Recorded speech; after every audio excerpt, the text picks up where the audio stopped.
Okay, tagad iet. Davai znāks.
Day one of this ECI Sweden certainly was action-packed. We saw the host nation, the Swedes, and the Germans neck and neck. They're vying for the title today. Estonia a little bit behind the 8-ball, but they certainly showed that T10 international cricket was in their repertoire with some powerful performances individually. I'm Mr. Maximo. This is the FanCode ECI Sweden, and it starts right now.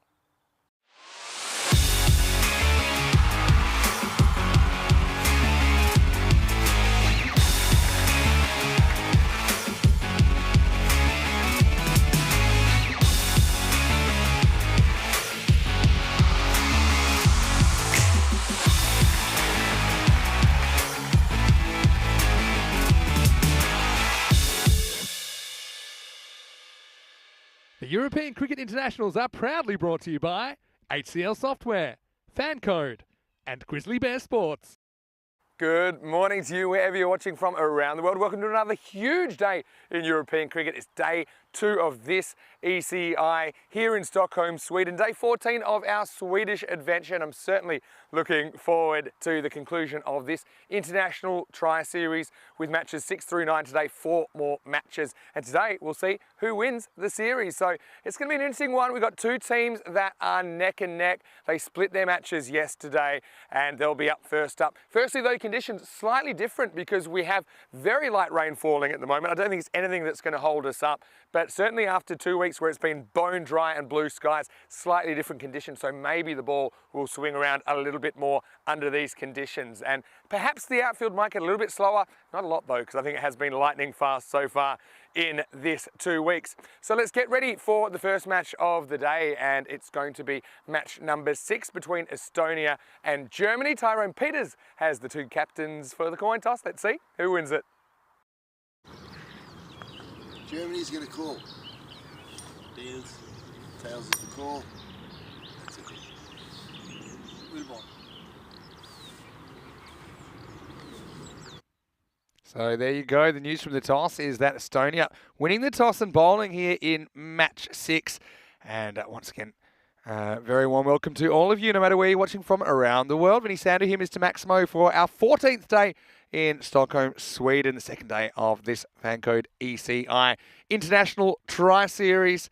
And I just think it's going to be a really interesting day. We had Sweden and Germany splitting their matches yesterday. They do seem like the contenders for the title. But Estonia, they really showed that they pack a punch. And I really liked, especially some of their batters, what they showed. And didn't they show it early yesterday? Match 1, we saw a very good power play, 50 in it, from Estonia, who were asked to bat first. Saifur Rahman and Ali Masood out in the 30s, though, and that just curtailed Estonia's progress. Only making 98 in the end. Imal Zuvak blew the bowling away with 74 off 17. In the end, only 4.2 overs required. And Richard Parkin, well, he was successful in one sense, a wicket with his first ball in T10 international cricket, but unfortunately that would be the high point of his day 1.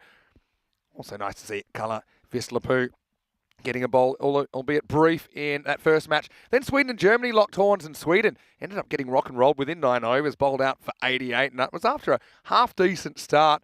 Germany made hard work of it, didn't they?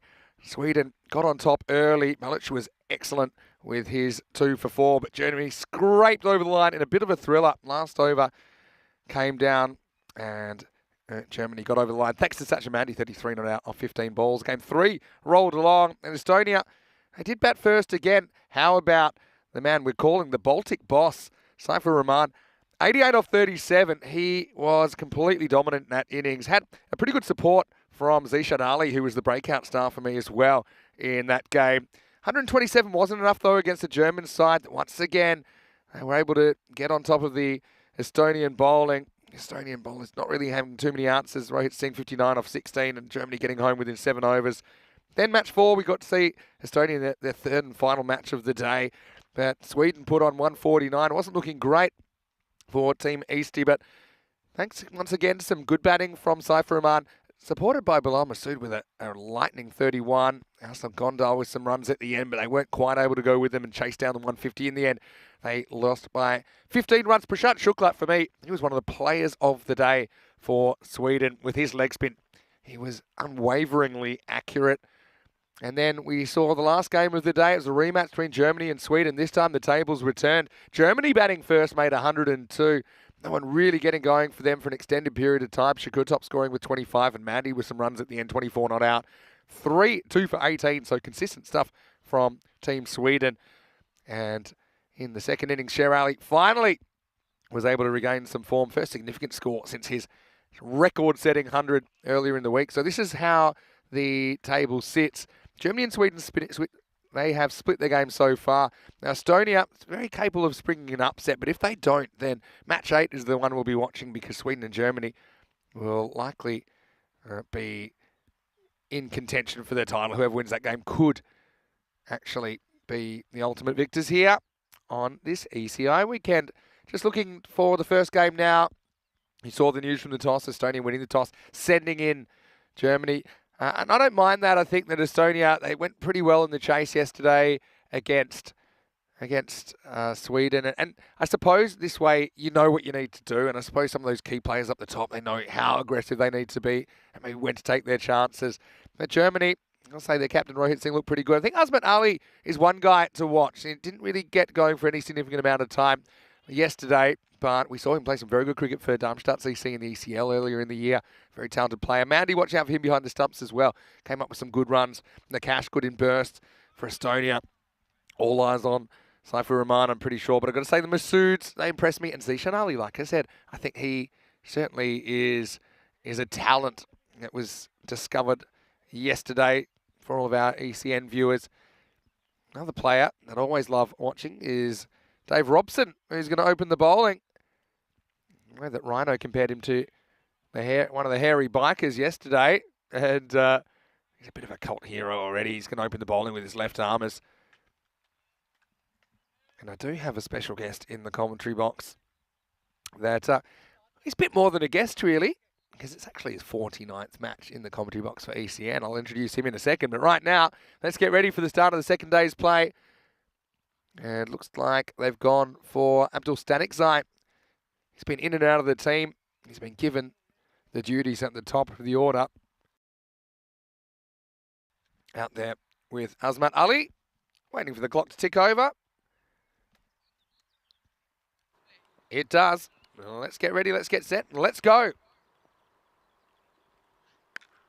Pretty good start from Robson, right on the money. Vinny Sandu here, Mr. Maximo for ECN on slightly cloudy Sunday morning in Stockholm. Joining me from Cricket Estonia, friend of the ECN, Terry O'Connor. Good morning, Terry, and welcome back to the commentary box. Good morning, Vinny. Thank you very much for having me here. Yeah, it's great to have you back. I think the last time we had a chat in the commentary box was during the ECL when Talent Stallions were there. Robson strays on the leg, but pick out the fielder. Very good piece of fielding. That's a good start from Estonia in the field. That's so important. Now, firstly, absolutely. We know you have a bit of a history with the Czech Republic. That's when we first got to know you on the ECN. But you've been in Cricket Estonia now since July last year. Is that right? That is correct, yeah. And how are you enjoying that so far? Oh, it's fantastic. It's a really nice place to live. A lot smaller than where I've lived previously, but that makes an enjoyable aspect. Knocked into the offside for one. Yeah, it's a country that we have been to on ECN before. We had a 2-day European Cricket Series there in 2020. Mm-hmm. We loved our time there, and I think the idea is for us to come back. But one of the things is a lot going on in Cricket Estonia, isn't there? It's been tough to fit into the schedule. This is in the end of the gap, and this is the first boundary of the day from Stanikzai. Robson, not a bad ball really, challenges the right-hander, but he pierces the gap, 4 runs. Yeah, so tell us a little bit about Cricket Estonia and what cricket is like in Estonia. Yeah, you're right. It is. There is a lot happening in Cricket Estonia at this point in time. Things are growing and growing quite quickly. We are very, very small, and geographically as a country, population of only 1.3 million in the entire country, and as such the player pool is quite small, but we've got men's league going, women's, juniors. Goes after this, goes over the top. This is going to be 4 more. It takes a bit of a chance there going inside out. Azmat Ali mentioned he's a little bit shorter runs yesterday. Gets 4 here. So yeah, so it's not just men's cricket we're talking about the whole shebang really. Indeed. We've just had a women's T10 series that finished a couple of weeks ago, and We've got junior leagues going on regularly. There was 3 matches for juniors yesterday. We've got a lot of school programs introductory. So far this year, we've introduced 470 Estonians to cricket. That's a really promising number. This is another similar shot, and eventually it's cut off on the boundary. Yeah, Dave Robson is out there bowling at the moment. Him and one of our ICC qualified coaches, Ragnar, have been in the schools for the last 6 weeks doing lots of sessions. That's so good. Just quickly, let's see what the supercomputer is telling us about this game. 10-run favourites, Germany. You can probably understand that. One thing I think you can be very proud of is how well you've held up with the bat in this series, and averaging 120 is not too bad at all. It's pretty much par for the course. One concern, obviously, the bowling, with the average runs conceded around about the 17 and over, but obviously a great experience. Great to hear Robbo and Ragnar putting in the work behind the scenes. I'm sure they're not the only ones, but certainly really good to hear. As Ram Krishan is going to start with a high delivery. It's going to be called a no ball, so it looks like free he'll be coming up. Yeah, Ragnar was in the chat yesterday. One thing that people have been loving are the uniforms. You can see the flowers, the cornflower motif on the sleeves. I like the stripes on the back, which makes the back of your knees look a bit like an Estonian flag. A lot of thought put into them. Indeed, yeah. Krishan has to deliver a free hit here. Good luck. He slices it over. He'll probably get 4 here. Yeah, one bounce runs away. So Germany not having it all their own way. A little bit streaky, but effective so far. Okay, so the other thing is, I remember from the 2020 series that the facilities there are actually pretty good for cricket, right? Indeed, we've got 2 grounds out at Tiskra at the Estonian National Cricket and Rugby field. And there's 3 net bays as Ram comes in again. That's a good ball. It's a good recovery from Ram after the full toss to start off his over. And there's a lot more development going on there. There's plans for a clubhouse, plans for an indoor centre. I've actually seen the plans. They look amazing. Some of the things that you'd like to achieve there, that facility. The plans are ambitious. The plans are... Ram coming in again. This is muscled up and out of the ground. Maximo! First of the day for Stanek Zai. Just trying to take the most out of this opportunity at the top of the order. Not the worst ball ever. You can see pretty good hitting shape there. Gets away for 6. Yeah, so you've got some questions coming in as well, Terry. And Ben Jones is asking, what's the mood in the camp, Terry, after the first day? And what are the main learnings so far? Ben Jones is another member of the Estonian men national team training squad. Be why he's asking. The mood's good. The guys are upbeat. Improved with the bat throughout the day yesterday. Each match scored more and more runs and better and more partnerships in particular. That's a good point you make there, actually. This one's up in the block hole, leans on it. This is a long chase for the captain. Gondal, he's not going to get there. Well, there's been a slight bit of overnight rain as the sprinkling, if anything, has greased it up, because this is just a push and it races away for 4. Yeah, this is one of the great things about playing internationally, is experiencing different conditions. Okay, you haven't come a long way to be here, but certainly to play on different fields, different pitches, I think that's got to be a plus for the players as well.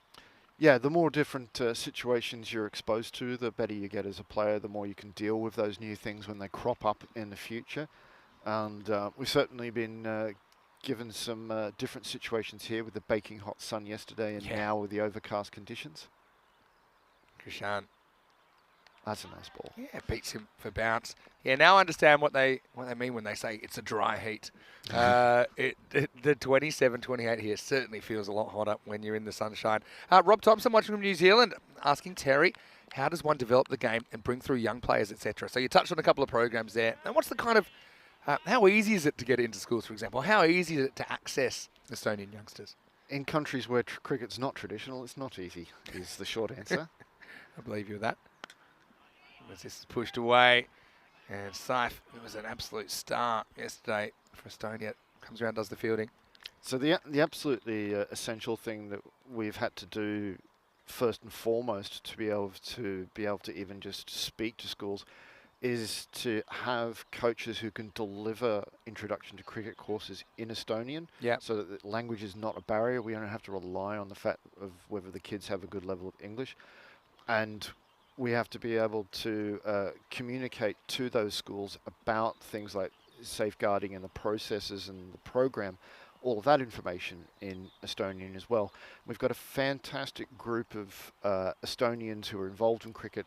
Some have been involved in it for 10, 15 years, some only for a couple, but they basically translate everything, and so that we're able to deliver detailed information to schools in their language.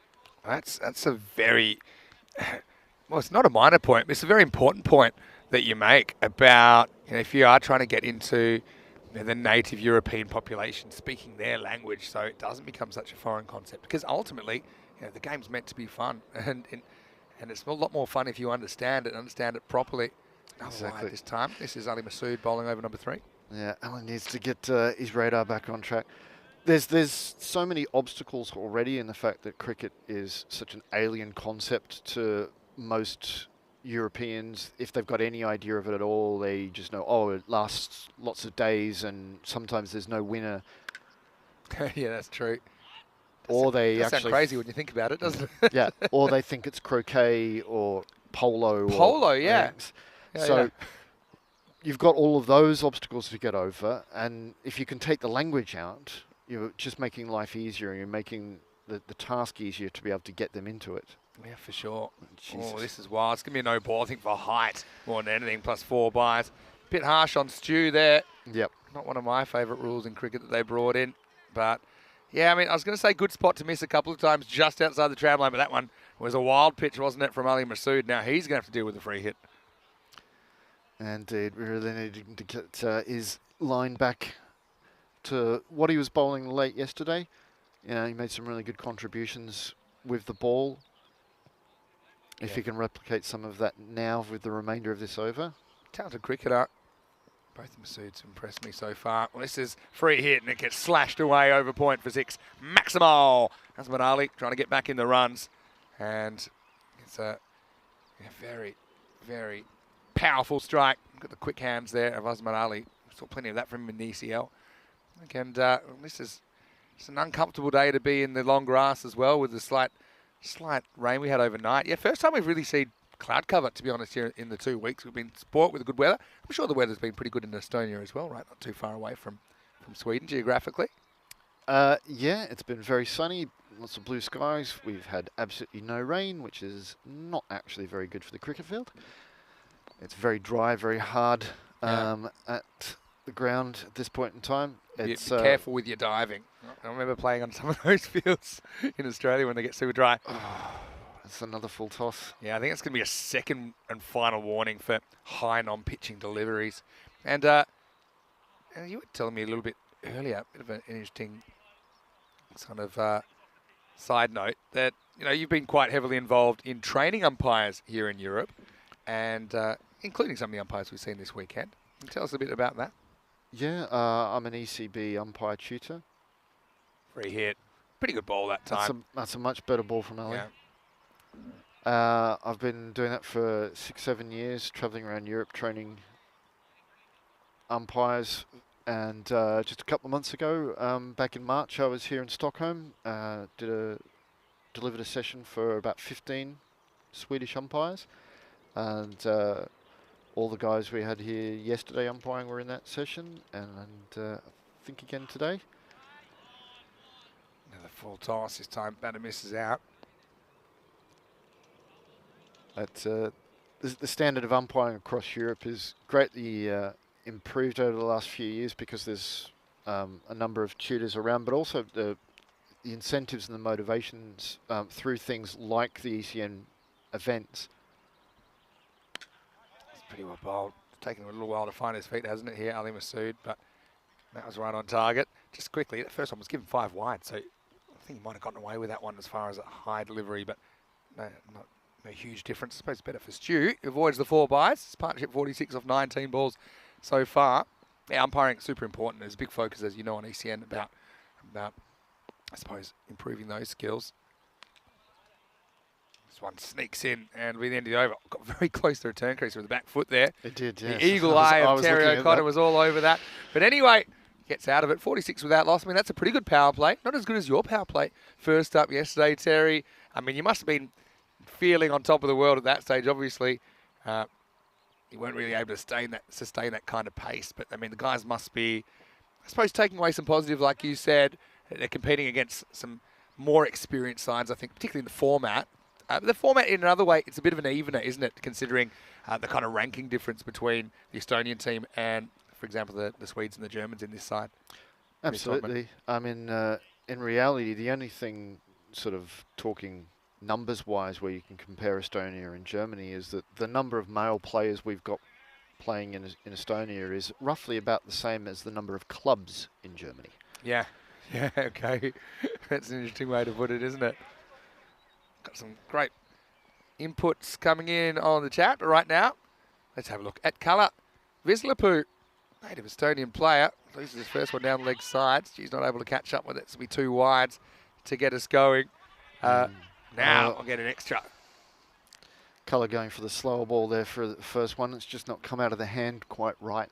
Yeah, I mean, I quite like his approach to the crease. And I think, obviously, there's always going to be a few nerves around. I think anytime you're kind of delivering your first ball or two in an international situation. But, yeah, it was interesting to learn a bit about Kala and how he got into the game. And Marco Vike, a bit of an influence on him as well. So international. Good take the leg side that time. It just has to pull it a little bit to the left. Rob has a question before we get some of the Estonians that are piping in the chat, saying, what about access to cricket gear? So these are things people probably don't think about if they're coming from a traditional cricket country. Yeah, it's a massive complication for getting equipment in Estonia. It's better bowling. Yeah. Might cost him though. Still goes for 4. I suppose you don't mind, if you bowl a decent ball and it goes for 4 or 6, it can happen. But for me, Carla, this is a better delivery. And to be honest, it's a false shot. But this outfield just so fast, it ran away from Zishan Ali down there. It is, and Cullen needs to look at the fact that half a centimetre difference and the stumps get knocked over there. Yeah. Yeah, it's a good delivery, although you have a great look when your first ball goes for 8. It's pretty well bowled as well. Good fielding by Zishan. He really impressed me yesterday, giving him a promotion up the order, the second game, and it was a great support, and even more than just a support to Saif, playing some good shots of his own. Yeah, so, yeah, how do you get cricket gear? Do you have to order it in? In what quantities do you do it? We essentially have to do massive bulk orders and let people know this is the date you've got to get the order in by. And there he's got him. Yeah, he's got him. What a great moment that is. It just tailed in a little bit, didn't it? And a nice moment for Kala Vislapu, the native Estonian bowler. Just a little bit of tail in and a bit of seam, you see. It clipped the back leg and into the target. Nice moment, and he's done what some of his other teammates couldn't do. He's broken through in the first wicket of the day. Germany 55 for 1. Dupli Kala. Dupli. Yeah, super happy to see him get a bit more of an extended run with the ball. He came on first game yesterday with just a handful to win. It was going to be really tough. But yeah, it's a classic case of when he's got it wrong versus when he's got it right so far. Mm-hmm.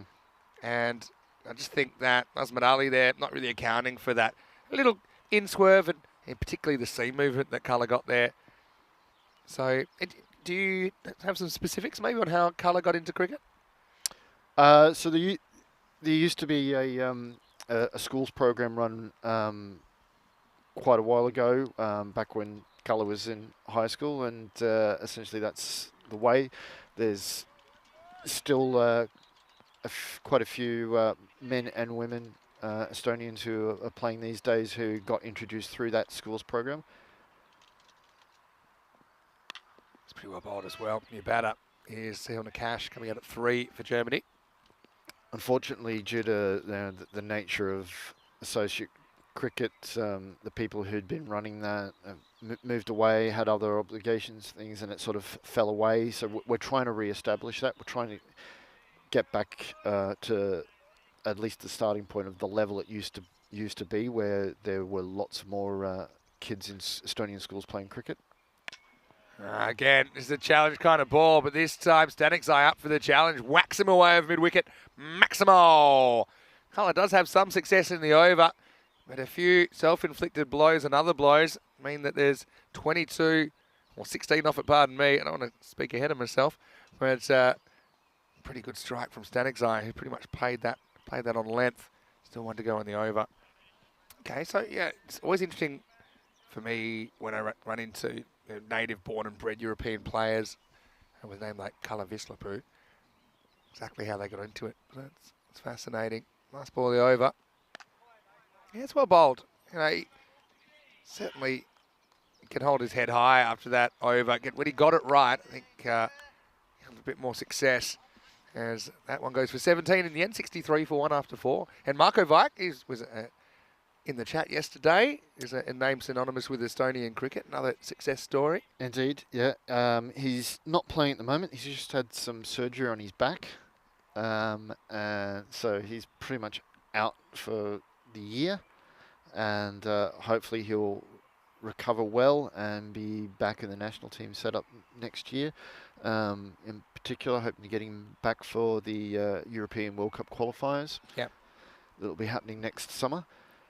It's been big ever since 2019 when the ICC basically opened up T20 national status to all affiliated countries. Anyway, this is skied in the air. Someone should get there. Robbo's going for it, and he'll take it. Well done, Robbo. Excellent hands. The way that he just dipped in and to his left, I've got to say, that's a brilliant catch. And if you're trying to turn a game around, much like it was done to the Estonians yesterday morning, you better take your chances in the half chances. That was a steepler. I love that late adjustment from Robson, and he gets Static's eye, who was up and motoring. He goes for 31, and it's 63 for 2. That was fantastic. That's the type of moment that can really lift an entire team and get them all working together and overcoming whatever is being thrown at them. And the real key here, you can see it in the replay, he does not take his eyes off the ball at all. Yeah, so even though he kind of had to turn and run, or his version of running, originally, yeah, you're right. He turns back towards the ball and faces the ball before it comes in. And that's why he's able to track that kind of late dip on the ball. Great catch, Robbo. And he can hang his hat on that one. So wicket for Bilal Masood, first ball. And he certainly showed a lot with the bat and the ball yesterday. Some good all-rounders in this side. It'll bring Rohit Singh to the crease. Well, he's the big fish, isn't he? Because he was able to crack a half-century in very quick time yesterday. Estonia would want to see the back of him early. Brian Mantle from Cricket Germany in the chat. He's talking about developing cricket into the schools and stuff like that. He's got a bit of a funny anecdote. I know Brian. Yeah, I know Brian well. Brian's a good man. Oh, short, tries him out, but Rohit is working up on the right side of the bat and he hooks him out of the ground. What a shot. Maximo. And that's getting your eye in, ECN style. Yeah, you can't afford to bowl short on this pitch at all. Yeah, he plays about shoulder height, but he was all over it like a rash, wasn't he? No, Brian was saying a few years ago a school in Germany was disappointed when we turned up with bats and balls because they thought they'd ordered a Quidditch session. Best wishes to Terry. Quidditch, of course, the mythical game from Harry Potter. Although I hear there's actually Quidditch competitions, official Quidditch competitions. There is, yeah. I've seen people playing it in Prague when I was living there, and we were at a school recently in Tallinn where they had the hoops up and around, and we're like, "Do you play Quidditch here?" And they go, "Yep." Yeah, it's normal. Cracked. But there's potential. I mean, cricket and Quidditch might as well be the same for a lot of people that are not in developed cricket playing countries, and that's why it's very hard to understand if you haven't if you're coming from a developed cricket playing country to a less developed cricket playing country. It is a stark difference. Indeed. Bilal coming in once more. Up in the air, and this is going to fly. It's going to go all the way, in fact. Maximo time, and just when you're wrong by a little bit, you can go for a lot. On the charge, turns into a half ball, and he slashes inside out. Yeah, it is getting a little frustrating, I think, for the guys. They're seeing that there's a number of the German batters who are not finding the middle and still getting boundaries out of it. Yeah. Whereas we really need those types of situations to go our way occasionally. Yeah, test the patience of the bowlers for sure. Gonna dig deeper into that in a second. It's well bowled though. I was just going to say, you've got your field set here, the kind of more or less the umbrella field with with all the outfielders in front of the stumps, which means you have to bowl full and you can't give too much width. And I think that last one that went for 6 was actually pretty clever batting. I think that he manoeuvres his wrists inside out to try and get it more sideways. Yeah. And that's why he finds a gap in the outfield. Last ball of this over from Masood. He's been pretty good so far. Well, until now, that's well knocked down. So it'll be a no ball +1. This has got to be high. I don't think there's too much doubt about this one. And yeah, you see it there. Don't think that's coming down. Yeah, there's been a little bit too many extras, wides and no balls here. We really do need to cut down on those to be competing against teams like this. Yeah. Like I say, you don't mind getting hit by good shots, or if your challenge deliveries go out of the park, but you can't be giving them those kind of gifts. Free hit. Zeroes in at the stumps. Finds the gap, but also quick work from Zishan. He's a good cricketer, End of the 5th over. It's 80 for 2. Hey, I just want to say a big warm welcome to you wherever you're watching from around the world. It's Vinny Sounder here, Mr. Maximo, in the commentary box for ECI, and right on cue. Some of that water tried to come in. It must have known we're on the camera. Anyway, I'm here with Terry O'Connor from Cricket Estonia. Terry, great to have you in the commentary box, and great to have you guys back on ECN, because it's been a while, Thanks, mate. Yeah, no, it's great to be here, and we're really enjoying the weekend here in Stockholm. It's been fantastic setup. Like you said, hopefully more to come. Yeah, hopefully more to come. We'd love to have a European Cricket Series, of course, back in Estonia. I know it's in the plans. And so, it's great to have Terry here. And Terry, he's no stranger to the ECN commentary box, because I remember back in 2020, we had Terry as our Czech specialist back when you were there. The Czech Super Series was one of the first series we did after the initial lockdown. Must have some fond memories of that. As Zishan comes on to bowl. It's the first one to jump, and it's actually Syed. Yeah. Oh, is it? Yes, pardon me. Long way down. Yeah, Saiduddin, yeah, it is. But watch this jump, and lucky the batter's foot stayed down, because it bounces off Stu Hook back onto the stumps. I was about to say, unlucky his foot stayed down. Oh, in the air, but Gondal, he misjudges it. He just hangs back a little bit too long. Makes life tough for himself. That was an opportunity, I think, as Saiduddin was able to get a false shot out of the batter. And even with that straight fielder, they weren't able to prevent the boundary. Yeah, it's very unlucky for Syed. That's 2 good balls he's delivered where there were wicket possibilities involved with each of them. Yeah. On the charge, it's hit harder, but it's taken. Well, how about that? Just hit it harder, and he's got no problems there. Gondal was perfectly placed. Nakash hits a bullet at the Estonian skipper, who makes no mistake. Good catch in these conditions. It's a little bit cooler, a little bit slipperier than usual. And they get Nakash for 13. It's 84 for 3. Yeah, as I said, Syed, he creates chances. There's always the possibility of wickets when he's bowling. And we'll be hoping to pick up a couple of more here and really put the Germans underneath a bit of pressure. I don't think they've really faced much pressure so far in this series. Despite the loss to Sweden late yesterday, I think they, in the first half of the innings, they sort of felt like they would be fine. Yeah. Look, what I will say is, probably what the Estonian team struggled with yesterday was creating opportunities. You can't take opportunities unless you create them. And I think that's something we've seen a fair bit of this morning, creating opportunities. And, 2 chances for Gondal this over. In the end, the miss only cost them 4. Nakash next ball. I think also taking the pace off sometimes against these teams, these higher-ranked teams, and set batters. I think it's a pretty good option, as long as you don't bowl bad balls. Vasikaran is the new batter coming out at 5. Hello to Kadri Risalu as well. Kadri, how are you? Nice to see you in the chat. She's got her theories as well. About she isn't asking you about your rent. Yeah, true. Kadri is also my landlady, I should say. Thanks for thanks for reminding me. But she's saying Estonians like the weekends away in the forest during summer, so it can be difficult to get us doing anything. Well, we've still got to try.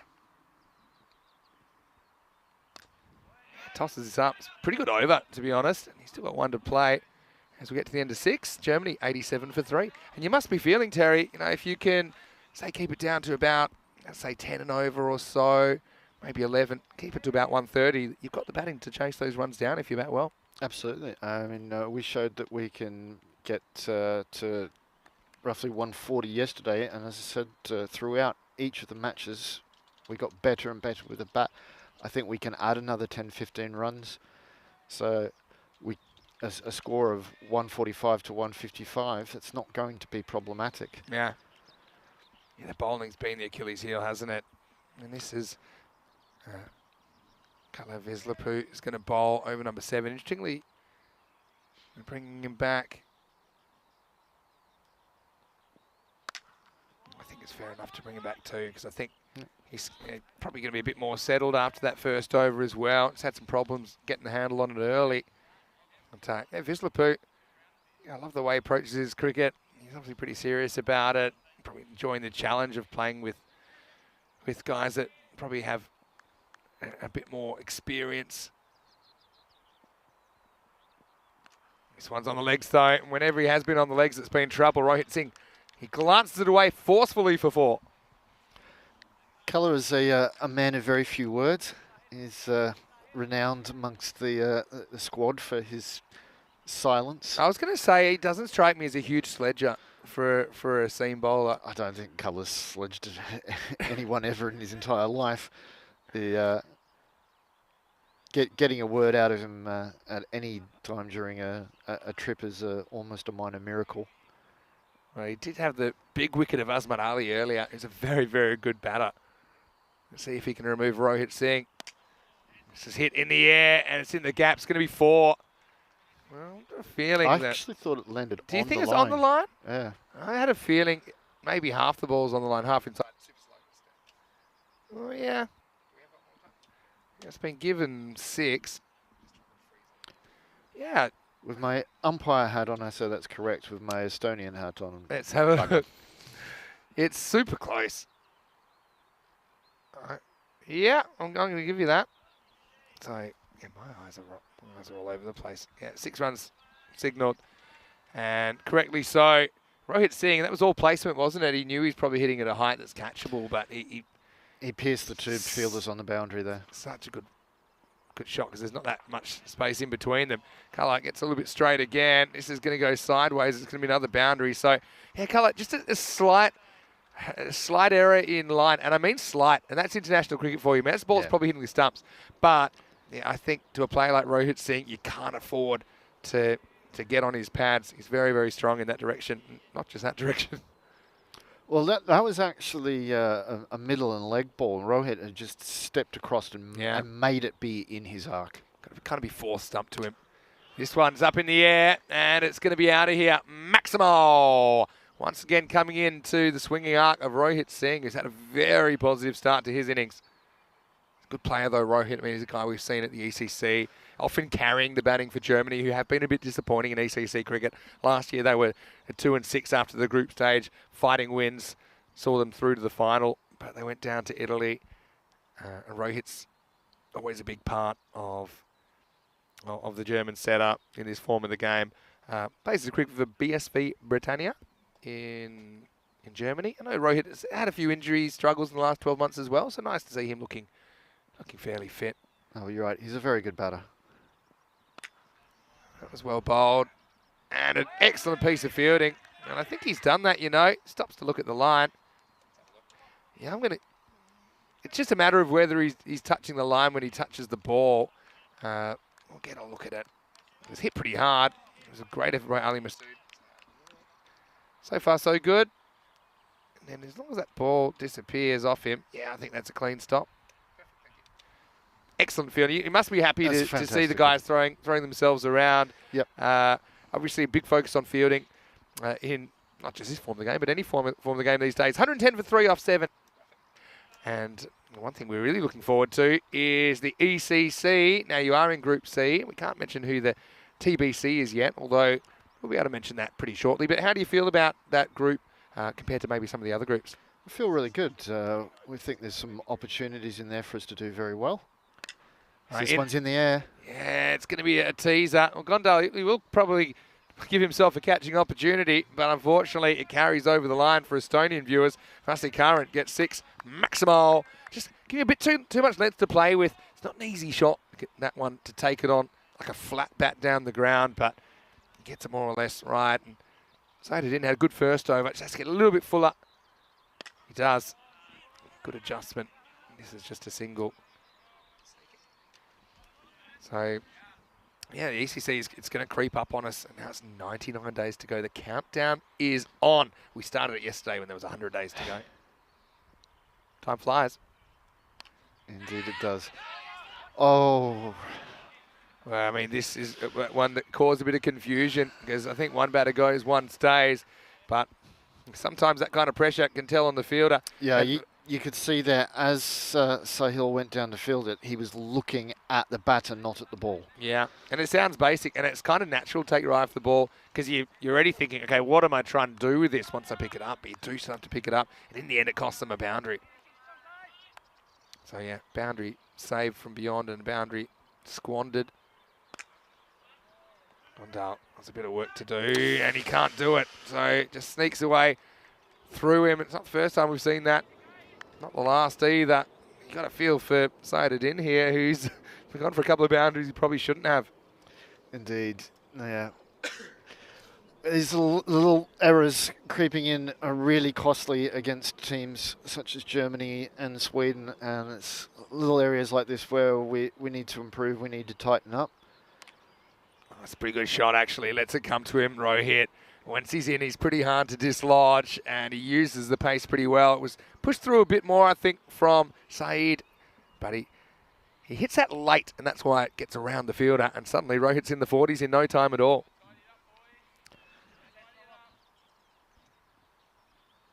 Got Kroom in the chat as well, saying, hi, Terry. Last time we went to Estonia, they were in talent on a cricket tour. Any players part of the squad? How big is cricket now in Estonia? When was that, Kroom? If you give us some more specifics, maybe we can. It's Kevin, actually. Kevin Room.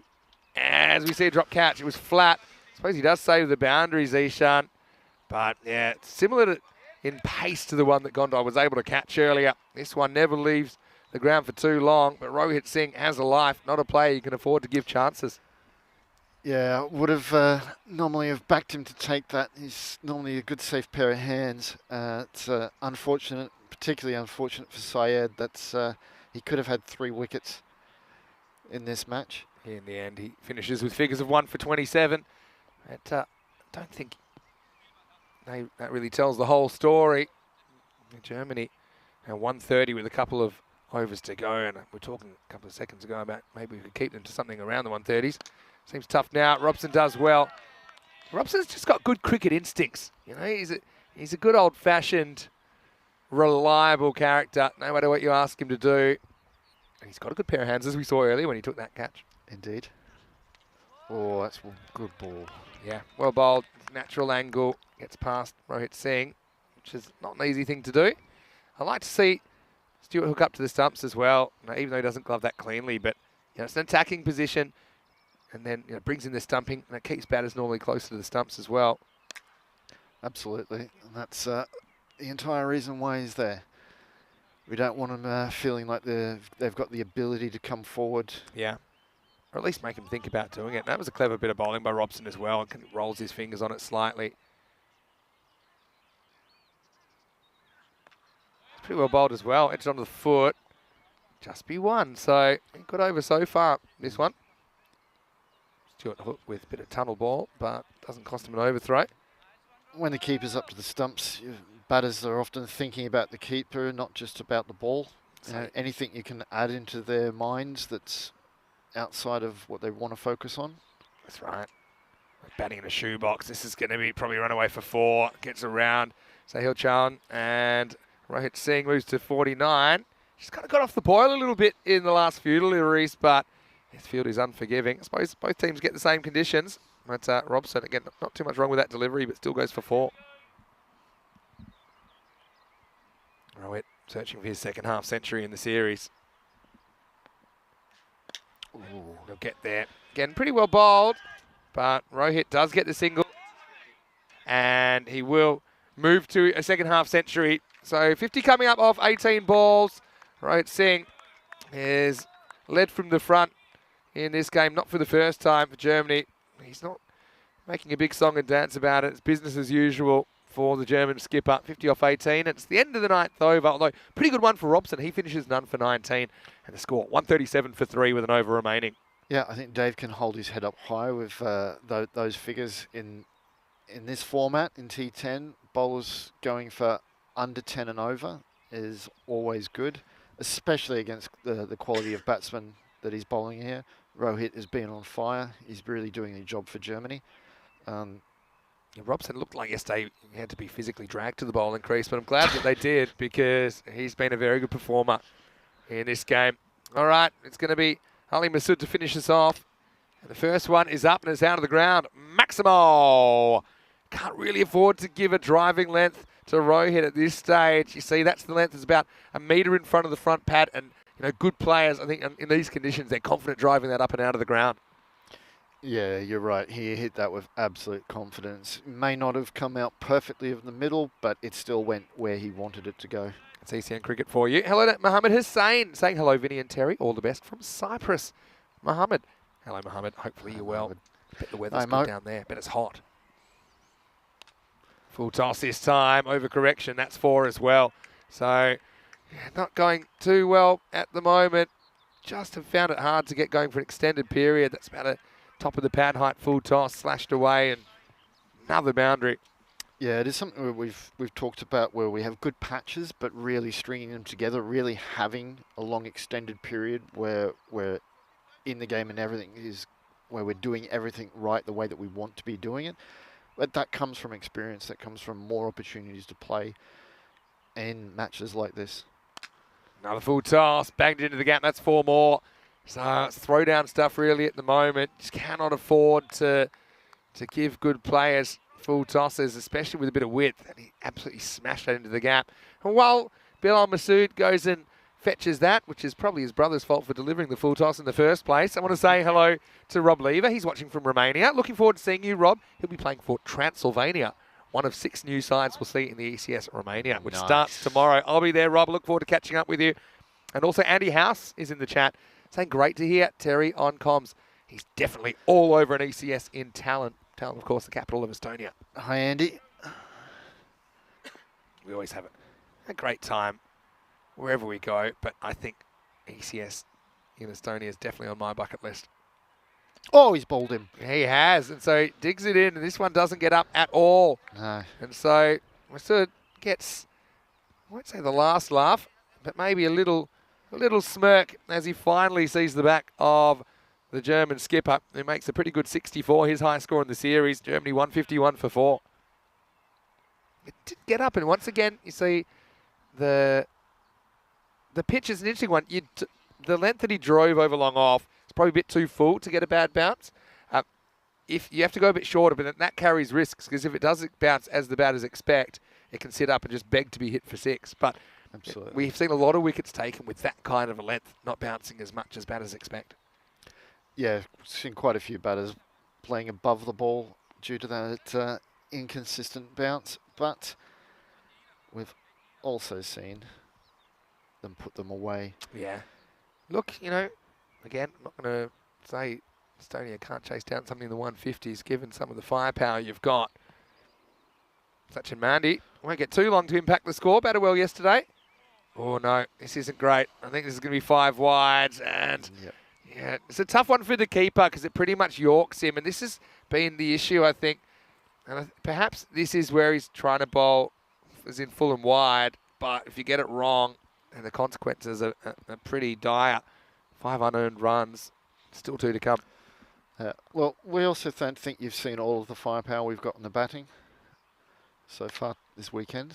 Mandy goes up and goes out of the ground, so it'll be more than 150s because that's 162 with the ball to go. Yeah, probably a couple of players that we didn't see that much off yesterday, and a lot of our viewers were looking forward to seeing Stu Hook, for example. We didn't see too much of him up the order. Yep, Stu is a man who can score a lot of runs. He does so with great consistency in Estonian domestic cricket. He's also done the job very well for the national team, particularly last year in Finland. Oh no, well, it's a big swing and a miss, but straight between Stu Hook's legs, unfortunately. And so, yeah, a couple of balls that aren't hit still going. Yeah, I mean, it did a lot of things right there. Probably didn't stay down quite long enough, but it's a tough one to take. And it's probably good advice. Keep your legs together. And Germany are going to end up 166 for 4. I'll give you a positive here, Terry. If you can pull this off, it'll be a record chase because the record set recently actually was 164 target achieved. But let's go back to the highlights. And certainly some positive there for Estonia. But once again, patchy, wasn't it? Estonia doing some good things, but in between, I think the Germans building a big total. And as you can see, there were some self-inflicted wounds in there as well. Yeah, these little, these wides, these no balls, making life a little easier for Germany, and you can't afford to give freebies to a team with the quality that they have. Some quality though from Kalle Vislapu, who was able to get the big wicket of Azmat Ali, who was looking dangerous, wasn't he? And it's a classic case of, I think if you isolated I suppose the 30 deliveries out of 60 that Estonia would have been happy with, then I think the run rate is very much under control. That was a great catch by Robson, going back and turning on the ball, judging it just right. Gondal, he was able to grab this one, which I think was actually harder than the one before. Vislapu, yeah, this was an issue with his bowling sometimes, just getting a little bit too leg stump. I mean, he'll be able to go back and watch that and realise what worked and what didn't. That one just carried the line, as Rohit Singh put together a very good knock, sparkling 64 off 22. Looking at the splits, 80 in the first half, 86 in the second. So I suppose the halves were fairly consistent. Just the 2-3 boundaries and over, that was the issue. Zishan Ali, who's impressed me this weekend, but he couldn't hold on to that one.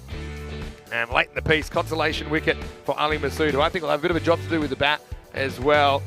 And Terry, and once again, Estonia, new to the game of T10 international cricket, playing two more experienced teams. But I'm sure the batting hasn't been the issue so much. I'm sure you'll come out and give this a good crack. Absolutely. Yeah, the guys will be raring to get out there and do everything they can to chase this down. And even if they're not able to break the record that you've just mentioned, they want to get as close as they can to show that we've got the potential to take it to the big boys. Yeah, exactly. And well said. That's good philosophy. Rohit Singh, he was in an attacking mood, wasn't he? 64 off 22 with 4 maximos and 8 fours, top scoring for Germany. Stanixai with the bright 31 before he was caught well by Robson at point. And apart from that, starts for Azmat Ali in the cash, but they couldn't turn it into something more. As far as the bowling went, I've got to say Dave Robson, he bowled really well without taking a wicket. I think that he did a good job with the new ball as well. Came back later and bowled a tight one. None for 19 for him. Wickets for Ali Masood as well as Vislapu, Bilal Masood and Saeed Adin. Sometimes not completely helped out by their fielders, and some of them ended up a little bit expensive, but still, it's all learning experience. And yeah, Estonia, like I said, they've got the chance to come out and show what they can do with the bat. And the Baltic boss, well, I'm sure we'll see him at the top of the order. And if they get off to a good start, who knows what is possible. Vinny Sandu here, Mr. Maximo, first of 4 matches today. Terry O'Connor with me from Cricket Estonia. Join us after the break right here in Stockholm for more FanCode ECI Sweden.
European Cricket Internationals are proudly brought to you by HCL Software, FanCode, and Grizzly Bear Sports. Hello and welcome back to Stockholm. Sunday morning, a little bit of rain around this morning, which is not particularly welcome here, although it's not too serious, nothing that's going to slow us down on the field of play. It's day 2 of this FanCode European Cricket International. 2 days of high-quality T10 international cricket involving the host nation Sweden as well as Germany and Estonia. Right now, you're seeing Germany and Estonia going head-to-head in match number 6. The story so far, Estonian skipper Arslan Gondal won the toss and elected to field. So Germany having a bat, making some big runs. 166 for 4 off their 10 overs, led by a very polished 64 off 22 from the captain Rohit Singh, his second half century in the competition. Abdul Stanikzai into the side and to the top of the order, contributed 31 as well. And Estonia had some high points, but also in between. They just kind of struggled to number one, keep the bats quiet, but also struggled against themselves a little bit for their accuracy. But this is going to be box office TV because the Estonians, they like to swing it, especially at the top of the order. Vinny Sandu here, Mr. Maximo for ECN. Joining me once again from Cricket Estonia, special guest commentator. Although, like I said earlier, he's more than a guest. Terry O'Connor, welcome back for the second half. And what do you think we're going to see from your guys here? Thanks, Vinny. We're going to be throwing the bat at pretty much everything. There's no point waiting out there. There's no point wondering. Go for the runs, attack the bowling, and I think if we're going to have some pace bowling here to start off with, this is going to suit our batters very well. Yeah, Shazad, the left arm up to get us going.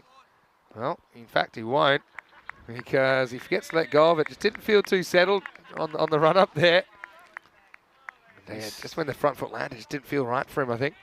He seems to have found a slippery spot. Perhaps that's because none of our bowlers bowled that side of the wicket in the first innings, and there was a little patch that's kept some water. That's a good observation, actually. Maybe we had a bit around the wicket stuff, but it's not quite the same foothold. It's a good ball, though, first up. When he does let go of it, he's pretty impressive. Masood impressed me, though. Ali Masood and his brother, Bilal, for that matter. Zishan Ali, I think, has batted well. But, of course, the player everyone is expecting to fire if Estonia can come up with a record chase here. Saifur Rahman at the other end. Isn't he an impressive striker of a cricket ball, Terry? He is indeed. He hit 300 in a 40-over match last year. That's pretty good. 300 in a 40-over match. Yep. Wow. Yeah. Well, do you want to be up there, Terry? We'd love to have you up there. We don't have an ECI game on the highest chases. Pack Riders chased down 164 in Austria recently. Vienna Eagles, their captain whacked 100 and end up on the losing team in that one. Gets away with this, full toss, and just kind of knocks it down the ground for one. So we'll see Saifur Rahman on strike. 340 over games. So let me think, if he faced half the balls, that's 120 balls. So yeah, going at, assuming he's faced half the balls, like 250 strike rate over that, with slightly longer boundaries I take as well, right? Yeah, no, that's 70-metre boundaries. I can't recall how many balls he actually faced, but he retired out on 300. Oh, really? But just give some of the other guys a hit. Yeah. Didn't think of it after 200. There wasn't. Thought or 250. I like it. Well, he'd gotten both. He'd gotten a 200 before in Estonian cricket, so he thought, well, let's give the 300 a go. I've got to tell you one thing I heard yesterday that I have never heard before, and I absolutely love it, because Saifur Rahman, he reached his 50 and nobody clapped. Now, we thought, well, that's a little bit rude. He scored his 50. Well, maybe you can tell us, why didn't they clap his 50? Yeah, we had a lot of strange looks in our direction to our dugout from the ECN crew going, what are you doing? And I explained to them afterwards. Just be, well, actually, not even one. It'll be nothing as Isaac Curran does the fielding. Yeah, so the reason we didn't celebrate Safe's half century yesterday is because the man scores a century in 2 out of every 3 innings, so 50's not really anything for him. That's just another day at work. So much in the way that when a tail ender gets like to I don't think one, it's the opposite. So he's actually setting the bar a lot higher for him. That 50's not worth acknowledging. Anyway, this is a pretty good shot from Masood. Yeah, gets it up and over. Maximo Shazad just gives him a little bit of length, and with mid on up in the circle, I think he's just trying to get this out of the infield. And sometimes when you're just concentrating on that, you actually time it better and he gets it all the way. Exactly. It was all timing. He's just guided it to the position he wanted it in, and let the ball do the work for him, and he picks up the 6. Yeah, I love the idea of somebody being so good that you don't clap his 50 because it's just not a big deal. It's expected. Last ball of the over. This one's a bit close to can't, end of the first. One big blow, but not much in between. 8 without loss. And when I say safe gets 100 in about every 2 out of 3 innings. You're not exaggerating, are you? The third one, or almost all 50s. Yeah. Like, Gotcha. he doesn't do small scores. 110 matches since the Golden Ball. Well, I'll give you a bit of trivia as well. This is 166 score, but we once had a 167 Golden Ball. That was in Cyprus in 2020. Mohammed Hussain actually watching from Cyprus. He was there for that, I'm sure. And I'll give you one guess in such a high-scoring match. What do you think happened to the Golden Ball? Well, It's what you'd expect in a match like that. a dot ball. No, A single, of course. I went for 6. Well, they're going at 17 and over, both teams. Of course. It was knocked out of the park. I thought it was going to be something that was just I said that it normally wasn't- you wouldn't have been able to divide the teams that was keeping in that. it wasn't a trick, is what I'm saying. It was a high-scoring game. Anyway, if you do have any questions for Terry while we've got him here, planning to get you on a couple of times today because I know you like to keep your stats. You've actually commentated 48 games on ECN before today. Plenty more, by the way. I've been following you guys with some of the streaming you're doing in Estonia. You're doing some good things. Yep. But yeah, today you get to bring up your 50, potentially. This is game 49 for Terry. Malik Zait, bowl second over. Edged, and a bit of luck for Cypher Rahman. Might get 9 here if it hits the helmet, but anyway, it's Malik Zait gets a bit lucky. I think that helmet's Unlucky. just over the boundary, so Yeah, I was just joking. It is over the boundary, which is probably smart. I'd like, if it did hit it, I'd like you to get the zoom in to see in case a bit of the helmet's touching the line. Actually, I just think it's actually quite an interesting one. If you, yeah, I think the law refers to helmet on the field. Because I was going to say, if it hasn't bounced yet, it's not 4 yet, right? But I suppose it's hit an external structure outside the field, so probably irrelevant whether it's a helmet or anything else. No way to get a 9 or an 11. You hear these stories of a ball hitting the helmet and then bouncing over for 6. But as soon as it hits the helmet on the field, it's dead. Yep. Irrelevant. What is relevant? The Scythe survives. I'm going to bring the third man a bit finer. Hits and runs. Has to run. And this would have been gone. Big moment in the game. Half chance to get rid of Scythe, but he survives. These are the types of risks that we've got to take when chasing such a big total. So don't mind that at all. We've been talking to the boys, particularly our coach here, Richard Cox, telling the boys to be brave. Yeah. Take the risks. And I in particular like to see Ali Masood being brave. He's got the ability. Yeah. It's an uncomfortable format.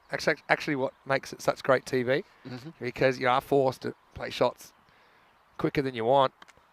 Nice shot into the gap and 4. It's good batting. Yeah, I like the way he's using the pace very well here. And you can see it's 4. Little skip leg side of the ball. It's not a bad ball really.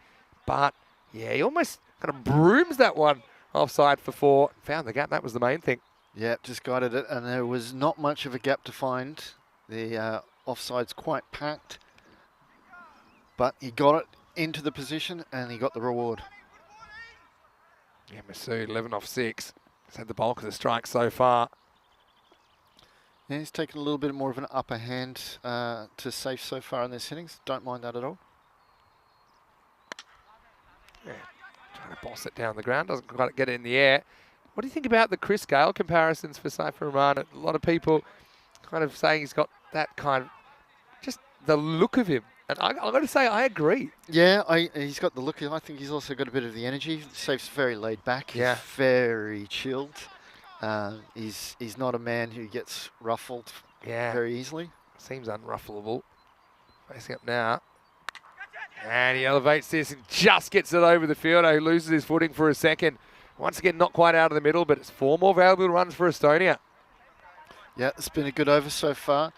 But even technically, so what he does there is he kind of wanders leg side of the ball, but you never feel that the bat swing is a vicious one. No. You know, he strokes it. He's, Yeah.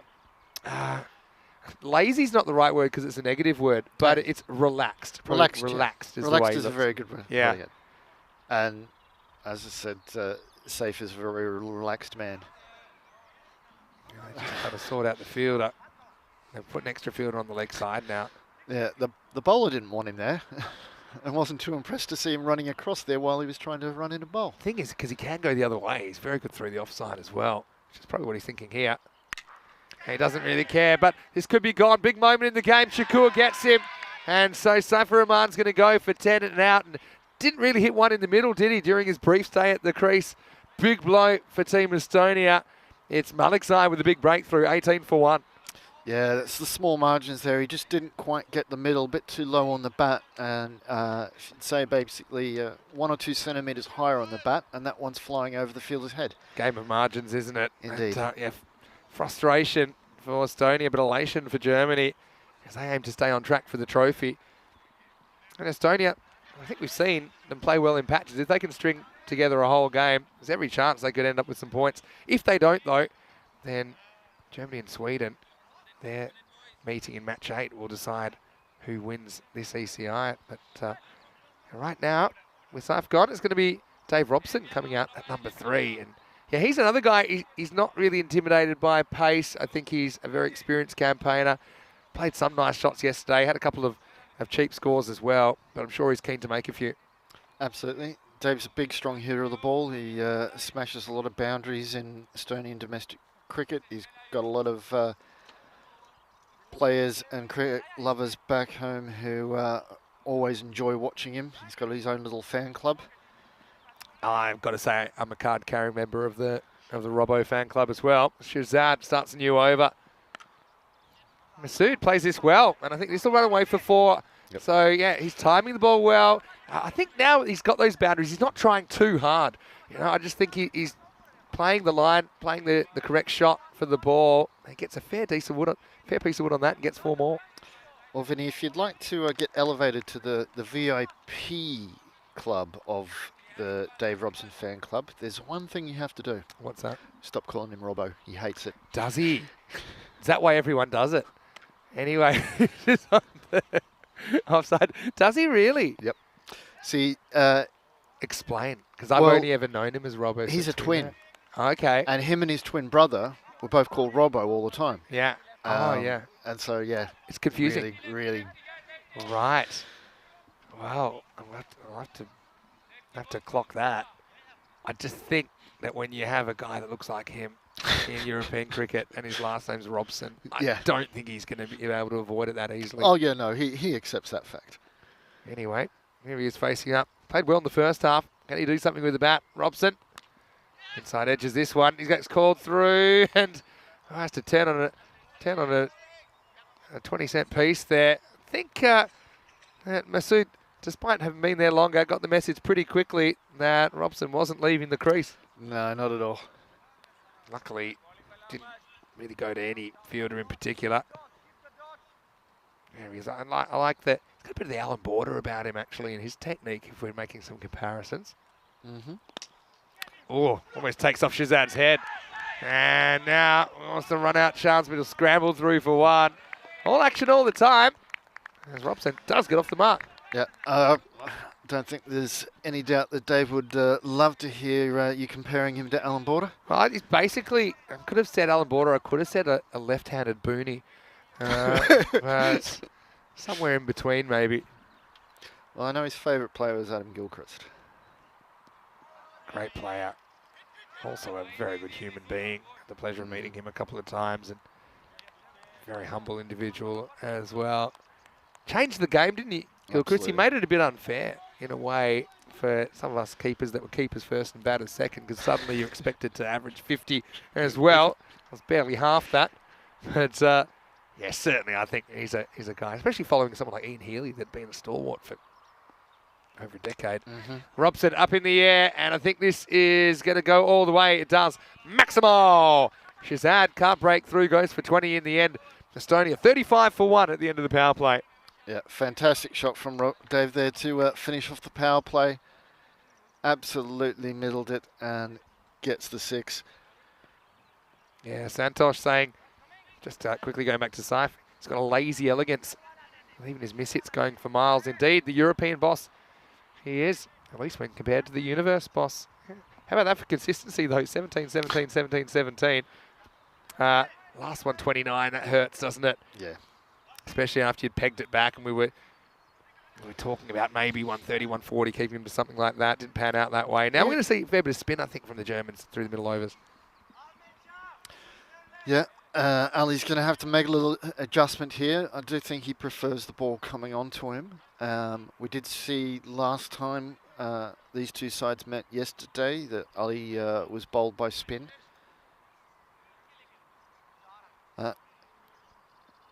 Yeah, let's see if they can make that adjustment. Look at the field. I think he needs to just stay playing his game, be brave and attack the ball. He does exactly that, and he gets 6. Good start. Gets on top of the bowler early. Maximal Masood into the 20s. Yeah, that's fantastic. This is a little element of the game where we've really been trying to improve with the Estonian national team of getting at a bowler right from the start, pushing them back, making them have to think about how are they going to adjust, how are they going to have to change to stop you hitting them out of the park. You're not human if you don't kind of go on the back foot as a bowler after that. Excellent shot, takes on the field and wins. Tries it again, and I think that's going to be 6 more. It is Maximal. 2 out of 2. Yeah, Germany have gone heavy on spin here, but it's not working out too well so far. Great shot by Ali Masood. He gets 12 off the first 2 balls. Yeah, we may have been 5 to 7 runs short in the power play of where would have really liked to have been, but Ali is stepping up the gear here. Yeah, I think this is great stuff. When you've got a big target, you got to kind of, it's pretty intimidating if you look at it as a whole. You got to break it down into biteable chunks. Absolutely. And I think, from here, you're hoping you can maybe lift yourself up into the 60s. Marty doesn't quite feel right in his action. Let's see if he makes any adjustments. He bowled pretty well yesterday, to be honest. But you're going to have these moments, I suppose, where the batter's getting on top of you. It's a matter of how you respond. It's hit hard and it's off his bowling hand as well. Masood's annoyed he couldn't get under that, but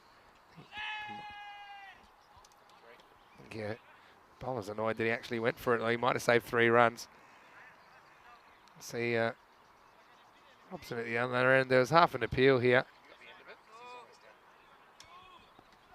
It's, Robson, I think he gets home all right. A bit of the Arjuna's, no, he's all right. The Arjuna Ranatunga's school of running. I think Dave's fairly quicker than I wasn't talking about how quick he could be. I was talking about how quick he was. He gets a bit lucky here. Yeah, inside edge onto his body, but he'll get a single. It's probably okay at the moment. I think Masood is winning this one-on-one battle. So the fact that he gets back on strike with 2 to come is probably a good thing. The umpire's having a word to the bowler about, looks like, of entering the protected area or stepping across middle stump. Yeah, both really, but I think more or less obstructing the umpire's view, I think, is the main issue.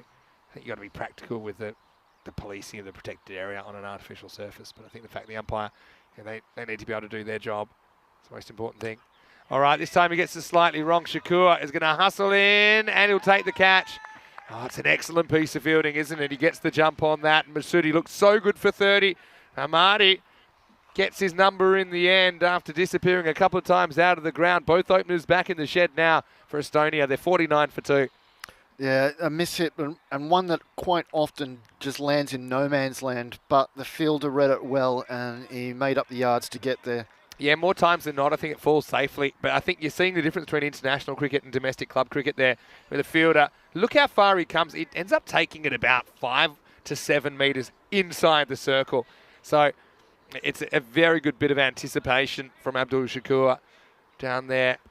It was also good the bowler turned for a moment to see if maybe he was the one who had to, but as soon as he saw how quickly Shakur was coming in off the boundary, he just stopped and made it clear, I'm not coming towards you. Yeah. It's all yours. It's something that, having played a lot of baseball myself as well, there's a very clear hierarchy about whose ball it is, and it's not something that really exists in cricket. I think partly it's because the fielding positions are a bit fuzzy. You don't always have the same field as much as you do in baseball. Oh, this one bounces a bit more than the new batter thinks. It's almost two. Masood's gone in two. But he gets lucky where his brother didn't, and he gets off the mark. And Marty ends up going 15, but does pick up a wicket in the 4th over. The 50's up for Estonia. They're 50 for 2 after 4. Yeah, so going back to your point about whose catches whose, I think I've tried to apply those principles to how I would coach in ECN fields, which are a bit smaller, which means you've got more guys in each other's way more often on those high balls. Outfielder's got to have right away over an infielder. And as an infielder, a bit like baseball, if someone that is above you on the chain calls for it, you get out of the way, and that's their problem. Yeah. Well, I was coached as a kid in cricket of whoever's coming into the ball. Yeah. They're the ones who take it. Makes sense. And then probably taking that idea further, straight down the ground, I think those long and long off should get precedence over fielders beside them. Yep. As this That's is a nice shot. really well struck by Masood, who got a bit lucky the first time. Nothing lucky about this, though. And that's cracked away Maximo. And a good start to the over. You saw Shub there a moment ago. He tried to catch a ball with his big toe yesterday, which wasn't a very smart strategy. Has it bandaged up. He's moving freely enough, given the circumstances. Has Corey fined him for the attempted footwork? Well, there was some talk about Shub being offered some bonuses from the other crew if he could take a one-handed catch during the week, and that provided some entertainment for us. Okay. Let's just say he wasn't able to, but he did try quite a few times. But yeah, just going back to that idea, long on and long off, they're normally best fielders. So, if it's between them and the deep mid-wicket or the deep cover, I think they should get Absolutely. They should get the preference. And we're talking, there's this idea of, whoever calls should go for it, but it's also, when you both call yes, then what do you do? Because that can happen. And, when the ball's in the air, it's not really time to have a debate. Anyway, Robson, see how he handles the twin spin attack here of Srinivas at the moment, probably Amadi to bowl the next over.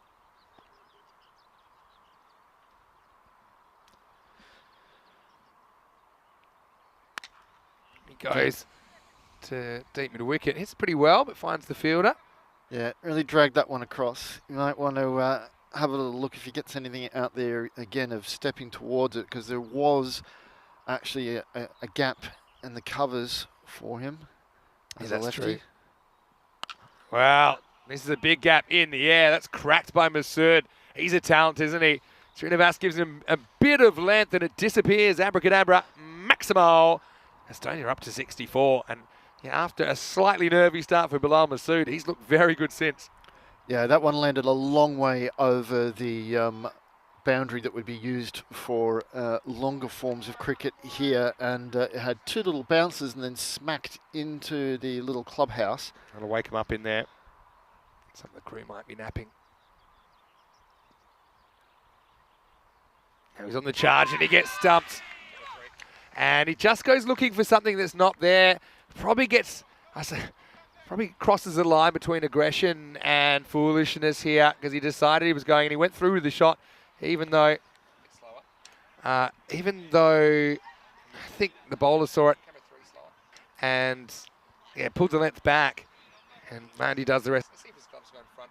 Really slow down. I think you have to give all credit to the bowler there. I think he's very deliberately, even before Bilal's come out, he's gone, I'm going to go wider. I'm going to see if I can draw you out. And he does draw Bilal out of the crease, and then the keeper does the rest.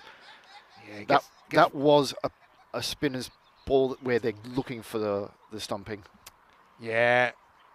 Outthought in the end, isn't he? And he's almost a victim of his own thoughts there. Yeah, Mandy gets pretty close to actually breaking the plane.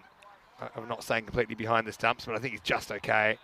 But you can see he just loses his shape. It's a matter about whether you go through with it or not. The other thing, for a ball outside of stump, he still made up his mind he wants to go leg side with that, and that's why he loses his shape. And yeah, disappointing for Masood. He cracked a couple of good shots, but he becomes a Srinivas victim.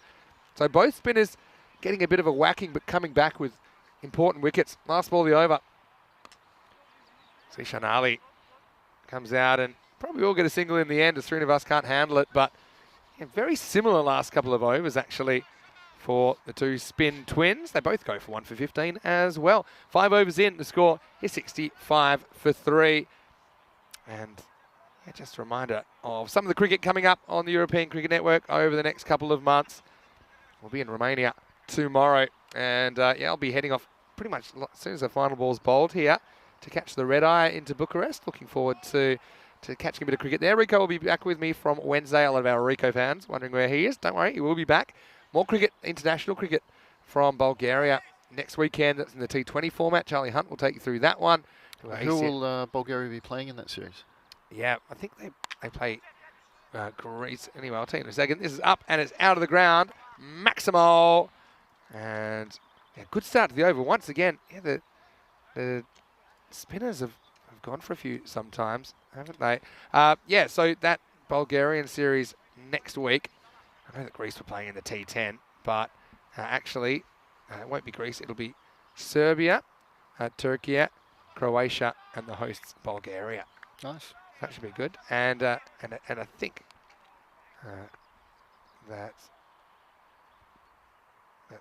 even Malta will be featured in that series. So anyway, up in the air, and bowler's probably gonna have to go for this one, and he won't get it. Proper Bermuda Triangle situation. Yeah, the three men all converging and it just being out of reach of all three.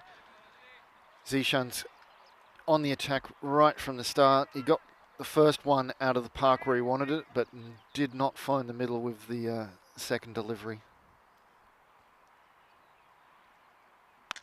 It's absolutely smashed by Robson. That's exactly where he wanted it in the slot. Doesn't really break away. Maximo!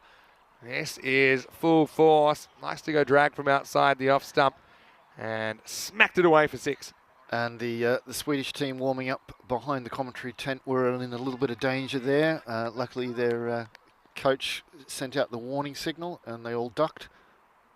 Oh, now he's knocked over. He doesn't really move his feet to the next one. And once again, Russell Amadi has the answer after leaving the ground. The ball comes back and crashes into the stumps of Robson. 78 for 4.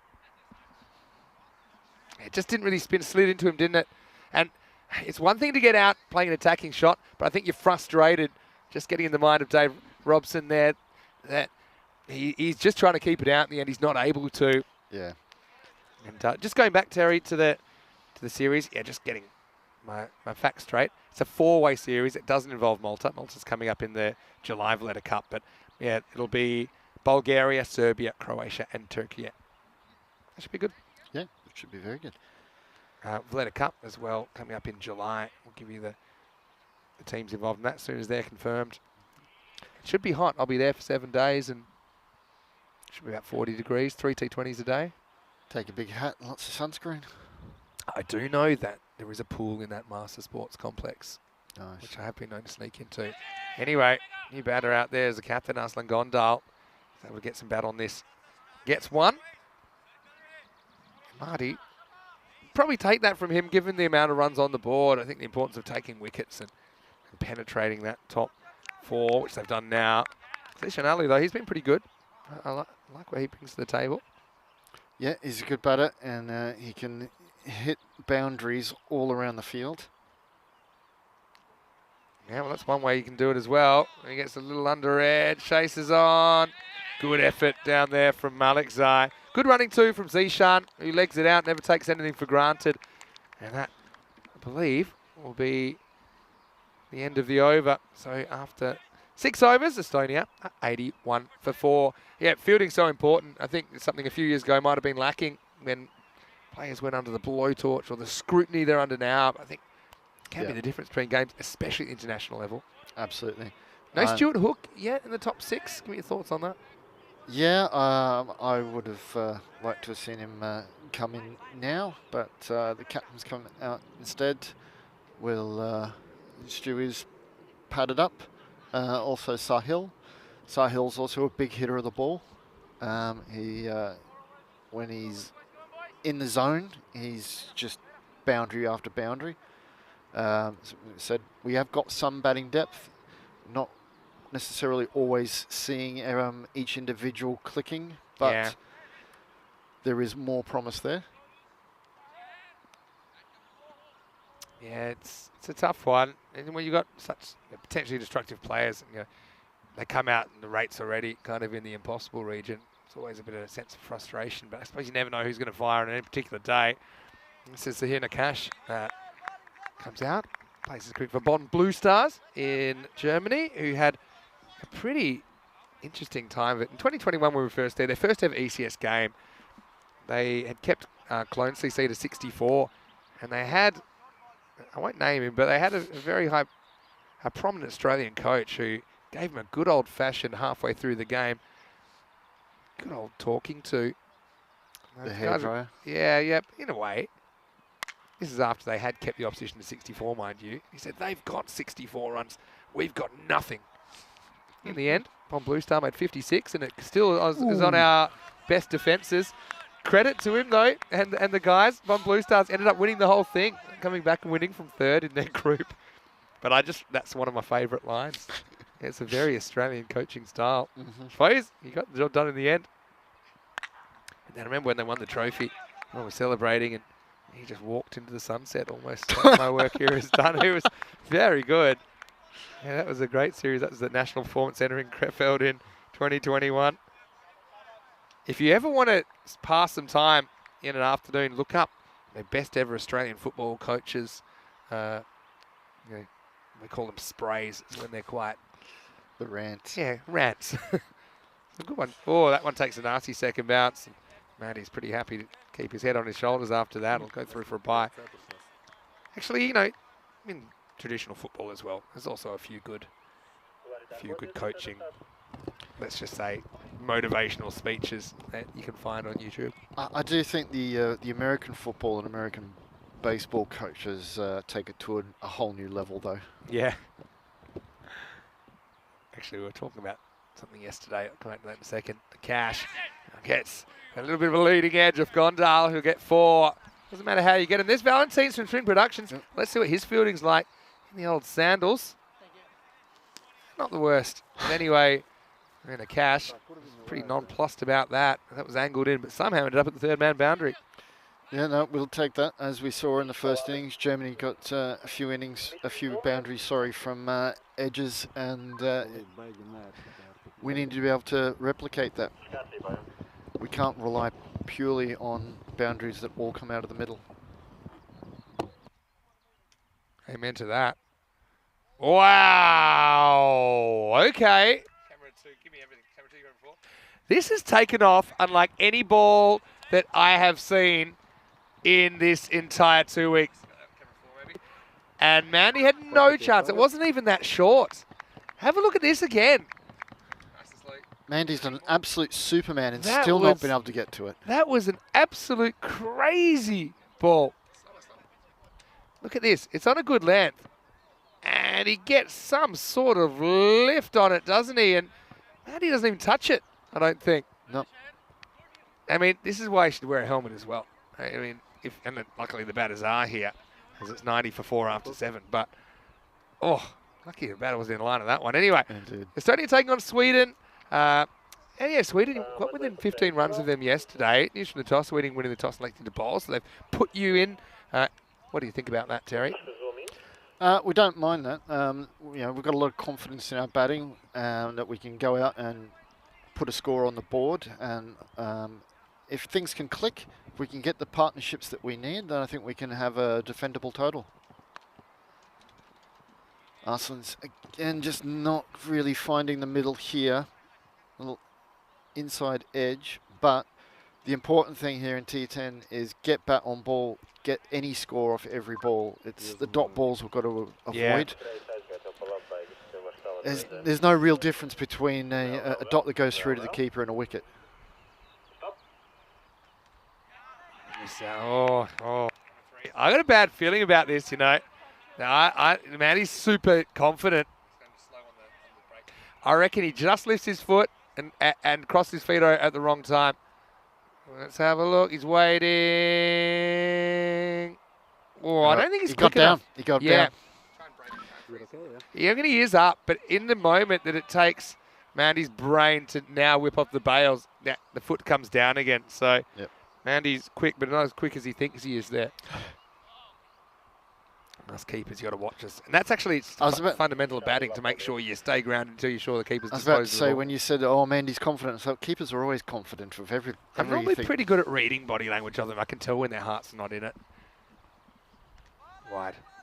So You know, we're talking about celebrations and coaches and these kind of things. Yeah, it was Pete Webber, famous 10-pin bowler, who won a tournament. It's a great YouTube video of him, and he's basically just ranting to the crowd. And his famous quote was, "Who do you think you are? I am," which I love. Let's look that up after this. Anyway, right now, this is smashed away square of the wicket. Nice shot by Zishan Ali, and 4-run signal by the umpire. As say the spinners have had it all their own way. They've had an ability to break through, I suppose. It's a good shot by Zishan, who goes and fetches it a long way. And now you're an umpire coach as well. Terry mentioned that. I've got to say, I'm a big fan of a bit of a flourish in this signal. And yeah, I like that. You're a bit more of a traditionalist? No, I do like the flourish. Unfortunately, we get instructed to teach the umpires to not do any flourish. They really want all the signalling very standard and stock, and all the little things of like Billy Bowden and stuff to do. They like that. They don't want it anymore. They still picked him. Anyway, this is up, it's in the air, and it's out of here. Maximal Zishan tries to score over 100. Nice shot. I like that he's got options. You know, similar kind of line ball he swept, and now he goes over Deepak's recover. Really nice shot. Yeah, this is what I said before. Zishan can hit boundaries all around the field. He's not restricted to any particular arc. He's not reliant on any one or two shots that are only his strength. Very talented. Very talented. He's got a good eye. It's funny he's going to the umpire signaling. That's fine. But I think when you're doing 2,000 matches a year on ECN, I think I like to see a bit of it. I really liked the way the umpires just signalled the six then. I thought it was a nice little effort. Nicely being positive. He's got a little fluidity to it. I mean, going back to ECL 19, we're going back a long way there. But yeah, we had umpires from all over the place. And let's just say, they probably weren't as coached. There's a fair bit of dancing to the music when they were signalling six and things like that. I think it's fine. Anyway, this could be trouble, or is it? Shakur goes back to the wall. Oh, great effort, but six. Maximal Zishan. Yeah, he doesn't get quite all of this. You know, challenge from Srinivas, who tosses it up. I mean, it's already six, but I got to say, I love the acrobatic effort from Abdul Shakur. Yeah, he was completely horizontal. Tries to flick it back into the field of play. He hasn't gotten up off the ground yet, though, and he's now sucking up some heavy ones. Maybe he got a little bit winded as he landed. Yeah, I mean, I don't know if he realised he was off the field or not, considering the effort. Oh, no, I think he was very aware of the position. I think he had a look. He saw, I'm diving over. Can I throw it back before I land? Yeah. But I think he kind of actually threw it into himself. Yeah, and you can see he's practicing there. I've got to get it away from my body a bit more. He stepped out before it even jumped. That was the issue. And Cash to bowl the ninth. Gondal will get a single here. This is all good for Stuart Hook, who's protecting his average, which I think is in the 230s at the moment. May not be required. See if we can hold on to that for a little bit longer at least. I want to say hello to Shrug, who's in the chat watching from Jersey. Hello, Shrug. Hopefully you're well. They're debating the batting skills over keeping skills debate. Obviously, Johnny Bairstow keeping at the moment for England, and a few people thinking Folkes as a superior gloveman, but it's an interesting one. You've got to have a keeper who can bat, but you've still got to have an actual keeper. And there's Sweden. Teams start talking about of not even picking a keeper at all, and just going, well, just act as a backstop. I don't think it works. I think that a good keeper can be worth 20 runs, sometimes more, in this form of the game that I see all the time. Yeah, absolutely.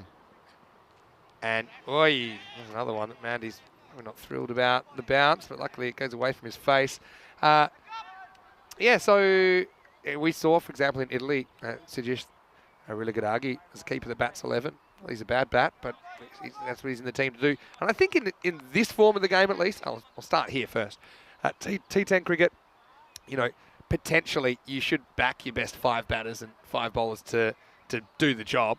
Sometimes you've got some crossover in European cricket, and then you should be just picking your best keeper full stop. That's just my opinion about it, because you're less likely to require that extra batter. I suppose in things like Test cricket, the argument's there a little bit more, but then by the same token, if you drop a guy, he can go on and bat what seems like an infinite amount of time. So it can cost you a lot of runs. So I guess there's a balance. Just a miss hit. So, the England situation, and I don't think Bairstow and even Butler, when he was in the conversation, they're not bad keepers at all. No. So, and they offer a lot with the bat. So, Yeah. so I wouldn't necessarily say you pick your best keeper no matter what, but it's definitely worth consideration, and I'm always leaning that way. The thing is, a really good keeper brings a lot more to the game than just the glove work. As we what go a to shot. the ramp, Yeah, well, it's a pretty good shot for one in the end, to be honest, because I had the fine leg back. Probably needed that a bit more bat on that, maybe get it away from the fielder. Good shot though from Zishan into the over, 115 for 4. a top keeper is really, really good as a fielding sort of general of seeing little nuances that can be made, whether it's in a short format or in a test match. They're also often someone who is sort of the cheerleader, and they're really keeping all of the team up and motivated and on.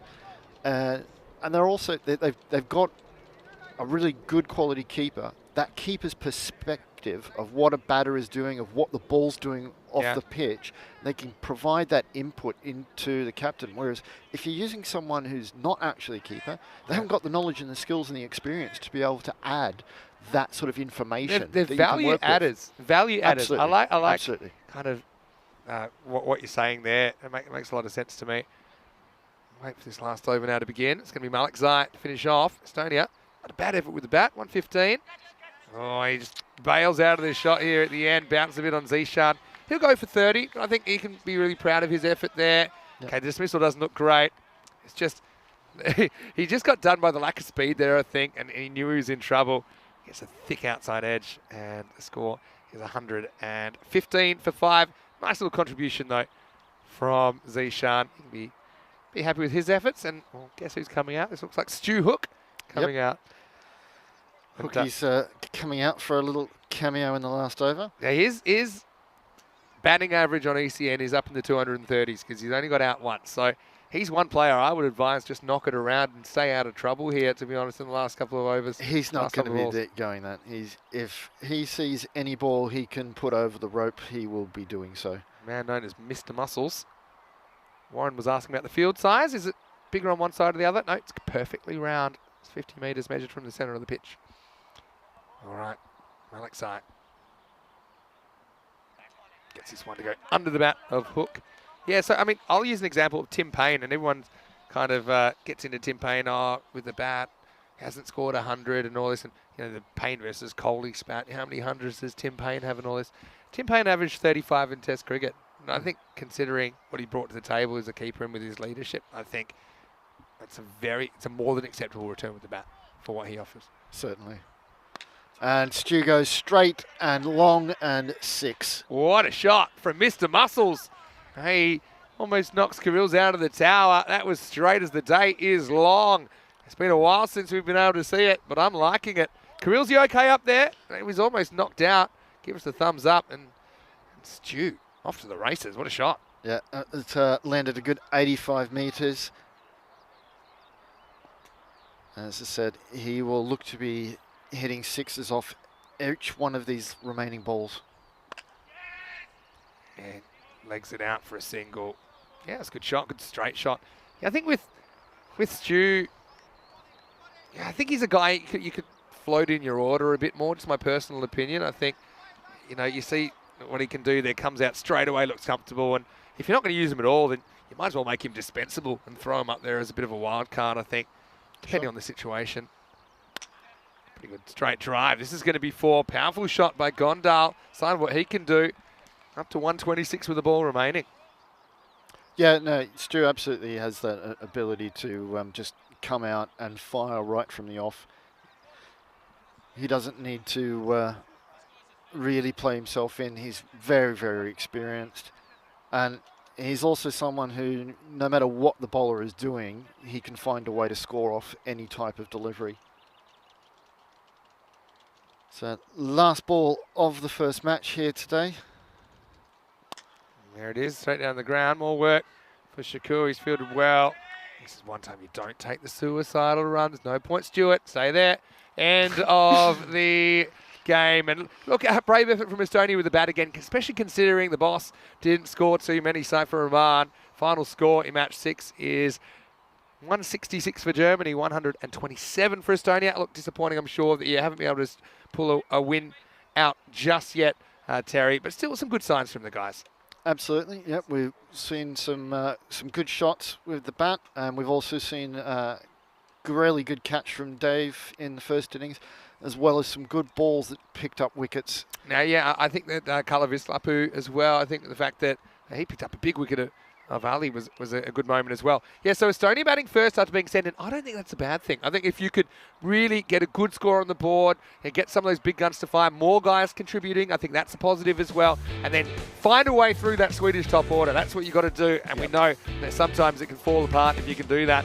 As we saw, Ali Masood early on was just batting pretty intelligently.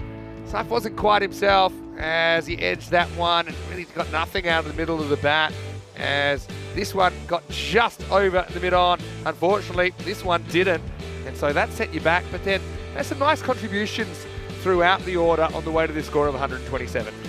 Indeed, Ali was looking good, really kind of took the driver's seat for this innings, scoring some really good boundaries. I think that, you know, Fortunately, couldn't keep going as long as he would have liked. yeah, that's exactly right. I mean, the spinners got a bit of treatment, but they found a way back into the oval with some wickets, didn't they? So Germany going pretty heavy on spin. And yeah, this is probably venturing into the territory of the unnecessary, as he made up his mind to show his hand early charge, and the bowler very cleverly pulling it back. Nice to see Robson out there, get one out of the screws. I think that his fan club will be happy with that. Unfortunately, next one just slid into him, so it was a 6-and-out situation. So like I said, the spinners, even though they did get whacked a bit, they also had the answers. This one, not sure what it hit. That was a proper Tortuga in the middle of the Mashta cricket ground. It found the springboard. It did, and Zishan Ali, he's a talent for me. I like that Shakur. Had no idea where he was. Unfortunately, Zishan went late in the piece. Time to see Mr. Muscles, who nailed one down the ground, smacked into the fixtures, and everyone was impressed with that. As it is, it's an above par batting innings. I think the issue was that you just couldn't quite keep the German bats quiet in the first half. So the margin of victory, 39 runs in the end. And look, positives are that all of the top 6, even 7 if you include Hook, getting to double figures. So more players contributing, so that's good. I suppose it's just a matter of working out the bowling for the Estonians. 30s for Masood and Zishan Ali in there, 15 for Robson, 14 for Bilal Masood in pretty quick time before he played a bit of a rash shot. As far as the bowling went, Cash was very tight, wasn't he? Only went for 12, but the wickets went to Malakzai, who took 2. Amadi with 2 and Srinivas with 1. So the spinners, pretty expensive, but also just taking those key wickets to make sure that there weren't any big surprises. Well, Terry, once again, big thank you for joining us in the commentary box. And do you think we might have you back for Terry O'Connor game number 50 later? I would absolutely love to. Well, I'd love to have you. Love to have you guys back as well in the chat. Vinny Sandy here, Mr. Maximo, with Terry O'Connor on a slightly cloudy, but nonetheless very playable day in Stockholm. Hope you can join us after this break. Estonia, Sweden coming up next right here in the FanCode ECI Sweden.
European Cricket Internationals are proudly brought to you by HCL Software, FanCode, and Grizzly Bear Sports. Hello cricket lovers, welcome back to the Mashta Cricket Ground. It is day 2 of action here in this European Cricket International Tri-Series between Sweden, Germany and Estonia. Coming up next, we have the second match of 4 today. The series concludes today. Top of the table will take the ECI trophy. The next match coming up is Estonia taking on Sweden. We're both searching for the first points of the day. Let's see what happened a little bit earlier when Tyrone Peters had the 2 captains for the coin toss. Estonia's going to call. Heads is the call.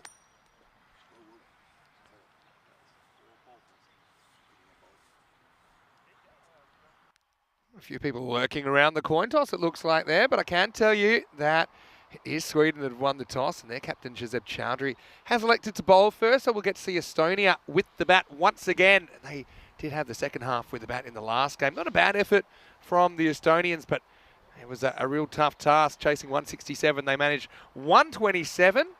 Vinny Sandu here, Mr. Maximo for ECN. Joining me once again by popular demand, and a very happy 50th game commentating for ECN to Terry O'Connor. Well, Terry, it's only taken 3 years, but you've reached the 50 games. Congratulations. Thank you very much, Vinny. It's a pleasure to be back with you again for this game. For maybe some of our viewers that haven't seen too much of the Estonian team so far, just joining us, who should we be watching out for Estonia?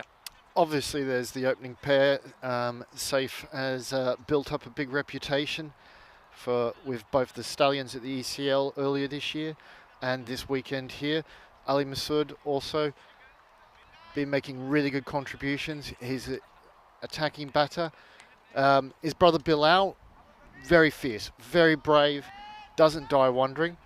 You saw a little cameo from Stu Hook. I wouldn't like to see him up the order a bit. We might see that here in this game. Yeah, I suppose you got to find that balance of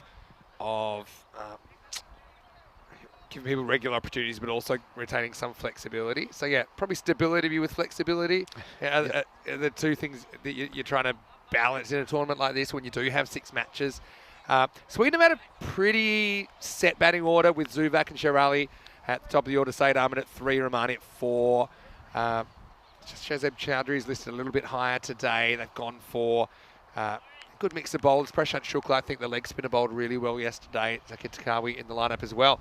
Khalid Zahid's going to get us going. I just think grabs some pad on the way through. It actually goes between Ali Masood's legs. So we're off and racing in match 7. And yeah, big news as well. Nasser Baluch not in the lineup. And we saw him actually leave the field with what looked like perhaps a hamstring injury or something yesterday. So that might explain why he was only playing every second game. So Khalid Zahid will open the bowling. Sudesh Khan into the lineup for Sweden.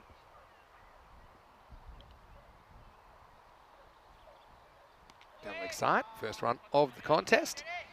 Yeah, Terry, so obviously Sweden, I think something like 30 ranking places above you. But Try about 35. Okay, And to be exact. actual fact, I'd say Sweden's position at the moment is quite artificial because they haven't really played many T20Is in the last 10, 11 months, whereas there's a few teams who've just gone above them in the last 3-4 months because they have played. Yeah. For example, the Czech Republic have just moved above Sweden because of the series they played against Hungary. They were successful as well. Charles Crouch was very quick to get on the blower to me and say that he's basically the owner of the CE Cup. He just has to grace the field with his presence, and the Czechs get home. This one bounces a bit, doesn't it? And Masood misses out on the cut. Sher Ali behind the stumps. Again, he was a hostile wicketkeeper. I think he had to be led to that position after they picked Emil Zuvak as a keeper, who, again, I think at this level, he's a batter that keeps. So they've gone for him as the only option. And then Sher Ali, due to an injury to Emil Zuvak that he picked up on Friday night, has now supposedly got that option. But he's actually done pretty well. He's good to his left. A bit like, it reminds me of when you bring on like a third-string goalkeeper in a penalty shootout, but he just has a way of getting it done. He has pretty good stop to his left. I mean, I suppose with Sweden, with more clubs in Sweden, a bit more of an even split as well in Sweden compared to some of the other countries about where their talent pool is. Oh, okay. So he's gone the reverse ramp after 3 dot balls. I mean, that's a very brave shot to play so early. Yeah, I did mention that word bravery in connection with the Masood brothers, and but Ali's basically saying, look, I haven't got bat on ball for all of these deliveries so far in the first over. I've got to do that. This is what the coach has said to me. I've got to get bat on ball. So he's had to engineer something, and he's rotated the strike. Slife face up for the first time and leans on this one through the offside, and that's going to be 4. First boundary of the contest. It's just a little thing, Terry, but I think the first ball of the game is the only time a batting team can choose who's on strike. And I'd like to see Slife taking the first ball, because I think there's been a few times where he hasn't had too much of the strike in the power play, and you can see there, ease that one away. Some players don't like it, though. Some players like to have a look from the other end. Yeah, that is the case with him. He prefers to see it from the other end, and then he knows what he's completely up against once he is in control. Yeah, classic number 2. Anyway, this is number 5 as he sprays it down the leg side again. Beauty of the left-hand, right-hand combination, isn't it? This is a good ball to a right-hander. Sher Ali in the line of fire. Couldn't quite get behind that one, and 5 bonus runs. Yeah, and an over that early doors was not looking fantastic for Estonia has now been swung around, and there's 12 off only 5 deliveries. Yes, all's well that ends well, I suppose. Zahid needs to find his radar. Gets this one to angle across. Saifur Rahman, but very passable first over. Bit of a draw for me, that one. It's 12 without loss after 1. Yeah, I think if we had got something off the last ball, then we would have been able to edge ahead. Still pretty low on the expected scores. Supercomputer, some people thinking that perhaps we need to put some new AA batteries in it, because despite averaging 120 and 137 respectively, Estonia expected 87 in the innings, Sweden 111 if they were about the 10. I think the supercomputer has blown a fuse in some way if it thinks Estonia's only going to get 87 when Safe can get 88 all by himself. To be honest, supercomputers being a bit more generous in this series, as we saw during the ECS. I think maybe because last time we were here, the average run rate was 8.4 and over, so all the data was based on that. We had teams that were cracking 200 and that were expected to get 70, but it's the way it's been going. Anyway, this isn't a good start from Shukla, who had a very good day yesterday. The first ball is hanging. I mean, this is, to me, I feel like it's dropping just below the waist, but it'll be an interesting replay. It's very well weighted by Ali. He's not rushed the shot. He's waited till it came onto him, and then he struck and picked up the boundary. I've been harsh on these. For me, with that trajectory, I feel like that's coming down. It's for sure. It's Maximo time. Shukla was really good at his ability to drop it into the block hole yesterday. Bit like that. So A little slight misfield. Not going to be able to take advantage of it. So it wasn't a no ball, just confirming to everyone, and then the next ball just won. But interesting, they're going for him in the power play. So because they don't have Baluch in the side, they go for Khalid Zahid and straight into spin. This will be a good contest. It will. One of the best batters from yesterday against, for me, the best bowler. Oh, that just died. And so it can't bounce twice before the line. Let's have a look. Oh. And yeah, that bounced between the crease and the stumps the second time. So yeah, I mean, at least that's not straight, because I think it can get you into all kinds of problems. That would have been horrible for a batsman if it had been. But yeah, we've seen, especially the spinners, they bowl these balls. Is Shukla wearing sunglasses? Yeah, that I can't explain. Hopefully he's got those little windscreen wipers on them, because we do have a bit of a sprinkling happening at the moment. This one angles in to Ali Masood, who'll get a single.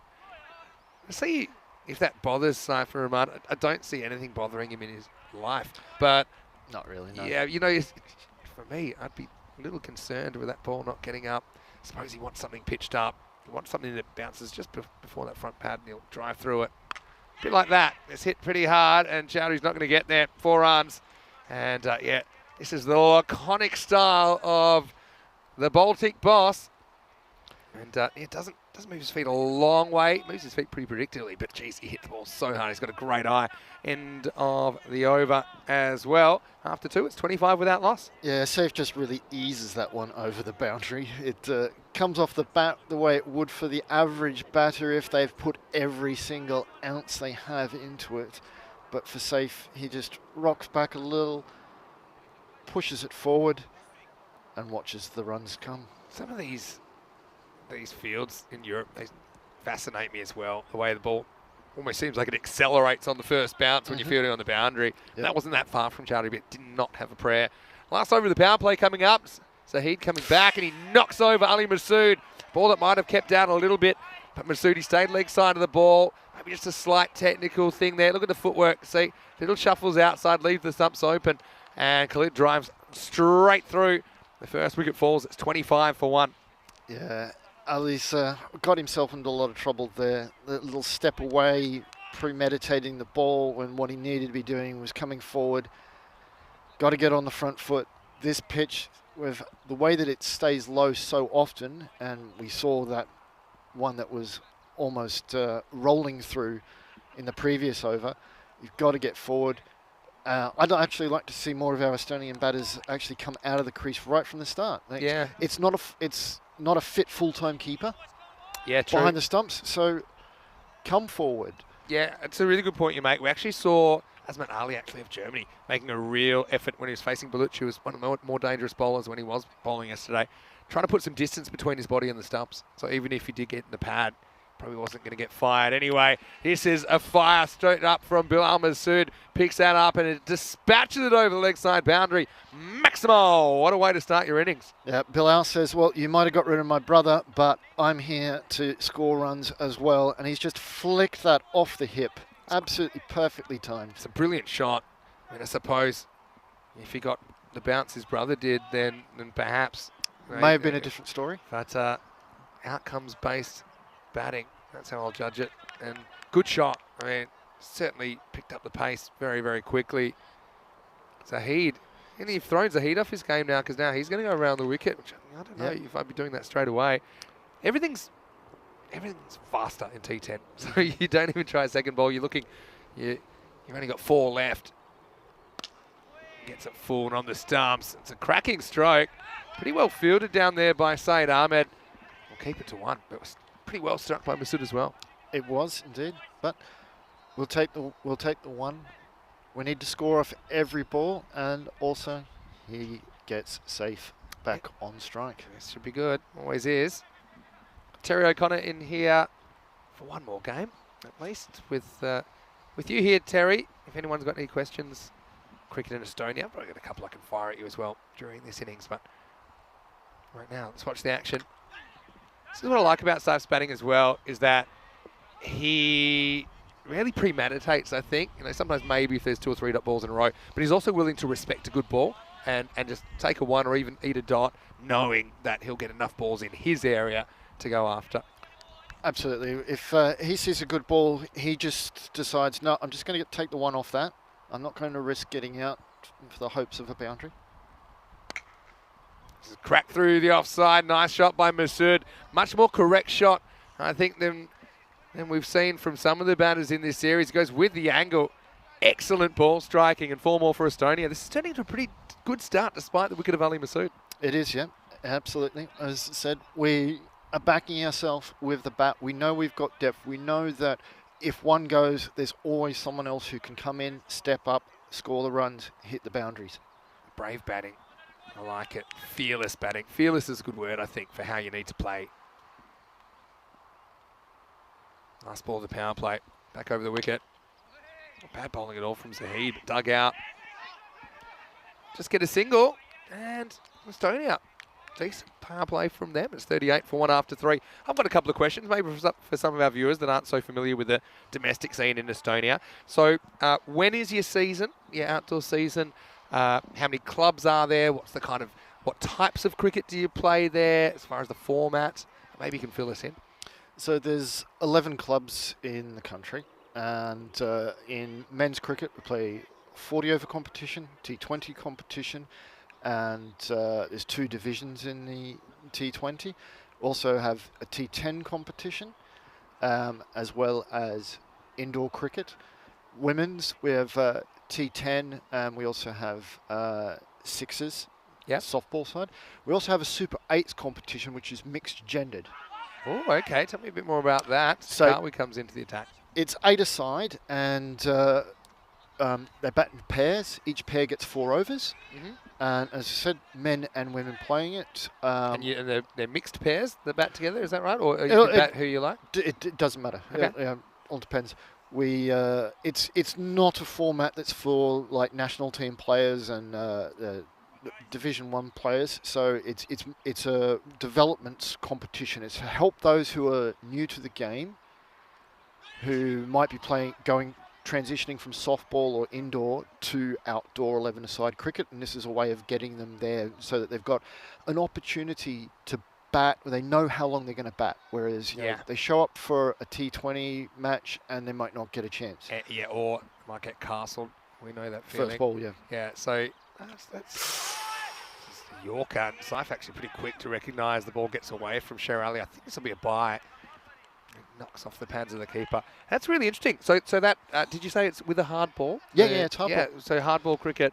I haven't heard of that, the Super 8s, and it reminds me a lot of the indoor cricket that we play in Australia with that format where you know how long you're going to bat. It's not always a good thing sometimes if you can hurt your team a lot, if you get out a lot. Anyway, a bit of hurt on this one from Saif Rahman. The Baltic boss is at his desk and he's ready to do some business. Maximo lifts the left arm spinner. Takawi out of the ground. The fielder's popped his safari hat on to go through the long grass. He's found the ball though. Now, I know you like to watch a bit of ECN cricket, Terry, and you do lurk in the chat under your screen name, Oofus. I bet you saw in Austria when we had the wheat fields and we had a fair bit of rain around that, and there was a certain technique to getting it out of the wheat, and they kind of almost like a jig that you would do to try and keep your trousers dry. Not so bad here, but still uncomfortable, I think, on a day like this to get the ball out of the long grass. Indeed. Pretty well bowled. Again, good decision making from Saif. Doesn't have to go after it and do anything too crazy. Just gets one. Yeah, well, he knows that his partner is also capable of hitting boundaries and already has been, so that, you know, he gets a 6, he then gets a single. If Bilal comes out now and gets a boundary off the last ball, we walk out with a good over. This one slides on a little bit to Masood. Can only get a single off it. Decent over for Takawi, even though he gets lifted for 1 Maximo. He only goes for 9. There's a bye in there as well after 4 overs. The score is 49 for 1. So Kroom is saying that sounds a bit like Terriers cricket. You bat the 4 overs and just lose runs when out. Yeah, so you lose runs when you're out? Is that how it works? Yeah. How many do you lose? 5? Yes. It's essentially indoor cricket just played outdoors too. I think it's good. It's just a great way of transitioning people into the games, maximising their opportunities to actually be fully involved in the match in all opportunities. Yeah, I agree. I think you want to maximise the amount of time that people work on their core skills, and so to think that cricket, just the vagaries of the game, unlike most sports, it's uncertain how many of those core skills you'll be required to show. Obviously, fielding is something you get to do all the time, but you know, you want to turn people from more or less specialist fielders into players that can contribute meaningfully with the bat and the ball, and that's always the issue. Sometimes with native players that have picked up the game later in life, I suppose, to have a bit more responsibility in the team, except apart from just fielding. I think it's a really good and innovative approach. I like it. Anyway, time for over number 5, Nazar Mohammed. Left armour comes in and left armour disappears. Maximo! Masood is so good at picking up the length, isn't he? And he lifts that one up over backwards, square leg. That's gone miles. 6 runs and a great start to the over. Brings up the 50 as well for Estonia. Fantastic pull shot. He's pretty much just done a sort of, it looked like a right-handed version of Usman Khawaja there. High praise indeed. Copying some of the pull shots that he was executing yesterday in the Ashes. He did catch the highlights of the Ashes. 10 minutes a day.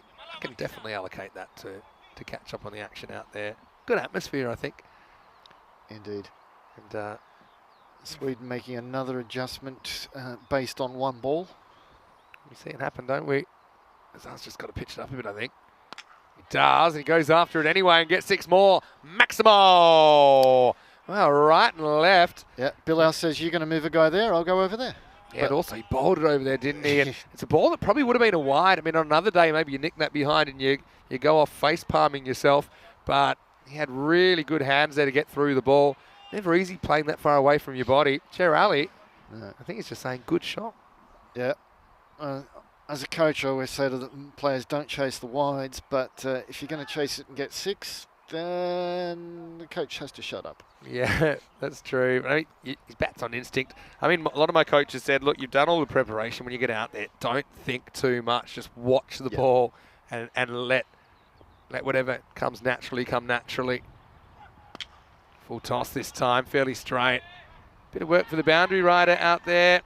And it is handled by Khalid Zahid for a single. So, yeah, Masood, he's been the louder partner, hasn't he, in this opening partnership? But that's a good sign for Estonia. Yeah, well, I think it's a really good system of sort of working with. Safe basically just sees that he can bat for as long as possible and let the others take the big risks. When you've got a batter who can get to 26 off 10, that works perfectly. Facing up now, the big left-hander. Oh, gets full toss, but he's picked out the fielder and he's gone. Oh, you wouldn't read about it.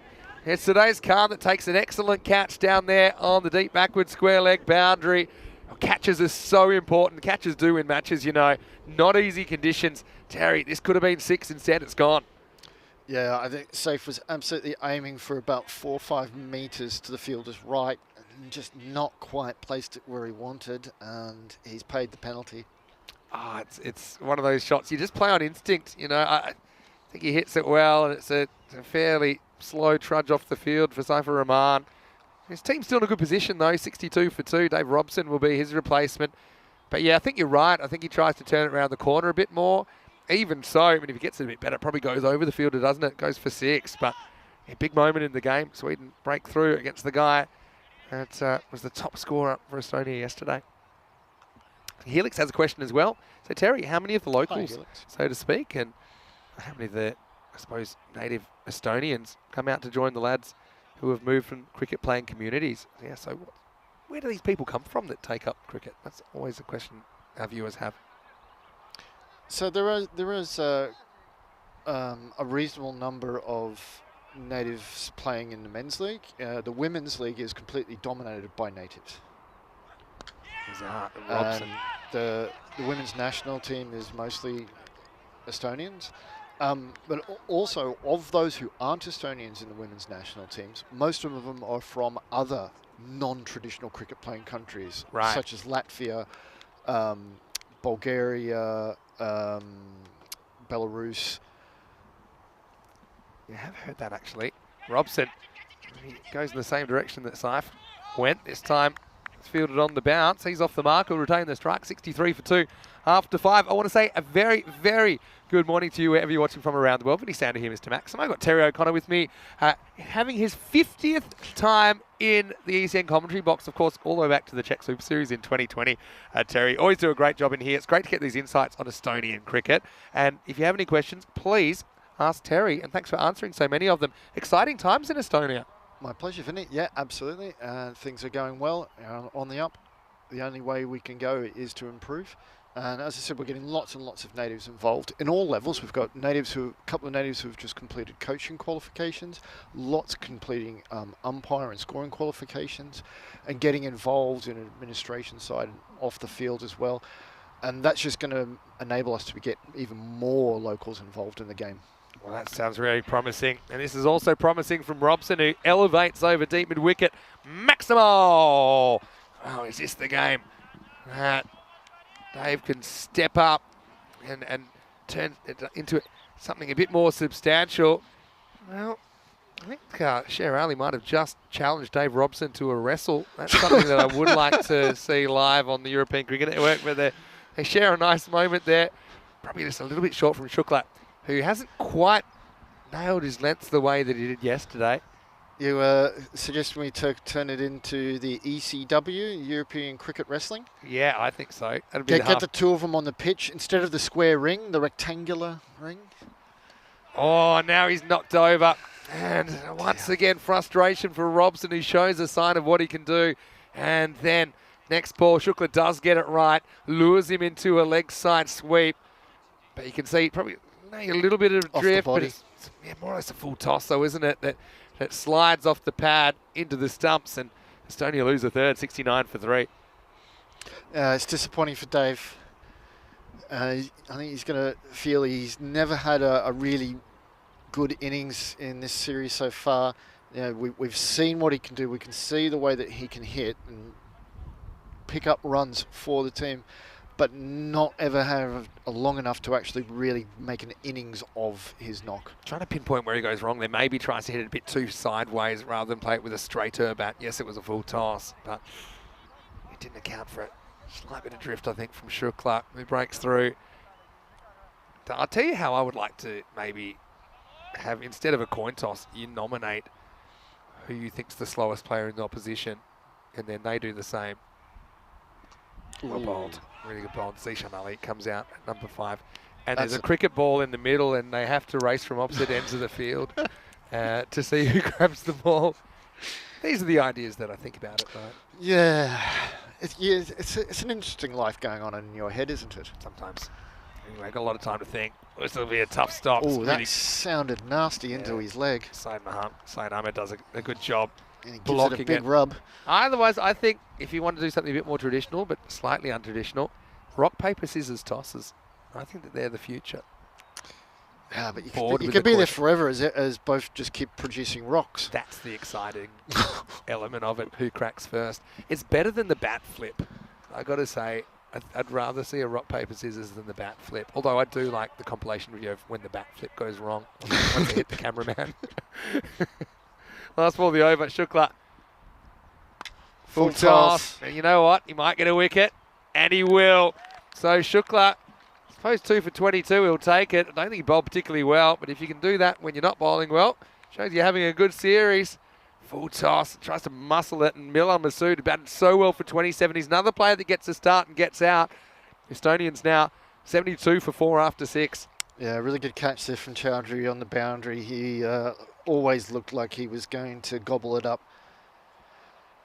So yeah, Helix saying it's great that the Estonian women's cricket is dominated by Estonians and I suppose players from non-traditional cricket playing countries. Do you think there's a reason for that? Or do you think it's just a fact that there are a greater proportion of male, let's say, introduced players than native? Yeah, I do think it's Estonians? it's easier to attract natives when they see other people from their country already playing it. Whereas if they rock up to the average men's T20 match in Estonia, they see it dominated by immigrants such as myself. Yeah, this is well struck. Good piece of fielding as it really took off Tortuga style and Romani, but he knocks it down. And That's a really good point you make, though. And when when you see people who speak your who are from the same group as yourself who speak your language, Yeah. you feel more. It's easier for you to see yourself becoming part of that and joining in. Sure. Whereas if you're if you're like, well, if none of these people speak my language and I don't speak their language, we're all having to speak a second or third language. It's less comfortable. It's easier it's less to of a break barrier. the ice. Yeah. Like once the ice gets broken, it's often it's usually fine. Everyone's enjoys it, has a good time, but being able to actually go, excuse me, can I join in? Yeah. Can I be part of this? Can I have a go? Can I see what it is? Yeah, really interesting insight there, Terry. So comes back for a second over. It's worked away, and this is going to go for 4. Gondal, good time for the captain to step up, gets off the mark with a boundary. Yeah, it's a really good shot here from Arslan. Yeah, as far as this whole thing about, is this the game for me? That's what every potential new player is asking. And so Yeah. I suppose the less barriers you have to that. You talked earlier about the fact that all these materials being translated into Estonian. So some people that might not be familiar with Estonian, it is a language in itself, right? And so Very much a language in reducing those itself. reducing those barriers. So it sneaks past the outside edge of Gondal up to the 4. Has to eat a dot. And for the long-term sustainability of cricket in Estonia, we have to have more Estonians involved. We can't be reliant on, again, I've immigrated to Estonia and I'm working in part of it, but Estonia has very strict immigration laws. It has caps on the number of people. In the air, could be trouble, and it is. Romani comes in, Gondal just checks his shot there. Feeling for the ball, wasn't he? He's going to be the 5th wicket to fall. Estonia lost their top 5 now, 77 for 5. Yeah, things falling away a bit here. What we really needed to be having in this innings is something similar to what we did against Sweden late yesterday, where there was 4 really good partnerships that got us into a good position, got us close to their target. And we need a partnership to come now to see us through to the end. And Stu Hook's come out to join Zishan. And if these two can click and these two can bat through to the 10, we're going to have a really a score that gets us into a position that gets us back in the game. Yeah, I agree. Hook's a more than capable number 7 coming out. He's averaging the 230s. He's got 19 balls left in this innings to play with. Mohammed has come back well after a bit of a rough start. 2 for 19, last ball of his spell. Coming up, gets 1 crack at Hook. Backs away and angles and uses the pace well. I think it's 2, but I don't think it's quite on there. As Takawi jumps over it pretty quickly into the over. It's 79 for 5. Just quickly, now all you fans out there that are counting down to the ECC, we know today it's 99 days to go. We'll get to see Estonia in Group C with Sweden, Denmark, Italy, and another team yet to be named, but we'll be able to reveal who that is pretty shortly. So it's actually a preview of a Group C match we're watching right now between Sweden and Estonia. And yep, confirmation, 99 days to go. It's going to come quickly, Terry. It is. It's hard to believe I'm going to be back in Spain so quickly again. How is your Spanish? Can you say anything? Uno, dos, tres. Very good. Por favor. That's how Lord it's of that. Rings. Very good. Luvim Česky. No Spanish. No. I can. In my Estonian is fairly limited. I can read it. Can't always tell you what it means. But yeah, tere to all of our Estonian viewers. I know that James Stewart, he's been looking forward to watching from Estonia. He's a big supporter of the ECN. Slow ball first up from Zahid. You're going to get a steady diet of Yorkers in the occasional slow ball from him. Interesting, he goes to slow ball first ball. Yep. Stu Hook almost throwing his back out in his effort to hit that ball. He has to be careful of that back. He's still got to keep in the second innings of this game. Slow ball again. Hook picks it this time and he works it away leg side. Cuatro carreras. Yeah, interesting back-to-back slow balls. I think maybe he's trying to set him up for something here. I feel like this could be the Yorker that speared in, but right now Stewart's got his measure early. A good 4 there for Stu, or Nelly, as it is in Estonian. Yeah. Looks like you have picked up a bit. A wee bit. Now it drives straight. Not quite hitting the Yorker. I think we underestimate the fatigue that these players go under, despite the fact, yes, it's a short form in the game, but it's also the momentum of the game. You know, it picks up. Yeah. They have to get up and down several times a day, and absolutely warming up and things like that. I haven't played T10 because I retired just before ECN brought it to Europe. But yeah. for me, playing 2 T20s in a match was always much harder than playing a 40-over game. Exactly. Much, I'd even say harder. harder than, I've done that compared to 50-over cricket, and T20 is still harder. This is up in the air. Should find some space. Takawi. He's full on dive mode, and then some indecision in the end. Keep it to 1. Probably smart. You don't want to run out at this stage, especially with the 5 wickets lost already. You don't want to expose really any other batters unless you need to. If we are going to see 2s run here, and they've been very rare and infrequent and relying on massive misfields or overthrows, these are the 2 who can do it. They're very, very quick. Slow ball again from Zahid. Keeps going to that. Interesting that Stu does have this technique of kind of taking his helmet off when he's not facing. Oh, because this is his 3rd bat in this weekend. Yeah. So this is only the 5th time he's ever worn a helmet in cricket. Is that right? Yes. I'm glad that he's decided to take it on. Oh, he hasn't. Late in his career. He hasn't. Okay, so it's He's up been and it's forced over. Maximo. And what a shot that is actually from Zishan Ali. Snaps through the ball. I mean, that's pretty as a picture. And counter-attack on. So it's still In fact, that might be the end of the over. It's 91 for 5 after 8. Okay, so it's been mandated now that the So players you, need to wear you might helmets. be aware the ICC made a change to the playing conditions for T20Is and ODIs that came into effect on the 1st of June. Is it June or July? Okay, I thought it was July. June. Okay, June. That batters must wear a helmet to pace bowling. Yep. And we adopted that in Estonia also starting from the 1st of June. And Yep. so Stu's had to wear a helmet for his last 2 domestic matches there, and so because he's going to have to wear it in the World Cup qualifiers next year, he's wearing it this weekend because he's trying to get used to it. Makes sense. And again, we'll have to see what we do at ECN, but I mean, I'd like to see that taken on if at all possible. And well, Hook gets one. That castles him from Chowdhury, and although Stu does play a nice shot that goes to the boundary, doesn't deal with that one too well. Feet jumping away from the ball. Chowdhury strikes straight away. Estonia now 91 for 6. Yeah, it's a very good ball from Chowdhury. And you can see Stu, he said, all right, well, you have to wear a helmet, have this one.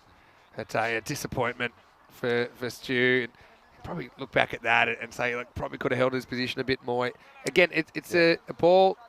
Essentially, probably likes the idea of attacking it, but in the end, he's just trying to keep it out, and he's not really in a position to do that, considering where his body weight was going. I think it's the moment he realizes that the length it's going to be on, it's going to be problematic, and then you see he starts to go forward and then just pauses. Yeah. And it's that point where he's now like, oh, actually, how am I actually going to play this? Yeah. That brings Sahil to the crease.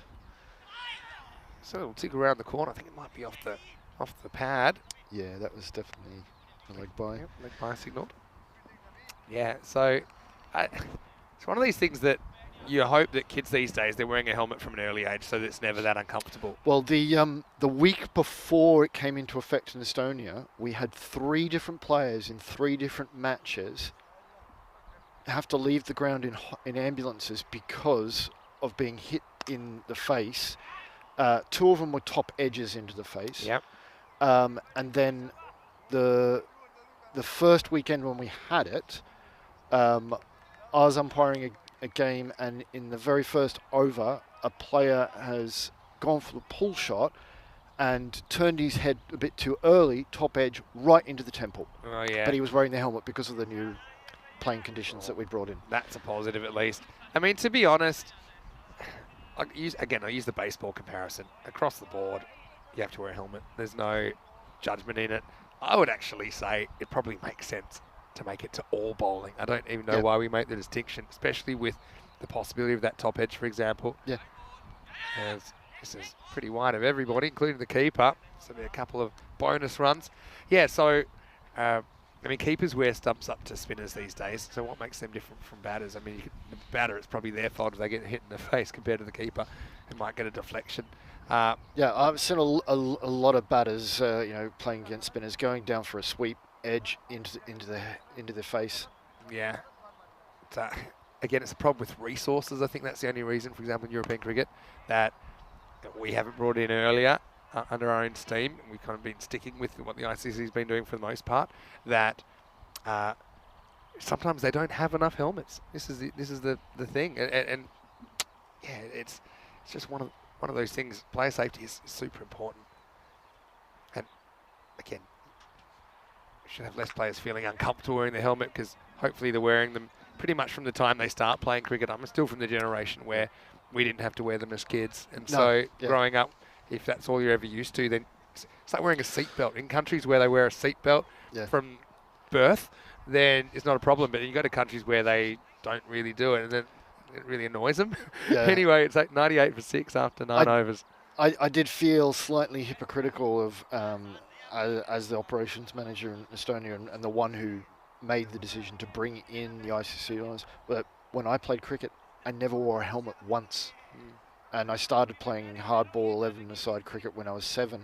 And when I was 9 years old as a bowler, I was very, very tall for 9. Bouncing a kid and hitting me in the nose, and he's gone off with a broken nose. Yeah. Because none of us wore helmets back then. Way things were done in the day. Liam saying hello to everyone, and he's saying Estonia been very impressive for their first appearance on the ECN in the international format. Really nice shot. It's going to beat the fielder. Yeah, Zishan Ali has done a lot of the strike, has he, actually? But what he has done, he's done well. I like that he goes straight, and I think pretty happy for Zabi Zahid that he didn't get in the way of that one. He's in the firing line. He's been a little bit off so far, Zabi. Yeah, so I'm the same, actually. And it took me probably, once I started playing first grade cricket, I realised, you know what? These guys are getting it through. And I was batting probably number 9 on average there. So I thought, look, even if I'm a bit uncomfortable, I think I'm in there to do a roll and I can't do it if I'm unconscious. Oh. Anyway, good slow ball, knocks over Zishan. And Zabi, like I said, hasn't quite been his most consistent effort, but he does get that slow ball on target. Zishan swings all around it, and Estonia loses 7th with 4 balls remaining. It's 102 for 7. Yeah, he did not like Zishan smacking the previous delivery straight back at him, and he has responded by smashing his castle over, and Zishan departs. Sign of modern cricket. Used to be if you got smashed for 4, you'd try and bowl a quicker one. These days, you actually do the opposite, and Zappy has a good change of pace. So it's not that easy to pick. Zishan just loses his shape, and that's all about the fact that he didn't quite judge the pace from the moment it left the bowler's hand. It's funny, I speak to a lot of players, even in the professional cricket world, bowlers in particular, and they say, oh, Vinny, all my life, I've been trying to bowl as fast as I can. They've been trying to teach me to bowl fast, and now they just want me to bowl slower balls all the time. Yep. So makes have a bit of a laugh about it, I think. Krishan comes out at 9. What can he do? He can get one. That'll do. And get to have another look at Chowan. So, yeah, like I said, baseball, I don't know when they did exactly, but they made helmets mandatory, and so now it's not even a question of whether you wear one or not. Sometimes you'll forget, because baseball's funny, because you go up and bat just for a couple of minutes, and then you come back. Quite often you'll get up there and they'll be like, helmet. I played baseball also as a kid. It was always mandatory to wear a helmet, and to be honest, though, while we had to wear a helmet while batting in baseball, I always thought they were quite flimsy, and you'd often see a baseball helmet get cracked. Yeah, when true. the ball hit it. True, yeah. Don't know if that's where helmets in T-ball, but come back to that in a second. To come. Full Hot, toss. yeah. And he's got through the fielder. He has. So, yeah, this is the on-speed delivery. Yeah, he's taken a step out, which kind of counts against him, but you know the way they umpire here, they will be pretty harsh with these. It's just a matter of, in ECN cricket, if it's waist high or above, I think they've said it's just okay. Terry, you probably wanted the call there. But yeah, player safety, super important, and I think it's the grill that annoys people more than the actual helmet in cricket, to be honest. Yeah, just feeling like your vision's restricted a little bit, on the peripheral. Not really a thing in baseball where you don't have the similar grill. Anyway, this is the end of the innings in Estonia. It's a fighting knock, isn't it? At 108 for 7 off the 10 overs. Sweden will need 109 to win, and so it's not that dissimilar to the score that Estonia set Sweden yesterday in match 1. It'll be tough, but a good challenge for the bowlers who have been improved this morning, Terry. As early on, we saw the same opening combination of Ali Masood and Saifur Rahman. Ali Masood played some really nice shots throughout his innings, and unfortunately, he got done by one that kept a bit low. He stayed leg side of it. And once again, a good experience for Estonia this weekend. Like I said, they played well in patches. Bilal Masood played a really good shot first ball. Saif looked like he was going to go beast mode. It was an innings where I think a couple of moments had a big impact. And I think, Masood was going well. Saif was kind of happy just to kind of relax and play the anchor role a little bit and let people bat around a bit. He found today's can't. Feel that costs you 20 or 30 runs. Again, looks like Robson is going to have a good knock. He whacks a 6 and then misses out on the full top. So just a few frustrations, I suppose, keep you from putting a really decent score on the board. Indeed.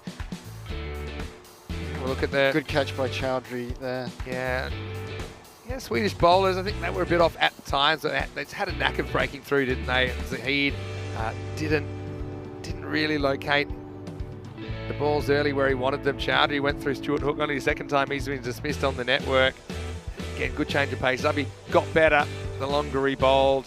Saved some nice shots late in the piece by Zishan Ali, 16 off 9. But apart from that top 3, Zishan was the only player to reach double figures as Estonia were able to put 108 for 7 on the board. So 109 for Sweden. And if they're going to stay in the frame, I suppose, of trying to take this trophy, but still, you know, it's one of those things, and you guys have probably talked about as a group as well. I think, in a sense, you're competing against yourself here, knowing the ranking difference between Estonia and the other teams. They'll be hoping to just go out and put a good 10 overs in the field and get to as close to the 10 overs as they can. Maybe get the early wickets and make a game of this. 2 for 22, Shukla. Opened the bowling, wasn't quite himself. Nazar Mohammed recovered after a less than ideal start, 2 for 20. Wickets also for Khalid Zahid as well as Zabi Zahid and Chowdhury, 1 for 6 off his 1 over.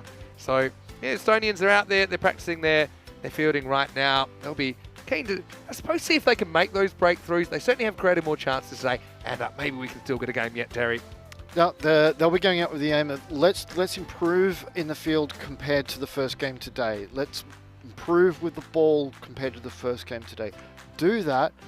That keeps us in the game. Few things go our way, we can restrict Sweden. Then we can start to see of, can we win this?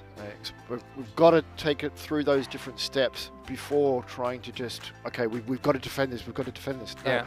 we've got to improve this, then look at the next aim down the track. Yeah, well, when you've got it right this morning with the ball, you've been pretty good. Let's just see what happens after the break. Back in about 10 minutes with the chase. Sweden, 109 for victory. Estonia searching for their first points in this series. To do that, they'll have to defend 108. Vinny Sandu here, Mr. Maximo for ECN with Terry O'Connor from Cricket Estonia. We'll see you after this with more FanCode ECI.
European Cricket Internationals are proudly brought to you by HCL Software, FanCode, and Grizzly Bear Sports. Hello and welcome back to Stockholm. Great to have your company last day of our 2-week Swedish adventure. It's Estonia versus Sweden here in match 7 of this European Cricket International. Vinny Sandu here, Mr. Maximo, with you for ECN. Of course, taking the show to Romania tomorrow. I'll be there, in fact, in 24 hours. We'll be deep into that series.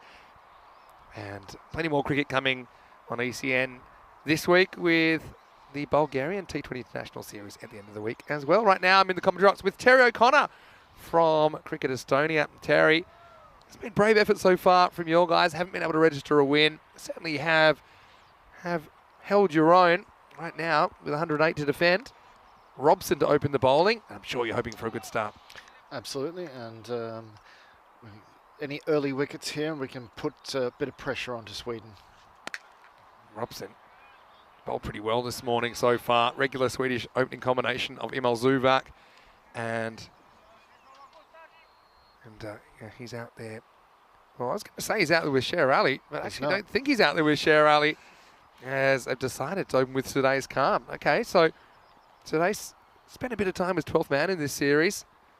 It's an opportunity. Whips one away with a flourish first ball. I was going to say, Sher Ali's had a big workload, so I suppose I can understand that that they want to maybe give him a bit of a break from opening the batting. Whether he wanted a break or not, I'm not sure, because he's had the gloves, and a nice opportunity for Sudais to see what he can do. If we can take advantage of that change to their lineup, then that will help us greatly. Fielding's important, isn't it? Slightly greasy conditions this morning with the overnight rain. It's not significant rain that we've really had here, and it's still sprinkling, but just creating a few more complications for the fielders. What a shot that is from Emil Zuvak. In fact, no, today's part of me again, as they got the single the ball before, but that one disappeared quickly out of the ground. What a shot. Full outside leg, and he's decided, no, I'm not just going to leave that for a wide. I want a maximum. Today's Calm plays his cricket for Malmö CC in the Skåne region, which we unfortunately won't get to visit in ECS cricket this year because of it's mainly to do with the fact that we have so many places we're having to get to, and the fact we've gone to 2-week series. Robson needs to get back online here. Doesn't. Might just flick the pad so he avoids getting called for a wide. It's a top ball. This was the issue yesterday, wasn't it? With let's just say a similar kind of target set. It was probably 10 less yesterday, but Swedish batters really came out and muscled the bowling. Is this down leg side? Yep. And this one will be called a wide. Robson, he'll give you 100%, won't he? And so 9 off the over is not a total disaster. If you get out of this with a dot or even a 1, probably take it, move on. Again, the key is, can you take the key wickets of the hitters? There's plenty of them, but you just got to deal with them one at a time. Not a good ball, though. This is high. And it's going to disappear over the boundary as well. Maximo! Sudais gets a gift, and we said about getting out of the over. I just don't think it's going to be that easy. Let's have a look at it on the replay.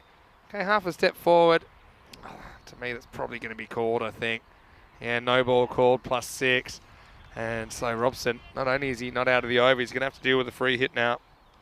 Yeah, with defending this total, we've really got to cut out the wides and no balls. And we've already seen one of each in his first over. It's a much better ball from Dave there. He'll take it. And we will get to the end of the over. A bit of the good, the bad, and the ugly there. As it's 17 without loss after 1 over. Well, there's the Nelson, 1-1-1. 111 matches since the Golden Ball. We haven't had an international Golden Ball this year, although we did have one last year. Belgium and France on a Thursday night. And you think this is rain? It ain't, because it started pouring down for that Golden Ball last year. Thankfully, Vinny, neither of us are English, so we don't have to spend the rest of the match on 1 foot. That's true. I always thought it was quite an amazing physical feat that David Shepherd used to be able to hop on 1 foot. Really portly English official. From I suppose it must be over 10 years since he's umpired now at the highest level. Hello to Robin Hussain, who's saying hello to me. Hopefully you're well, Robin. Hopefully you're enjoying the cricket today. So Ram Krishnan is the new bowler. Just pushed for one. Bit of an unnecessary throw there. I think I'll have a look at this. I mean, he wasn't sprinting, was he? Email Zuvak. Let's have a look at it.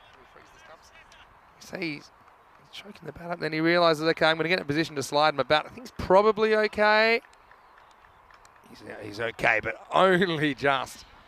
Well judged, I suppose. My apologies, Bilal. I will retract the call of unnecessary throw. I actually thought he had his bat down, but Other as you thing can is, see, it was much closer. International level, you back your fielders to back up a throw, and I suppose you're trying to make things happen with a fairly moderate target on the board. Anyway, this is up and it's in the air. It's probably going to fly out of the ground. It does. Well judged by Sudesh Khan. I think the breeze for the most part has always been behind the batter, so I think once it gets so high, it normally carries. We could see that one actually sort of paused a couple of metres inside the boundary, and so the breeze just gave it that extra push to give him the 6. Comes in again.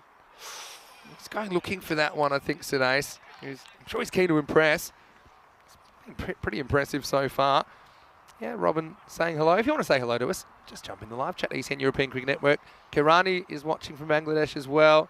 Helix is remembering good old Shep. He was funny. Yep, Dickie Bird was one as well. I grew up watching when I was watching the Ashes from England. Yep. Oh, that's a nice ball. It's a big shout. I think he hits him outside the line. A bit like we talked about before. I think there's an effort here to kind of put some space between himself and the stumps. And you can see there, I think the impact's outside the line. Even though that ball probably would have come back and hit the stumps. It's come back a long way. He's come forward. You see the umpire can have no certainty that that would be hitting the stumps with the amount it's moved sideways and of how far forward he was. Yeah. And I think it hits him at least a ball outside off stump anyway. So that's kind of the end of the conversation. This is cracked towards Ali Masood that does the fielding. We'll get a single. Yeah, Dickie Bird, I remember once he held up a test match because he had to make an unscheduled bathroom break and all the players were just out there just before the days of having 3 or 4 water bringers like they do these days. They were just sitting out there talking to each other waiting for him to come back. It was quite funny actually. Yeah, so I talked about this during the week, but yeah, my first full series, international series I ever watched was Australia touring England in 1989, where my mum would let me stay up late to watch it. So yeah, I've always got a soft spot for when Australia tour England. God, you made me feel old saying that. 27 without loss after 2. Yeah, you just look young. That's the thing. So Estonia yet to get some points. They'd love to pull off a win. If it's not in this match, it'll have to be the last match. Yeah, you'll take on Germany in match 9. Sweden and Germany, though, obviously if Estonia aren't able to get a win at any point during this tournament, then match 8 will decide the trophy. But I can remember watching international matches in Australia that was in a different decade. wow, okay, I take late it back. 70s. You are old. Anyway, this is up and it's over the leg side. Maximo! Sudesh Khan, make up for lost time. Goes and fetches this. Puts the is that the old Viv Richards front foot pull shot almost there? Good batting. It was looking very reminiscent. Yeah, he is absolutely taking advantage of this opportunity he's been given to open the batting for his team. It's a clever adjustment though. He goes slower and he goes a little bit wider. It's good bowling by Bilal Masood. Yeah, that was really well done by Bilal. Good thinking, good variation. Yassine Khan, youngest player to ever take a 5-wicket haul in ECN during this ECS. He's in the chat. Hello, Yassine. Hopefully you're well. He tries that kind of rolling off spinner again. Slower ball variation. It's been a good one. Last couple of balls to Sudesh. I think sometimes he's premeditating a little bit about where he wants to hit the ball. And most of the time, that's the leg side. It's Zuvak. Had too much time to express himself. Now he launches into a cut shot and he laces it through point for 4. I mean, this guy hits the ball so hard and they've got a few of them, Sweden. It was the effort ball from Bilal. It was heading wide outside, but the batter has just given himself the room and just lashed onto it perfectly. Yeah, a few people remembering David Shepard and Dickie Bird and their impact on the game in the chat. Hello to Shohag as well. Yeah, Bilal. It's a search for consistency here. What's his approach this time? Yeah, made sense. I thought he'd take the pace off. He does. Now we've got a chance for a run out. This would have been out. And, yeah, they decide to go on contact. But, this time I think it was fairly straight. It actually was too short to bounce over the stumps. Yeah, the batter was ball watching, direct hit, and he would have departed. Last ball the over coming up. Last ball the power play. It was the effort ball again, but he's all over it. Sadais has been the main protagonist here in the first 3 overs. 43 without loss. Yeah, I think Bilal just signals that effort ball way too much, and the batters know this is one. Throw the bat at it, and it's going to go. It will just fly. Yeah, and to persist with that length with no deep backward square. I mean, I know it's the power play and you get 2 outfielders, but it's a dangerous proposition.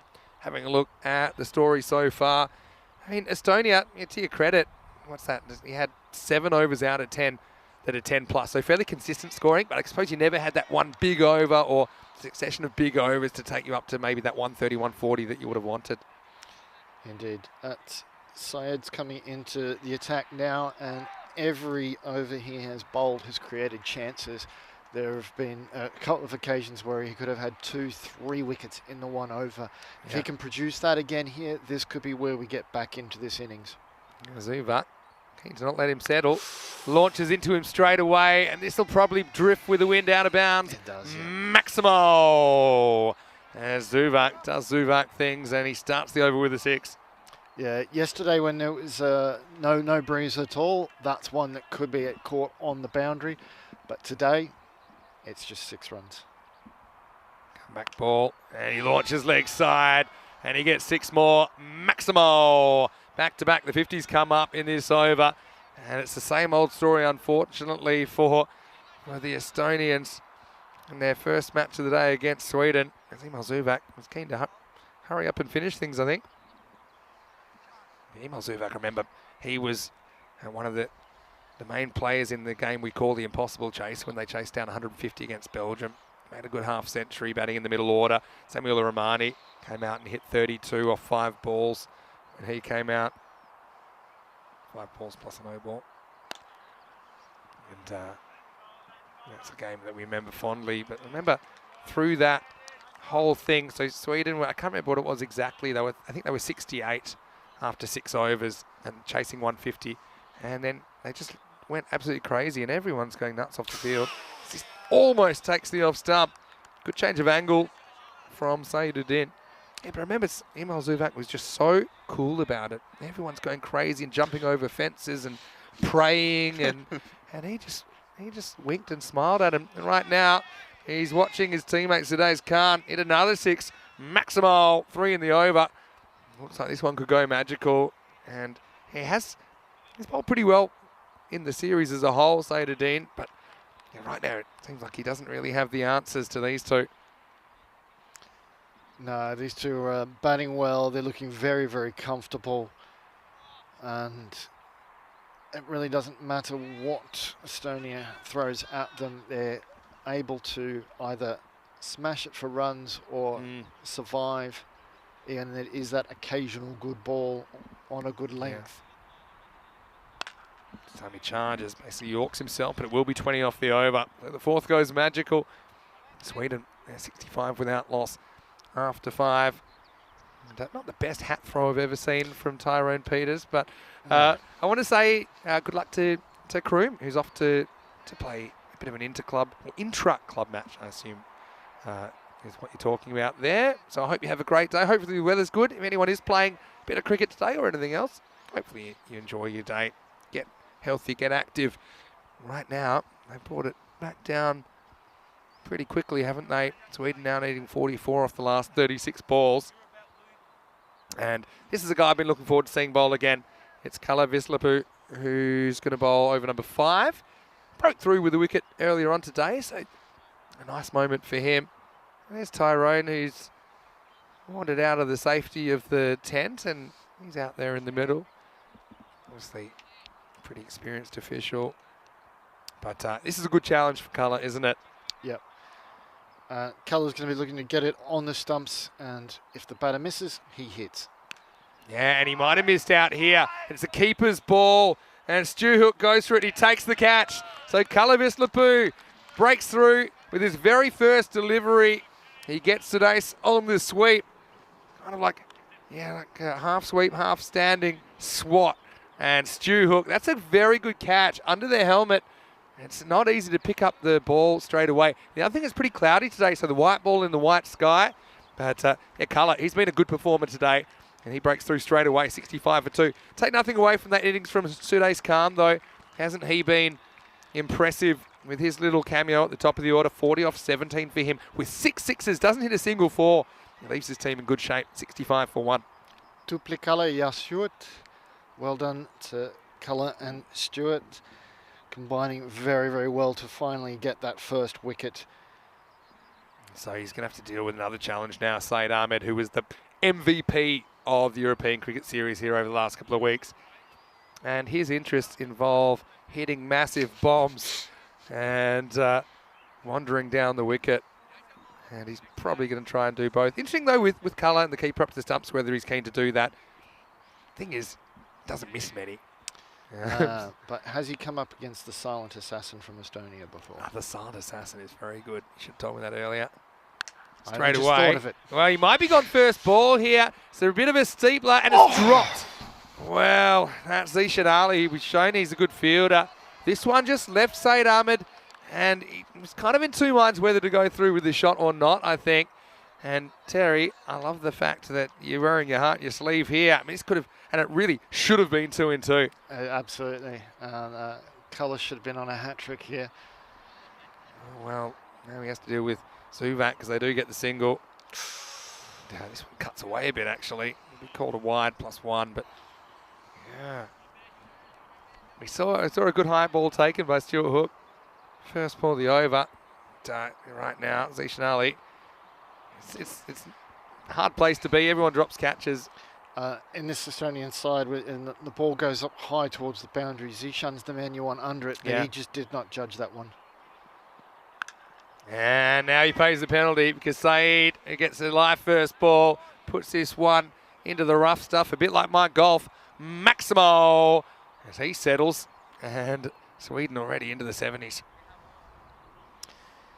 Yeah, he's showing exactly what you spoke about, Vinny, from what he did in the ECS, just bombing it out of the ground. Yeah, he loves that. And I suppose what Colour did really well on that first ball to Saeed is he drew him outside the off stump a little bit, so he didn't get his favourite kind of mid-on to mid-wicket region. And really, to be honest, not too many bowlers had the answers to him in the ECS, even though he shows his hand. Yeah, safe. Just blowing on the hands, trying to keep them warm. Now, Saeed's happy to take the one.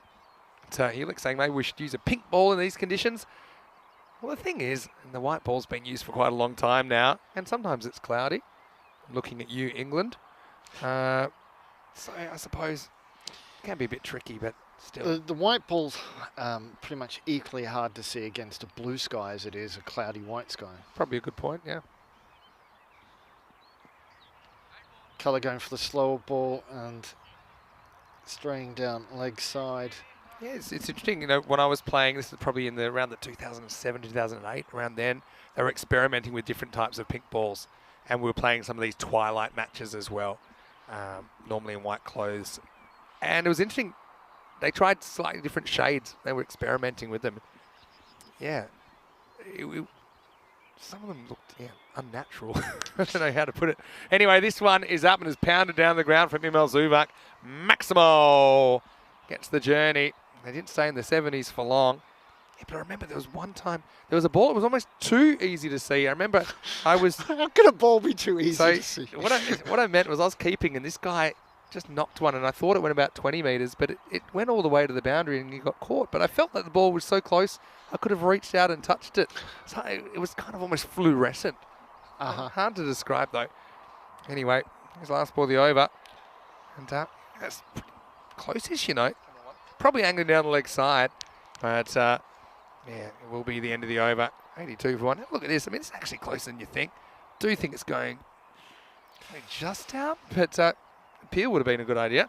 As the end of the over comes around, it's 82 for 1. Reminder, where we will be during not just this week, but the next few weeks.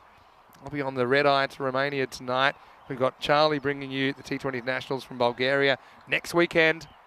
Great to have more T20 international cricket through July, both men's and women's. So that Netherlands T20 International Women's Tri-Series involves the Netherlands, Scotland and Thailand. Wow, so that's awesome. going to be a great series to show. Fantastic. And Corey's super excited to bring you that from his nation of residence. Anyone who's not familiar with the Thai women's team, they are really, really good, and they're really entertaining to watch. They play with such fantastic passion. You'll always get your value. Dave Robson's worn that one. He's almost caught that, hasn't he? And I won't say where he's almost caught it, but let's have a look at it on the replay. It gets whacked. Oh, in fact, it's just got into the shin.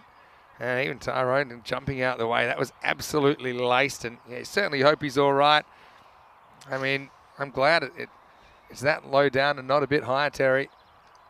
Yeah, but when you get hit in the shin like that, with the power that ball was going out, that pretty much knocks you out of contention. Like, it becomes so hard just to put any weight at all on it. Yeah, he's going to get the magic spray treatment. And yeah, it's a nasty one. What? Dr. Parkin to the rescue. Yeah, let's have a look at it again. Had pretty much no time to react here, didn't it? You can see it actually doesn't react. About 250 milliseconds for your brain to realise it's coming. And that ball, yeah, I don't think it took much more than that to come back to the bowler. But he's as tough as old boots, isn't he? Dave Robson, I'm just going to get on with the job. And, yeah, that one hurts. Anyway, he's got a score to settle, doesn't he? Let's see what he can do. Now he's got the ball back in his hand. Oof. That one takes off down leg side. And pretty good take by hook, actually, even though he doesn't take it. Yeah, so Shrug asking Thailand women going to be the first non-European team on ECN? I think so, you know. That is absolutely Yeah. fantastic. So I was just thinking about the Estonian women's program that you were talking about, maybe some of the parallels with Thailand. This is a cutter, holds up in the air, and it's adios pelota maximal for Zuvak, who moves into the 30s, gets it down under 20 required. But yeah, you mentioned the fact that there's so many of the players in the Estonian women's program are kind of born and bred Estonians, and yeah, Thailand's much the same. Oh, they're all Thai. They're Yeah. all Thai. This is dragged off the inside half of the bat, but it's going to be 4 more. I think this game's on borrowed time at the moment. And Robson, probably just getting a little bit too straight. It's hard to know where to bowl to this guy, though. He has no obvious weaknesses. And maybe you're hoping he just gets bored and tries something silly. But Zuvak, 38, has been a thorn in the Estonian side once again. Here comes Dave. Oh, he's bowled him around the legs. Oh, he's going to be happy with that. He's going to be absolutely excited. Gives a little thumbs up. Yeah, this is a misjudgment if ever I've seen one. You see Zuvak. I was asking how do you get him out? Well, he momentarily forgets where he is on planet Earth. The GPS malfunctions, thinks he can step inside and get a wide. That wasn't even close. It was middle and leg. And Robson enjoys it. He says, okay, you hit me, now I get you. As the consolation wicket was probably the best case scenario for Robson. It makes it 94 for 2, and he's still got a ball remaining. Yeah, you just see it. Look, that is an absolute massive skip to get out of the way of the ball. That is one where you've got to wear it, and there's virtually no way he would have been given out LBW if he hadn't have moved. Yeah, so where does this pitch? Yeah, probably pitches on leg stump, to be honest. I was going to say, but it would have hit him on the fall, and the umpire's going to be like, okay, maybe it was in line, but then it's going to be so much harder. And he's gone! Wow. Dave gets 2 and 2. He does, and late drama for Robson, who in theory is on a hat trick, but he doesn't have any balls left. And yeah, I mean, let's have a look at this one again. It probably pitches on leg stump. see Romani comes out swinging. Again, where does this ball pitch? Middle and leg. Yeah. Umpire's call maybe on the pitch. The rest of it, no problem at all. I mean, it hits him in front. It's definitely going on to hit. So, Robson, we now know the cure for a cracked shin bone. Just a couple of wickets, and he's dancing like a cat on a hot tin roof. Coming up next, it's match 8, Sweden versus Germany. News from the toss. Sweden electing to bowl after winning the toss. Again, assuming that games go to form in match 9, then this is the match that will decide who is the champion. Having said that, if Germany lose, they can still win and pick up points in the last game. But yeah, Sweden, they're going to go 4-1 here. Each team playing 6 matches across the weekend. Pretty well bowled. Zishan Ali comes on and yeah, again, playing well in patches. Yeah. and so It's been the story of our weekend, unfortunately. Takawi gets a hit. Come on to face now. Yeah, Said Ahmed. The one that got away as well was Zishan that put him down first ball. Steps across and just happy to take one here. Yeah, so Thailand women, you're right, Shrug, probably the first non-European team we've seen on ECN. I think it's inevitable that ECN will Eurovision style expand beyond European borders. I just think it's a format. It's a lifestyle, Terry. It's a lifestyle you love. Oh, Ooh, it's another good ball from Zishan. yeah, so it takes the pace off. Question was, how do you bowl to this guy? He does tend to miss a lot of balls that are actually more at his body for a guy that likes to whack to the leg side. But most of the time he's kind of taking them off the stumps or even slightly outside off stump over the legs. A bit like this, but he doesn't have too much length to work with, just a single.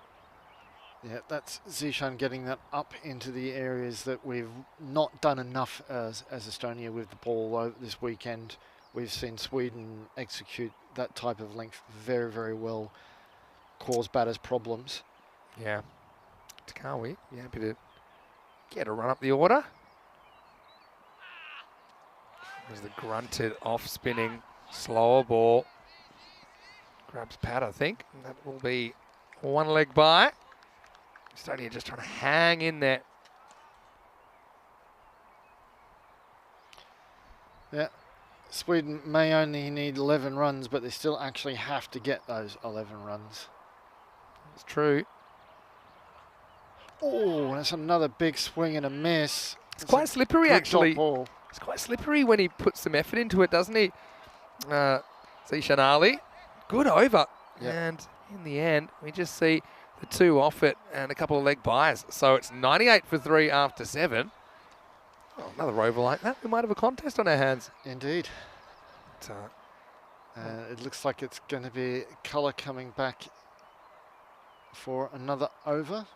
yeah, we certainly asked the right questions. I suppose with Colour, the only thing I think that's hurt him is his line. Sometimes he's been pulling him a bit to the right. But with 2 left-handers, that's probably not so much of an issue anymore. But I suppose your natural thing in the domestic competition as well, or at a slightly lower standard, is hit the stumps all the time. But I think if you are bowling too many balls on stumps to some of these batters in these conditions, they're smashing you away. So just need to bowl kind of 4th, 5th stump. Just bowl 1 or 2 stumps outside off stump as your general. The occasional one might come back. Anyway, this one is sliding into the pad. Not a bad length, though. I think his length has been pretty good. He's been challenging batters to drive him up and out of the ground. And sometimes they have, but he's also induced a few mishits there. With the position the game's in now, you can't, as a bowling team, you kind of go into test match zone where, like you said, you put it 4th, 5th stump, have batters in 2 minds whether to play or not. They're just looking to push a single for most balls. If they get something loose, then they'll do what he's just done there. Yeah, but that's very Said Ahmed, isn't it? This time he gets a fair bit of bat on this. He's on the walk, you see. So he's mixing up the natural length of Vislapu. Maximo. And after that, just 4 runs required. And there the entire scope of the match changes in 1 ball. Yeah, that's exactly right. And, you know, Estonia have one more match. So, yeah, it comes around so quick, doesn't it? But you'll have one more chance to pick up a win against Germany in match 9. So, obviously, wishing you all the best for that, Terry. Hopefully the guys are going to load out of the weekend regardless of what happens in that game. Right now, it's adios pelota, game, set, match. Said Ahmed finishes off with 2 sixes. He'll make a quick fire 22 of 10. Oh, he might have been gone. Very first ball. And Sweden, once again, they pull off a chase against the Estonians. This time, they do it with 15 balls to spare. The final score is Sweden 111 off 7.3. Estonia 108. And well, once again, let's have a look at what's coming up. Sweden, Germany. This could very well be the match that decides who is the champion in this ECI, because both these teams, they split their games yesterday. This is their third and final meeting with each other. That's coming up in about 35 minutes, so a slightly extended layoff. Chance for us to have a bite to eat, perhaps. But Sudesh Khan, he was able to come up with a few good blows early, and they preferred him at the top of the order with Sher Ali given a bit of a rest. He was impressive, wasn't he? Played some nice shots. Absolutely. Into really good positions and just punished bowlers. Seemed to want to go leg side, sometimes manufacturing it that way. But you always knew Estonia, they'd have to try and find an answer. And it wasn't going to be too simple. Eventually, though, we saw Kalavislapu break the partnership. Stuart Hook with a very good piece of wicket keeping to take that high ball. And it really should have been 2 for 2. But fortunately, Zisha not able to hold on. And from there, they never really looked back. Saeed cracking a few out of the ground. Emil Zuvak is also looking like he was going to finish things off until, yeah, the GPS malfunction. And he got his middle and leg cleaned up. And then, just like that, he was gone. And then it was 2 for 2. This time, Robson was on an imaginary hat-trick because it was his out of deliveries, but 2 sixes finished it off. And Saeed having a very good couple of weeks. Stuart Hook knew as soon as that ball was hit, he could take the gloves off. That's okay. Dave's still on a hat-trick. He can collect it against Germany later this afternoon. I think you're right. Well, Danny Hudacek believes in the wraparound hat-trick. He can wrap it around 2 games. 40 for Sudesh Khan off just 17 balls, made the most of his opportunity at the top of the order. 38 off just 15 balls for Emil Zuvak. Said Ahmed 22 off 10. Finish things off. Takawi gets a quick look out there, but didn't have to do too much, to be honest. Saeed finished it with back-to-back maximos. As far as the bowling went, yeah, Robson, I think he had a pretty good morning with the ball. We'll see him again later on, I'm sure. Jimmy's shin can be pasted back together.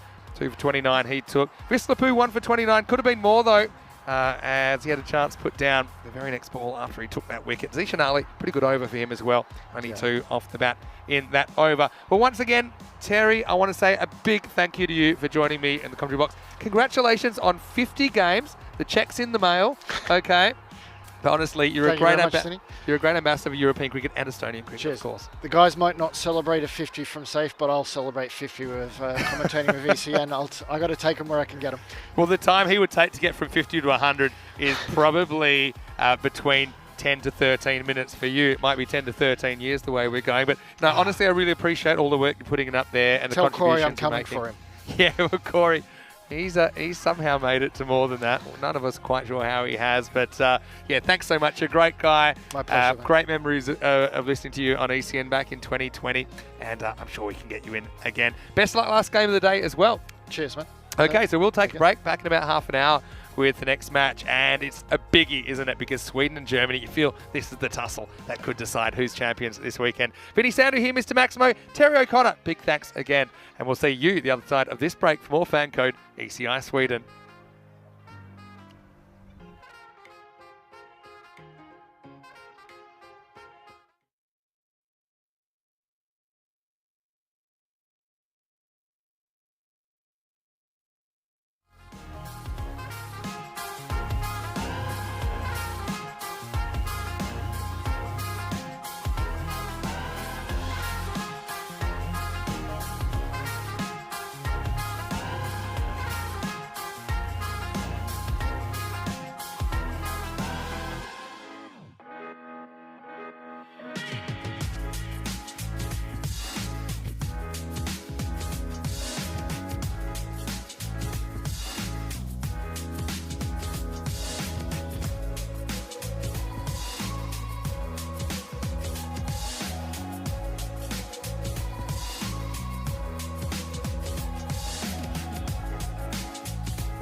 European Cricket Internationals are proudly brought to you by HCL Software, FanCode, and Grizzly Bear Sports. Hello cricket lovers, welcome back to Stockholm where we're almost set for match 8. Now this is a big one because the way things are shaping up, it looks like whoever wins this game is most likely to take out the trophy. So it's going to be Sweden versus Germany in match 8. Can't wait for this contest to begin. Firstly, let's have a look at what happened a little bit earlier when Tyrone Peters, the tournament referee, was with the two captains for the coin toss. Germany to call. Ed, it is a call.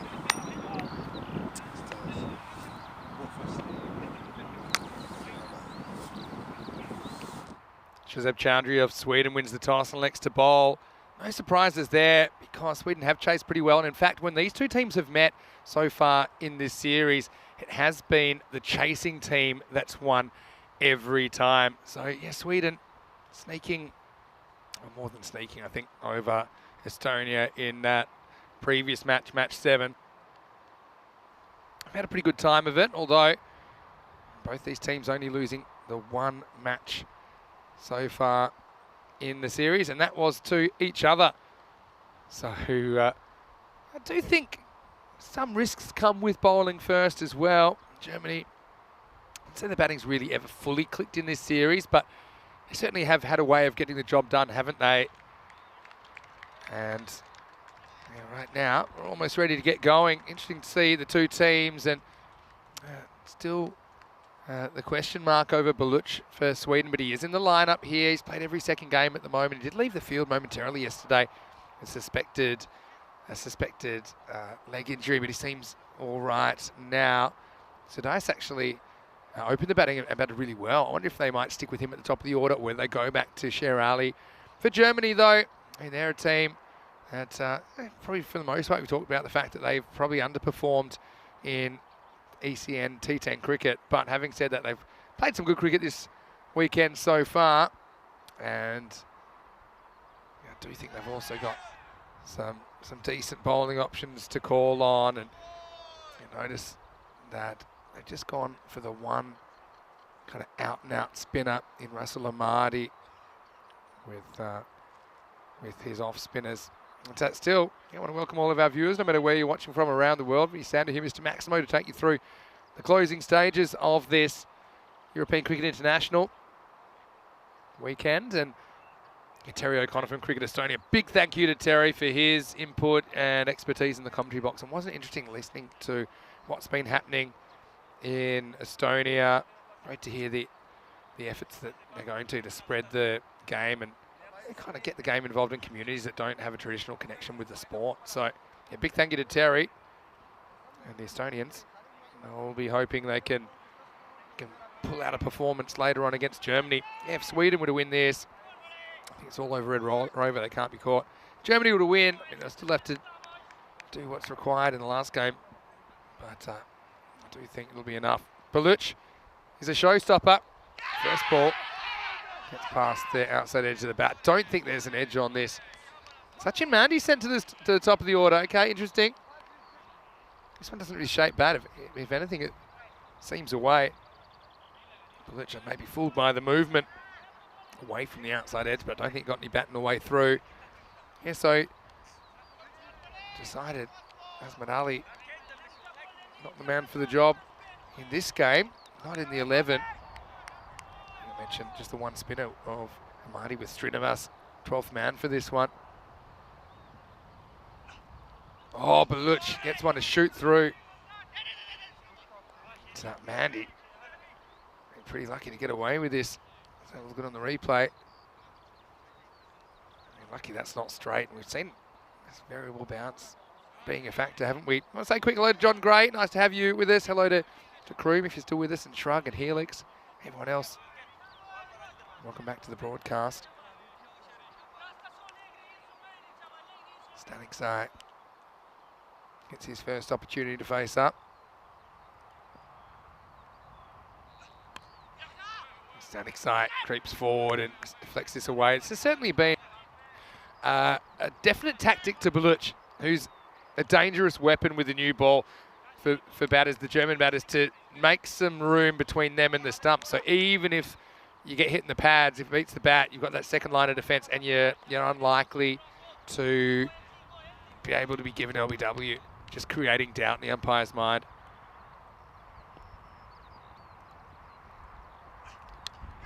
Oh, a bit of a lucky one, streaky inside edge. Turns around and sees he's going to be able to get through for a single. Yeah, Baluch, just have a look at how close to the stumps he gets when he bowls. And this is why he's a genuine stump-to-stump proposition. Really gets in close to stumps. And this ball's coming pretty much from right in front of the umpire's hat. Check it out here. Static Zai. Tries again. Goes back and punches for one. They certainly are pretty conscious of the threat of Baluch, I think. They don't want him wrecking their top order. So, yeah, probably first time I can think of where this match 8 takes on a bit of a final feel. It's very hard to see the team winning this game, not winning the trophy. Nice ball, the first. Good over.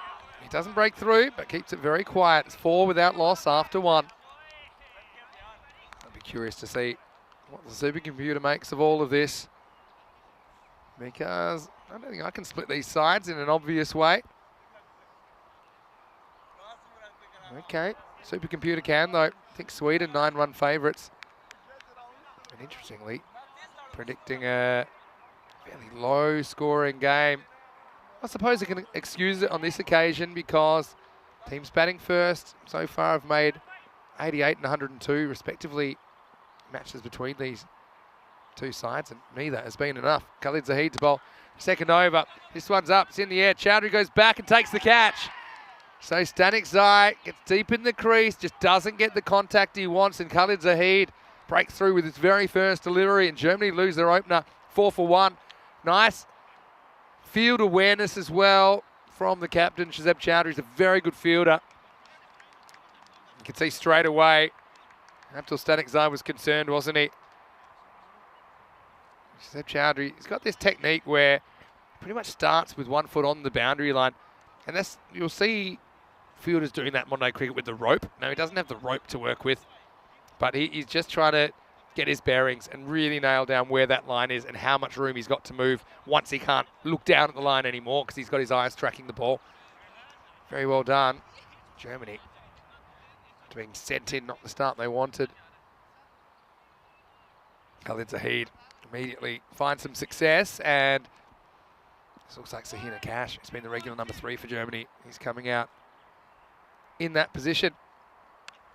And he gets a thick edge that's going to fly away for 4.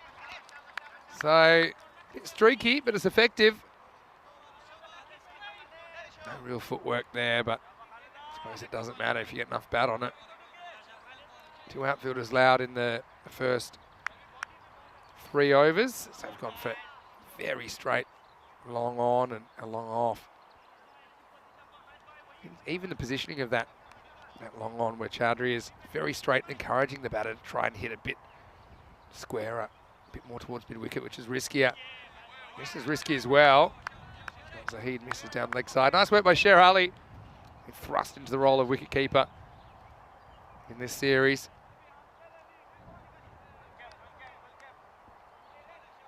It's been good to his left, champ. I say I like the Swedish kits. The new ones, which I haven't seen before here on ECN. Charges, almost picks out the fielder. Interesting one, actually. I think he's all right here, but just have a look at this 1 foot. I'm a bit worried about it. Oh. Yeah, I think he's just okay. He hits his hand before the foot lands. That's one time he doesn't want to field it clean.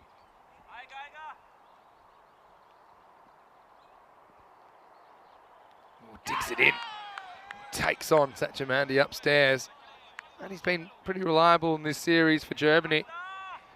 One hallmark of these two teams is how difficult the bowlers have made it for the batters in the power play. It's a bit of a reversal compared to most of the cricket we've seen here over the last couple of weeks.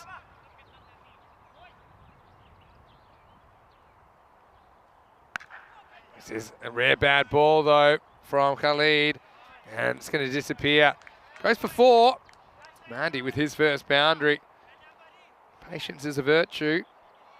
And there's been a lot of good deliveries so far. This wasn't one of them. Yeah, capitalising on an opponent's mistake, important in any sport. Last ball, the second coming up. Wow, this is so high, but it's going to be handsome as well. Maximo. Well, that is straight as you like. It's a very correct shot from Sachin Mandy, who gets 6 to finish the second over, 20 for 1. That was absolutely nailed. And so, yeah, great shot. So, Sweden, top of the table with 8 points. Germany, 1 behind, can catch them and then can win the series by getting over Estonia. Estonia be hoping to spring an upset, of course, in match 9. Anyway, Baluch, this will be interesting. It's coming back for over number 3. Oh, outside edge just over the fielder. As Zahid, he's gone to that position at backward point, who jumps, but it's all in vain. 4 runs once again. Baluch searching around about that off stump. This is edge of your seat stuff at the moment. Bit like a prize fight. You feel that whoever can land a few punches early might have the advantage for the rest of the contest. Baluch, the guy that took a hat-trick with the first 3 balls of a match when we saw him playing for Ariane O'Keefe, his club, in the European Cricket League, the Champions League of Cricket.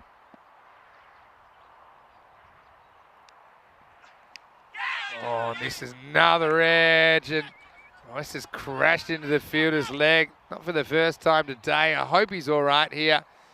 It's not looking good. It might have hit either the knee or just below the knee.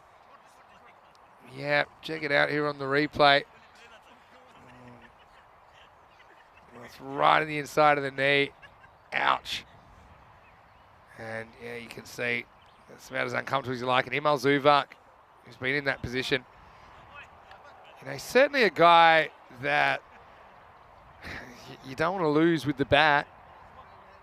This would be an external injury because it's for an external blow. So even if he was to go off and not field, he would be able to bat. But I think they're more worried about how he's feeling right now, which is probably not too good. We know that Dave Robson copped one earlier in the day. But these impact injuries, yeah, they hurt, but you know, apart from a bruise and some loss in mobility, that's temporary. Normally, once you're warmed up again and going, you don't give much thought to them. But that was a nasty one. I mean, strategically here, if he's copped an external injury, I'd take him off because he can go off. And yeah, he is not getting too much assistance. Jake the peg with a wooden leg, to be honest. But Imal, he's an important player. Looks like they're going to have Nazar coming on as the 12th. But yeah, ouch. We'll see if they can work on him. I would actually spend probably 9 overs or 8 overs now trying to get him right to bat. Like I said, it's an external injury. Some people get confused between external injuries and internal injuries, including me, to be honest. But I normally say it this way. It's just an injury you can't have faked because everyone saw it. Anyway, Baluch, that's his one to slide across the right-hander. Yeah, so an injury when, for example, anytime you're hit by the ball, that's an external injury, even though there's no blood there or anything.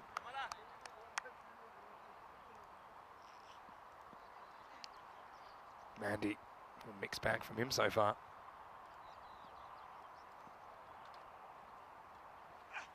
Oh, he's knocked over and Baluch breaks through. That's what he's in this side to do. He's a slippery Yorker from the left armour. And he's got such a happy knack of coming up with those important early wickets. Of all the bowlers we've seen here in Sweden, he, I think, is the most dangerous. Searching for the right line of the ball. And he gets yorked, gets dismissed. And you can see Sweden pretty happy with their spearhead there. That's the second wicket down, 25 for 2. Means that Baluch gets a couple of cracks at the German skipper, Rohit Singh, as well. Great bowling though, isn't it?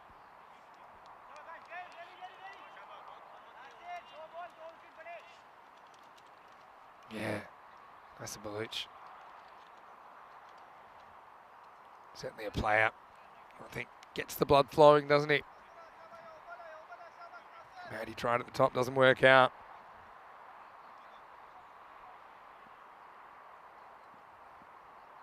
Two chances to see the back of Rohit. Over tries this time and ends up on the leg stump, and Rohit will get away with a single. Rohit Singh with 2 half-centuries in the series. Batted pretty well as a class player. Slightly tricky pitch as well. And good players shine. Not as easy to fake it on a pitch that's a bit up and down. Seem to do some quite interesting things. Last ball for Nasser. Goes for that York again this time. Low full toss, knocked down the ground. The Cash moves to 11 and he retains the strike. The score is 27 for 2 after 3. So interesting that these two teams have played, I suppose, lower scoring games. In match 2, Sweden bowled out for 88 in 8.5 overs. That was after a decent start as well. Germany getting there, but only with 2 balls to spare, so that was a tight one. And then in match 5, Germany scored 102 off their 10 overs. Sweden chased it down off 8.2, so with 10 balls to spare. Khalid Zahid coming back, so bowling out the openers.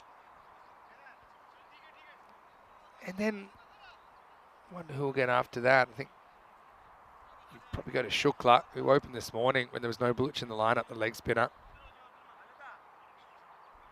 But I think he's probably more at home.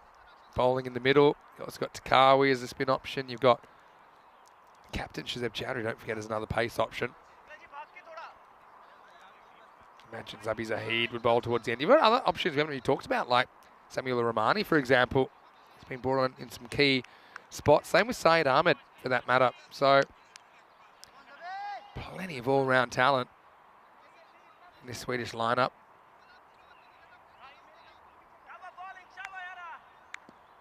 So, can they get a 3rd wicket here as Khalid Zahid brought back in the 4th. This one hit down the pitch just beyond. I want to say a quick hello to everyone who's watching the live chat, ECN European Cricket Network. Hopefully you're having a great day. Great to have your company. Certainly think the ECIs have been a wonderful addition to the schedule.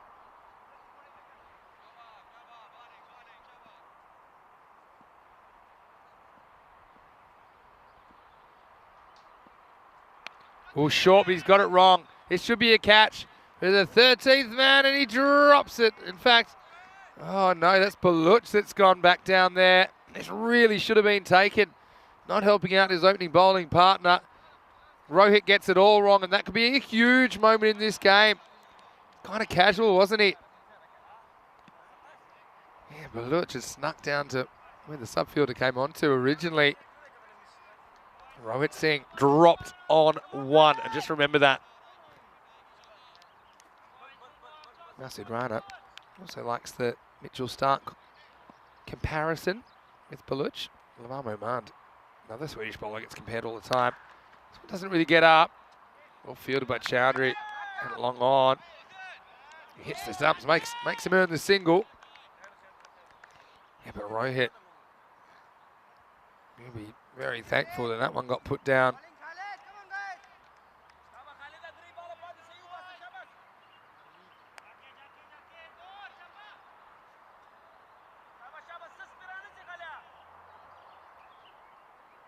John asking about the net run rate of these two teams. Oh, he's knocked him over. And so Rohit only lasts 1 more ball. Zahid gets one to keep a little bit low.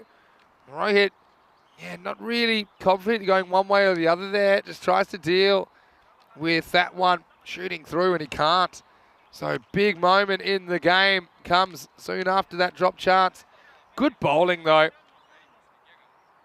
You know what makes this is the seam movement, because it doesn't just go straight. It goes a little bit of left to right, you see. and that's why it beats the inside edge. I think gets a little bit of pad on the way through. But Zahid misses him once, but gets him twice. It's 30 for 3.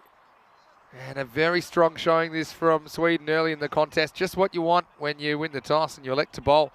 Harry Tharan Vasikaran is going to bat, in the number 5 position. Coming out now.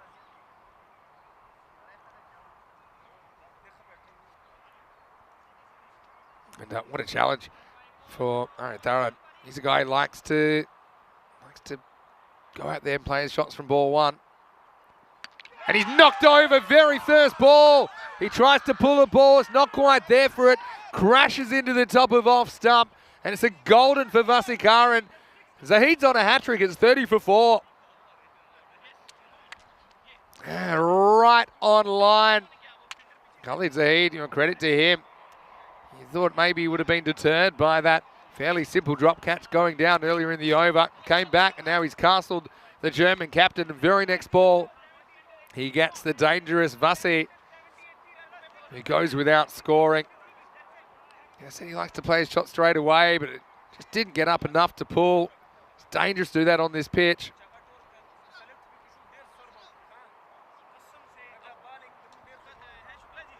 And so, Baluch, we were just talking about him earlier in the over. He's on the list, number 5. Took 3 for 7, including a hat-trick. And that was a hat-trick of the first 3 balls of the game. We haven't had a hat-trick in Stockholm yet, though. The way Khalid Zahid's going, could be now. He's only got 1 ball left, and it's a hat-trick ball, and he's going to bowl to Abdul Shakur. Shakur is a guy, does hit him pretty well, but right now he's facing the hat-trick ball from Zahid. Oh, pretty on target. Just be a single and a brilliant contribution. Good captaincy to bring him back as well. As Zahid finishes 3 for 20. Score 31 for 4 after 4. John was asking about the net run rates going into this game.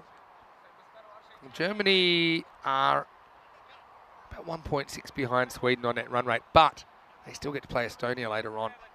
Sweden have already played Estonia 3 times, so we'll have to just kind of see where the dust settles after this. If Germany were to win this but lose to Estonia, then you'd have a situation where they're tied. It's the only situation where they could be tied. If Sweden win this, we know that they're the ECI champions this weekend. Here's Prashant Shukla. And Prash, he's been very good so far this weekend.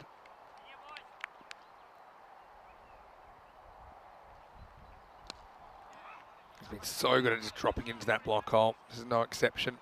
Shukla gets off strike with 1. Now it'll be a real test for Germany to see if they still will attack and play their natural game, or whether they're kind of spooked by those 4 wickets in the first 4 overs. He pulls the bit length back on this, but this should be gone. He's dropped him. Another drop chance, and this time it is the sub-fielder, Nizam Ahmed.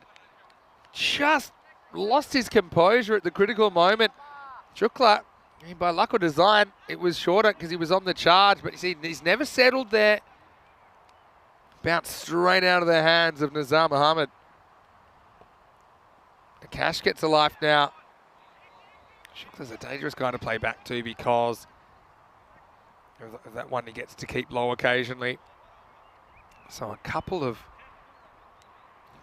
chances that are at this level, the chances you expect to be taken.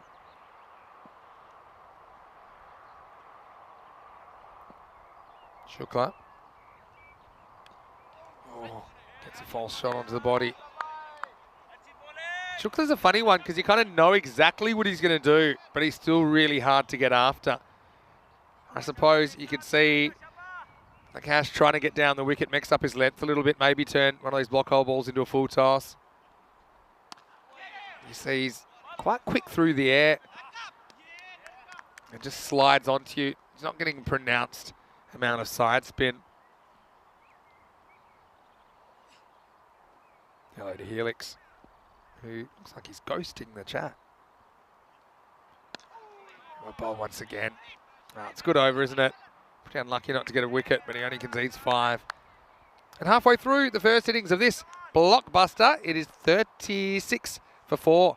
99 days to go until the European Cricket Championship. It is the Euros of cricket. I'm sure all the players you're seeing here, they'll be very keen to impress in not only ECI cricket, where they get an opportunity to impress in the national team shirt, but also in their club seasons, because they would want selection, I'm sure, for the ECC.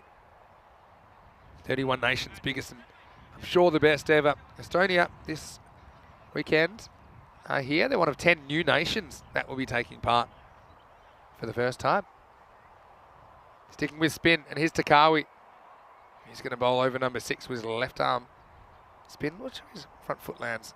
I'm just curious how he mixes it up.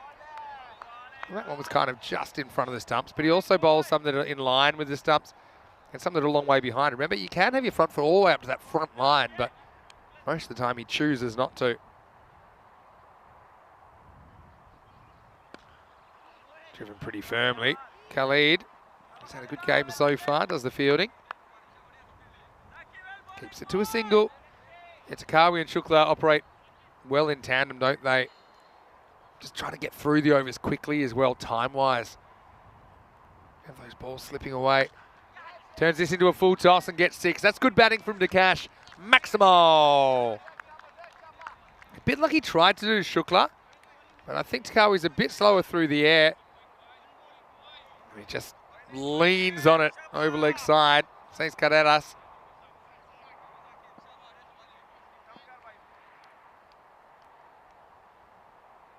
Takawi with a comeback ball. This time he makes his way down the wicket again and gets 6 more. Maximal. This is good batting. It's a good counter-attack from Dakash. He kind of has to keep attacking because run rate's a bit behind where they want to be. It wasn't really a bad ball from Takawi, to be honest, but just a good shot. Oh, Helix said he wasn't ghosting, just saying they're a bit spooked. The batters or the fielders? The fielders have been spooked a couple of times, dropping some fairly regulation chances. Just a reminder, this is the game that most likely decides the winner. This time he stands still and gets into the gap and gets 4 more. But Takawi being expensive here. Change of angle. Yeah. Again, it's not the worst ball, is it? Just gets enough wood on it. Dragged to the right side of the screen.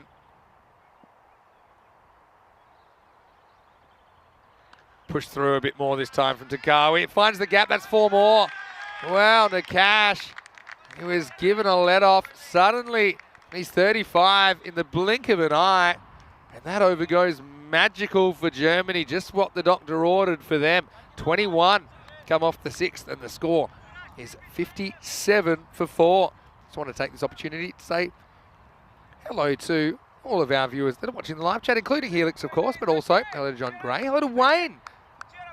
Hopefully you're well, Wayne. Hopefully you're enjoying your Sunday. And if you do want to say hello, I'm sure we've got a lot of viewers from not only Sweden, but Germany and across Europe, across the world. Drop into that live chat, say hello. Rhino, hopefully he's having a good time. He's playing cricket today in Oxfordshire in an annual exhibition match. Prashant comes back and gets a wicket. Yeah, play back at your peril to Prashant Shukla. And Shakur finds out the hard way, goes back, and it never really gets too high at all. Over goes the castle at shin height, and Shukla slides on, and he slides into the wicket taker's books once again here in match 8. He's got 1 for 5, and I suppose slightly wrong approach from Shakur, who wasn't able to adjust to that delivery. 57 for 5, Germany. John Gray just saying perhaps the drop by the subfielder might prove to be costly. Well, perhaps. At the moment, Nakash is the only batter to really get cracking. I mean, Mandy is stick around for a little bit, 11 off 9. Nakash doing a very good job, but he's at the other end right now. We're going to see Asad Mohammed come out. 5 to come from Shukla. who's a tricky one to deal with. Slides this in again, but goes into the pad, and they'll get a leg by. Well, this is a big one-on-one contest, isn't it? And you wonder if you're Nakash, you feel all this responsibility. Do you maybe go into your shell a little bit against Shukla? We saw he was really keen to attack Takawi last over. Slightly different bowlers, aren't they? Well, he does try to attack him. Sticks with the plan of trying to charge, and to be honest, he's a little bit lucky to get away with it.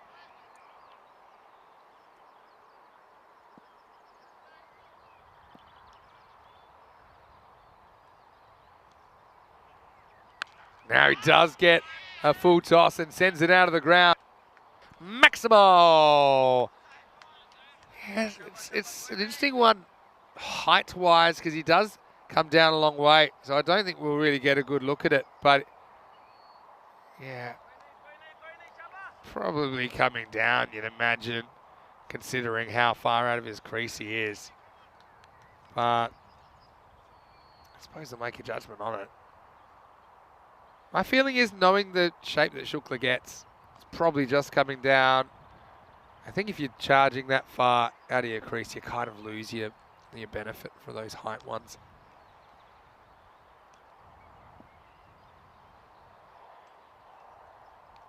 Oh, lucky one for Nakash, who has another slice of luck, little inside edge, goes past the keeper.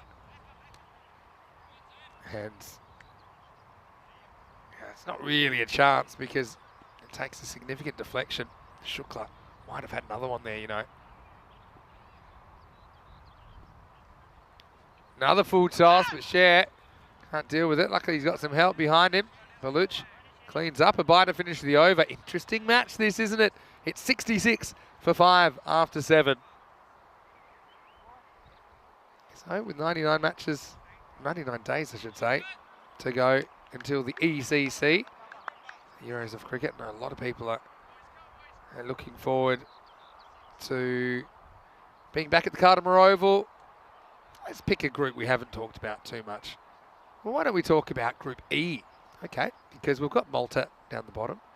And we'll be in Malta for the Valletta Cup, so I'll get to see a fair few of those players. We've got Romania that will be in tomorrow, watching some of their domestic cricket. We've got Switzerland. We'll be in Switzerland for an ECS later in the year, so we'll see them before the ECC as well. We've already been in Cyprus.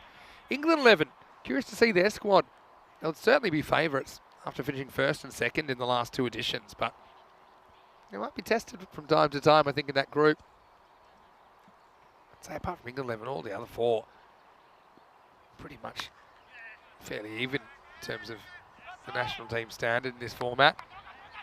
Now, this is a slightly awkward one out here. Hopefully, it's not a big injury, but yeah. Sami Romani. Let me see if he does go to the knees. Has he just twisted something? He doesn't look in good shape, does he? And it's not a matter of the ball, I think, hitting the knee. Yeah, important player. I was pointing to the right knee there. Yeah, it's not the ball hitting the knee. I just think maybe the knee sticks in the turf, or either that or he's twisted something. He looks like he's going off here. So we'll have to see yet another subfielder come on. I think they're down to Abu Zar that'll have to come on, I imagine. But, yeah, that's not what you want to see. He's already got that knee brace on, doesn't he? So maybe it's a previous injury that just feels that he might have just exacerbated it slightly. Hello to Chris Schinkel, who's watching from the Netherlands. Hopefully you're well. Wayne said he's been playing a bit of poker over the weekend and his friend's been doing all right. Well, you're certainly a tricky guy, I'm sure, at the poker table, Wayne. But, yeah, ouch. That's all I have to say about that. We'll give him some time to recover. Had a question about the ECC groups from Helix. What's my group of death? Kind of depends what you mean. I think in a way, Group C, without having a big fish, it's the hardest one to predict who will go through. Italy, Denmark, Sweden, for me, not too much between them.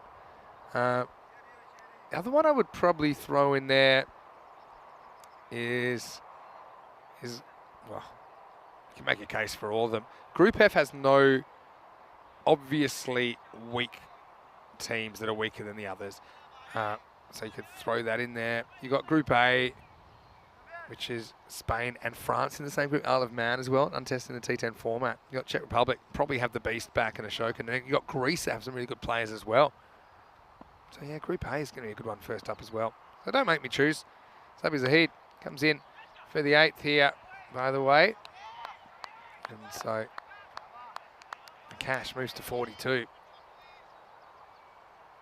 John Gray asking, can we expect a raft of Hornchurch stars in the England 11? They've been on fire this season in their championship. Yeah, it was interesting how they choose that. It's normally the NCAA that choose the England 11. Oh, it's absolutely whacked by Asad Mohammed. Maximo! Zahid just misses his spot here. It's not quite a Yorker, is it? It's probably missing by half a metre to a metre. But Asad was so quick to snap his hands through the ball. Really, really good shot, correct shot from Asad, who's provided some good contributions down the order. Yeah, James Stewart watching from Estonia. I'm sure he'll be cheering his country on in the last game of the day. Of course, he's got a bit of a Swedish connection as well. Well, he overcommits, but this should be gone. Sher Ali comes around and takes the catch. And they may want to look at this, but I'm pretty sure Asad, he's already walking off. I don't think it's too high. And Sher Ali, nice catch. He's still got the lid on, understandably so. And let's have a look at it, because this is all the important replay. And Sher Ali, yeah, no doubt it's a clean catch. So yeah, looks like they've sent him on his way. So, yeah, so he'll be really annoyed he misses out on that. Another error from Zahid, but this time it brings him a wicket. And so it's 74 for 6. Germany with the counter-attack, but apart from the cash, no one really able to get going. Asad Mohammed looked like he could be that guy when that 6 was absolutely smashed, wasn't it? Still sitting with Samuel Romani off the field. So that's 2 key batters. And I think with Samuel Romani, that is probably more of an internal injury, which means if he goes off the field, he won't be able to bat for the same amount of time. As it is, he has been batting down the order, so it probably doesn't affect too much, but still. Amadi, new batter, drives Zahid down the ground. Khalid provides a slight misfield, but doesn't cost him anything. Still gets a brotherly word of advice. For an over where Zabi did get smashed for a 6, it's turned out okay. There's that Yorker. He's been so good at hitting it. Worked away for a single. And so, decent result for Sweden after 8 overs. Germany, 76 for 6. Sher Ali, I see him doing a job with the gloves. I think he's been reasonably good back there, considering they haven't gone for a specialist. Cash, 44. He's had a couple of lives, hasn't he? But a couple of close calls, but he's not the only one.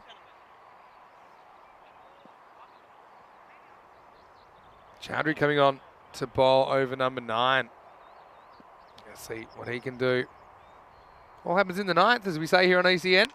First ball is a bit of a loosener, isn't it? There's no room for that. Maximo. Ashub, could see him moving freely after he took one in the toe yesterday. A little bit short, and the cash all over it like a rash. In fact, that's a very good shot. And it brings up his 50 off 20 balls. Well batted to the Bond Blue Stars to hit a cash. He's still got room to do a bit more damage. Pitched up and driven hard. Sets a bit of a task with the fielder, but that's excellent work. Nazar was the man that missed him earlier, but he was quick to get across to his left and make sure that it was only ever going to be the single.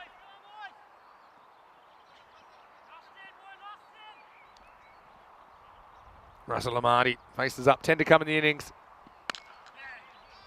Makes some room for himself, but it's just a single. That's fine. So interesting how this is shaping up to be a very similar score in the first innings to the two scores we saw when these two teams met in matches 2 and 5 respectively. Oh yeah, gets a bit of length and throws the hands at this. And so all the way, Maximo to cash the 57. Again, look at the length there. It's more of an early in the innings length, isn't it, from Chowdhury? And Cash, just make sure he gets a fair bit of wood on it and keeps the pace on the ball.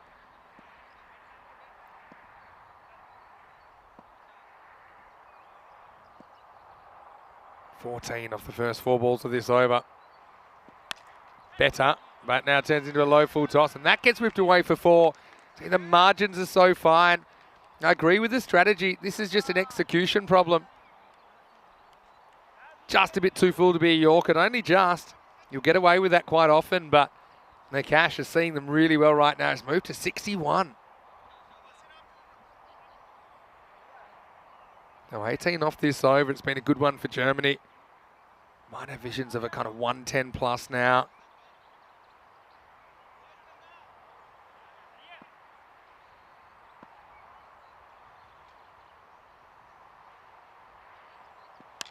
Now another full toss. Batter makes this one, doesn't he? Comes down and smashes it over cover point. Maximo brings up the 100 for Team Germany. This one was a full toss. I think it was more to do with where the batter hits it. See, that's a ball that might have been a Yorker if he'd stayed at home. And so that 9th does go magical, and it all happens in the 9th. Chowdhury goes for 24. And Germany 100 for 6. So yeah, Sweden. Wonder what their batting order might look like. Emil Zuvak went off the field earlier in the innings. The ball cracked him on the knee. Samuel Romani went off with a suspected injured knee or a recurrence of a knee injury. Zuvak's fit. I'm sure he opens and he should be able to open. No problems. Will they stick with today's Khan up the top? Or will they go back to Sher Ali at the top? Biggest game of the tournament here. Last over, here's Zabi. And he gets hit up in the air. Fielder back to the line, can't pull it back in. Maximo! And Amadi gets a bit lucky. Khalid gets hands to it. And, wow, these are the margins that can decide cricket matches. Khalid couldn't really work out what he wanted to do. I think he realised at the last moment he had more room than he thought he had. Tried to turn on it. Now full toss. Wraps his bat around this. I think this is just a single. I can have a little look at this for height. Again, my instinct was it was probably just okay.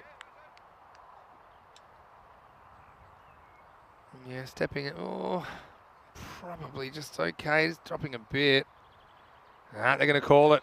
And they've been pretty consistent on these, consistently harsh. And so, yeah, it was borderline. I suppose the borderline ones get called, don't they? And Zabi has to deal with a free hit, just missing his spots there. Doesn't get hurt in the free. And probably go for 2 here on the fumble. Last over, you got nothing to lose, really. This is pretty close, you know. It's a good throw, direct hit. Coming in from the boundary. Let's check it out.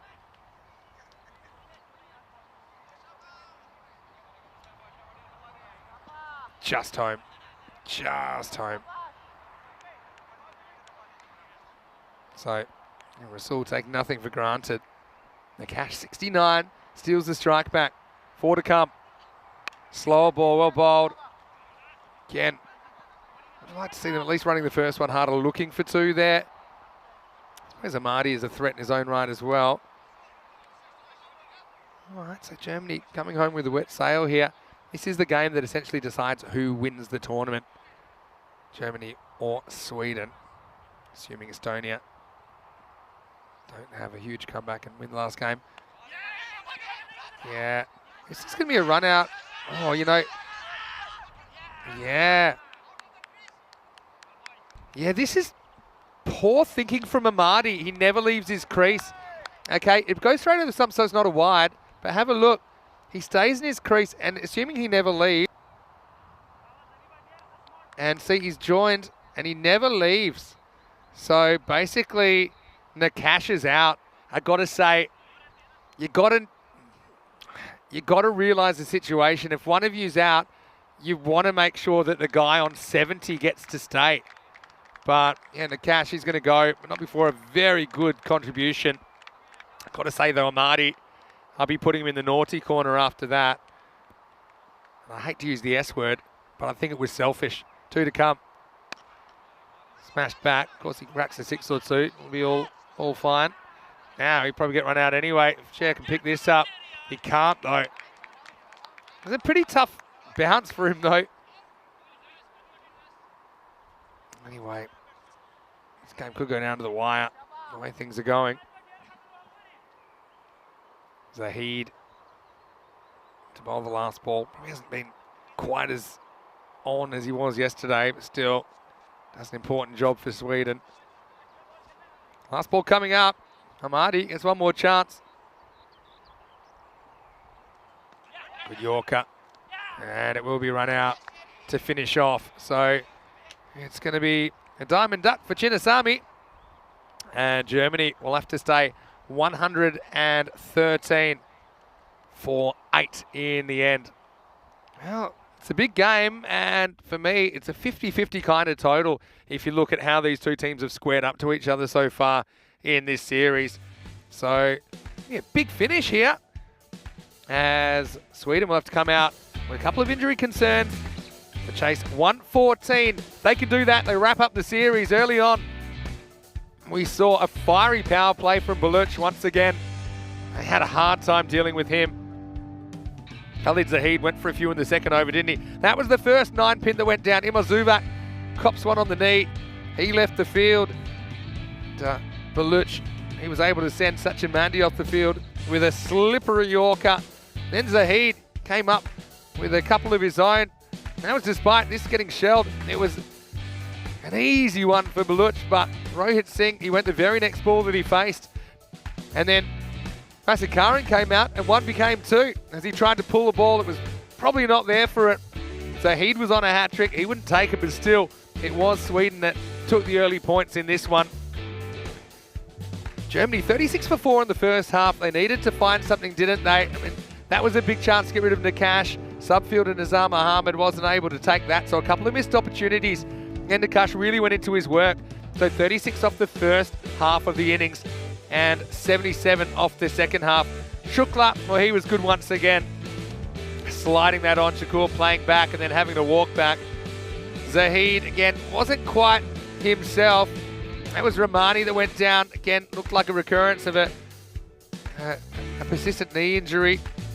Sher Ali with the catch laid on of a full toss. And then, I wouldn't say his juggling skills were up to the mark, but still he's done an important job for Sweden, who are lacking a specialist keeper in this series. And that's been a controversial one. Khalid Zahid could pull this one back into the ballpark, went for 6.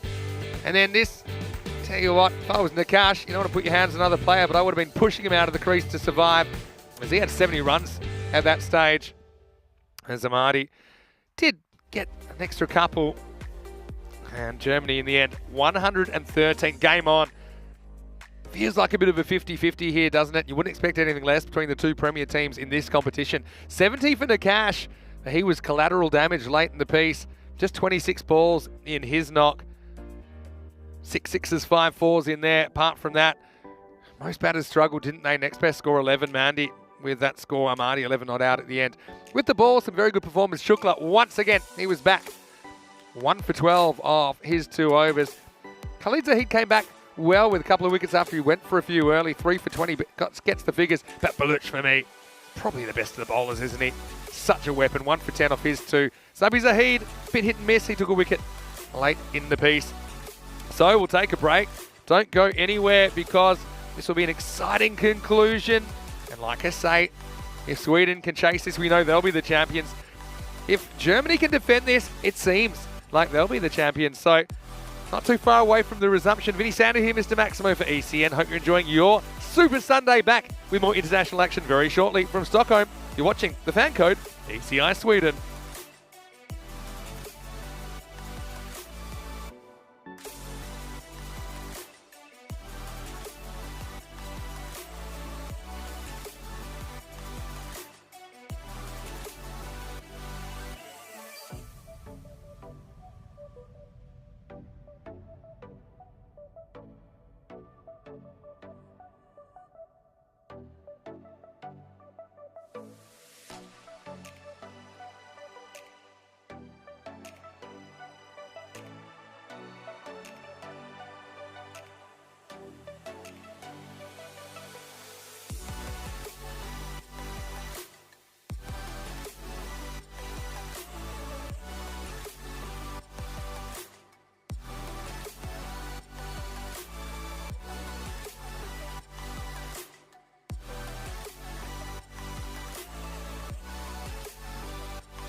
The European Cricket Internationals are proudly brought to you by HCL Software, FanCode, and Grizzly Bear Sports. Hello, cricket lovers. Welcome back to Sweden. And whatever you're doing, stop it. Get your eyes on the screen, because this is the 10 overs that I think determine who's going to raise the trophy from Loco Lifestyle. The trophy resembles a brick, and there has been some hard cricket during this series, that's for sure. T10 International Tri-Series involving Sweden, Germany and Estonia. Right now in match 8, which feels like the decider, certainly will be if Sweden win. Germany, if they win, they'll be in the box seat. They'll just have to beat Estonia. I say just, but also, you know, they could potentially even lose that and have a superior net run rate. So a few scenarios if Germany win, but the most likely event would be that the winner of this match will get to be the champion. Now, in the first half of this game, Germany won 13 for 8 off the 10 overs. And that was after Sweden sent them in. So they have gone back to their regular opening combination. It's Zuvak who left the field with an injury earlier on. And the first ball goes straight through Mandy's legs and goes for 4 by. So, yeah, I like the idea of being up to the stumps, and Rohit's come on to open the bowling. Yeah, we haven't seen him bowling in this series, but this will be a great view of it. He does, you know, have the ball in front of his eyes, but he just can't adjust to the low bounce. And normally, you know, you're in a better position when you're up to the stumps to deal with a low bounce like that. Mandy has had his issues up to the stumps in this tournament, to be honest. Bonus for Sweden first up. Yeah, Zuvak, let's see how he's moving.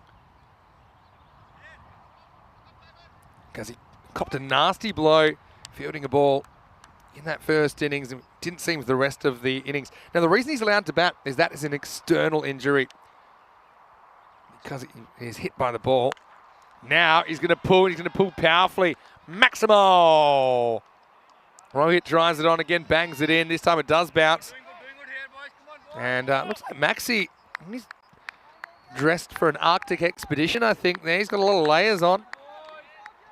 And Zuvak jumped all over that one. Yeah, so sometimes people ask, what's the difference between an external injury and an internal? Internals are normally muscular. The injuries, essentially, that I say, you could fake if you wanted to. Anyway, this is in the air, and it's going to creep across the line for 4. Okay, 4 by 6 and 4, and Sweden off to the races. Zuvak, he's clearly on one good leg only, but he's just going to swing for the fences, much like he does anyway.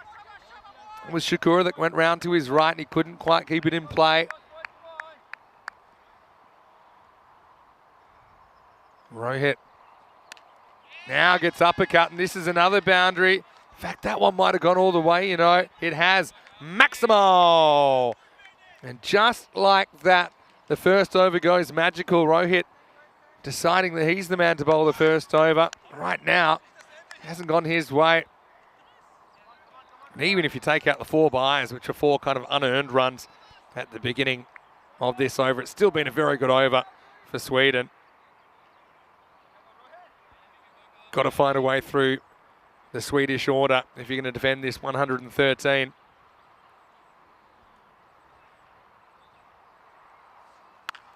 Oh, this would have been a wide, but that is one of the shots of the tournament from Zuvak. Maximo! This was like something that came out of a cannon. Have a look at this. He chases it anyway. There's a bit of the old Steve Smith about that. Almost threw himself off his feet and absolutely smashed this ball. Oh, what a shot. Now, it's gone 26 in almost no time at all.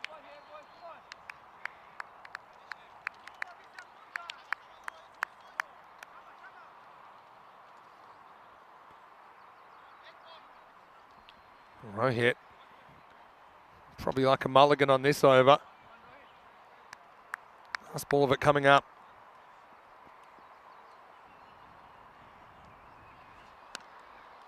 Zuvak gives it everything. He'll get a single. It's probably not a bad thing at the moment. You can see the running there. 27 coming off the first over. Just have a look at Zuvak here. And you can see how much he's struggling with that leg injury. So I think they'd be pretty happy to get 3 overs out of him and just get him to whack a few boundaries. It worked in the first over anyway. 27 without loss. 112 matches since the Golden Ball. We have had some in Sweden in the past. I remember some very, very fun ones in the Ariana Derby, for example. I think we had one involving the Helsingborg Royals and Malmö CC. We had one, I think the Foreign Royals versus Umeå as well. But no Golden Balls this year. But we still have this match and the next match, perhaps, to have a golden finish. Right now, they're going back to their regular opener, Shirzad, who gets one up in the block hole. So, yeah, just trying to sneak through and over. Zuvak, again, labours the one. Does take the one, though.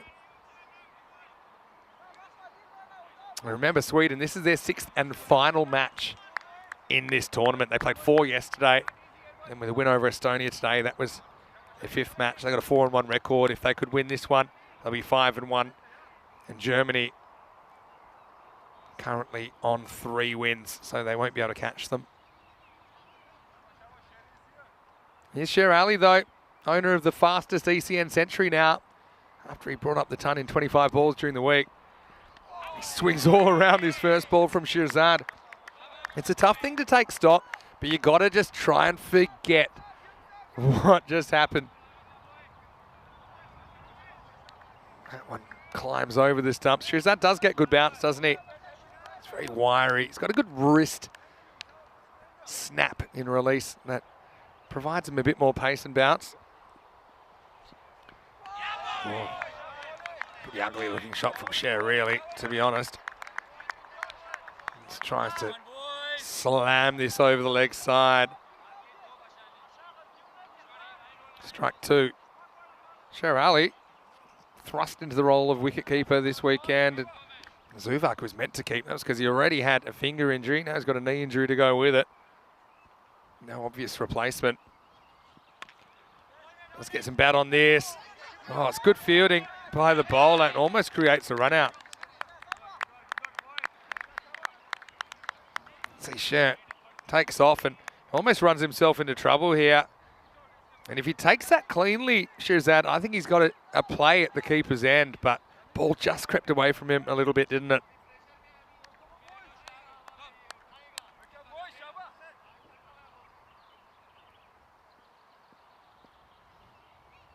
Searching for the early breakthrough. Oh, that's clever bowling. Actually rolls his finger slightly. This is the one he bowls into the pitch. I must speak to Ali Evans from Scotland about the different types of balls that you're trying to dig into the pitch. Sometimes you're wanting it to come on quickly and sometimes you want it to hold up a bit. That was one that just seemed to hold up a little bit. Shirzad has brought his team back into this, hasn't he? It's the 1 run off the over so far. That's after, it was a very expensive first over. But anyway, it won't finish too cheap at all because finally Cher Ali gets off the mark at the 5th attempt. Maximo. Sweden recover after 4 consecutive dot balls. Cher Ali finishes it with a bang and 7 come off the second. So the score is 34 without loss after 2. So you can see Sweden 2 points ahead of Germany at the moment. Germany with the game in hand. If Sweden win, they go to 10 points. They can't be caught. If Germany win, then it goes down to the last game. And Germany most likely will have to win against Estonia. That does depend on the margin of victory in this game and whether Germany already have a superior net run rate to Sweden or not. But if Germany were to win this game, but then lose to Estonia, then it'll be the net run rate that separates the 2 teams. Jahir Maliksai is going to bowl over number 3. Yes, I mean, if you take out that first over, it's a very good start for Germany, but it's hard to ignore the fact that 27 came off that first over from Rohit Singh.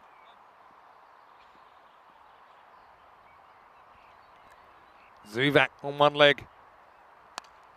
In the air, this should be gone. Rohit Singh coming around and takes the catch. So Zubak is going to have to go. He whacks himself in his bad knee for good measure.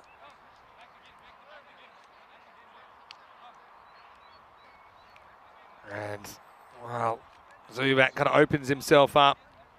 Checking out the replay. Searching for that leg side. He's a bit late on it. Rohit was a bit worried because he had company. Flicks it away. I don't think there's any issue with that. In control of the ball and kind of in a controlled role. And then, well, Zubak, it's probably not very smart. When you've just injured your knee, he knocks it with the meat of the bat anyway. 34 for 1. And interestingly, they've gone for Sadais Khan at number 3. Now, Sadais was thrown up to open the batting earlier on. He batted very well. 40 off just 17 balls. Hit 6 sixes. So they're probably thinking, well, you got nothing to lose. Throw him out there. Makes that order a bit longer as well. Zubak 24 off 8. Gets his team off to a flyer. We'll see who can carry it forward, though, for Team Sweden.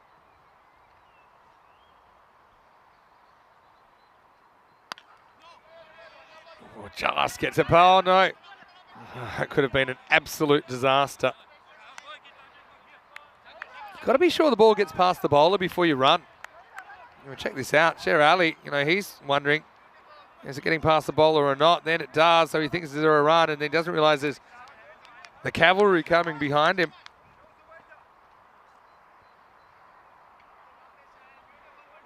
John Gray asking, did Rohit hold on to that long enough? Yeah, I can understand where you're coming from. I'll give you the wording of the law. It does kind of leave a little bit up to your judgment.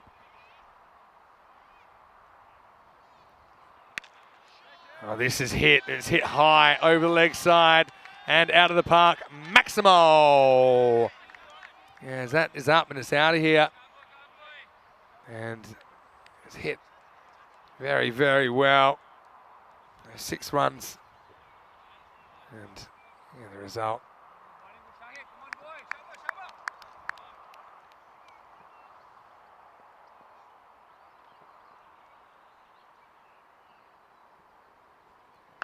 Well, short and hooked, and this one's out of here as well.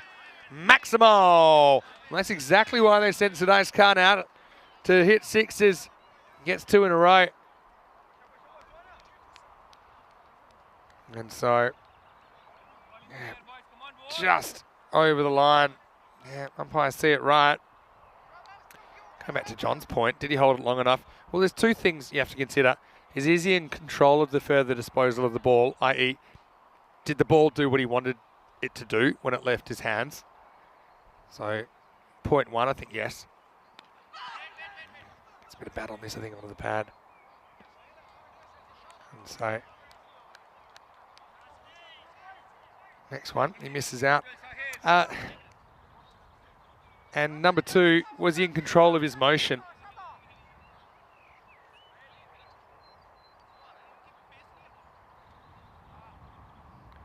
And so, was he in control of his motion? Yeah, he was still moving, but in my opinion, he was in control of his movement. So it didn't really affect his control over the ball, and he'd established, I think, that he'd held it long enough. So I think that just seemed like a catch.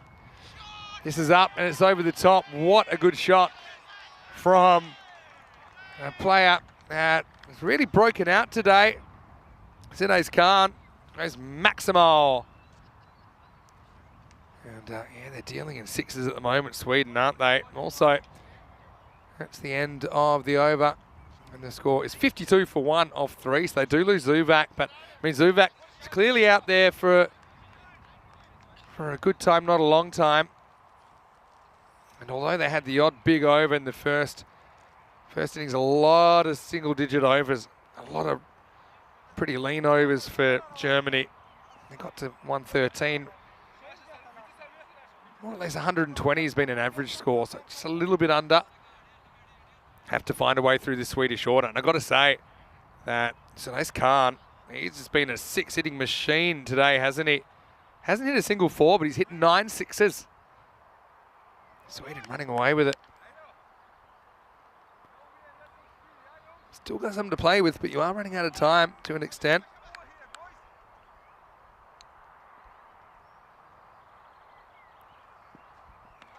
Good ball from Nakash. Now he's having a good game, isn't he?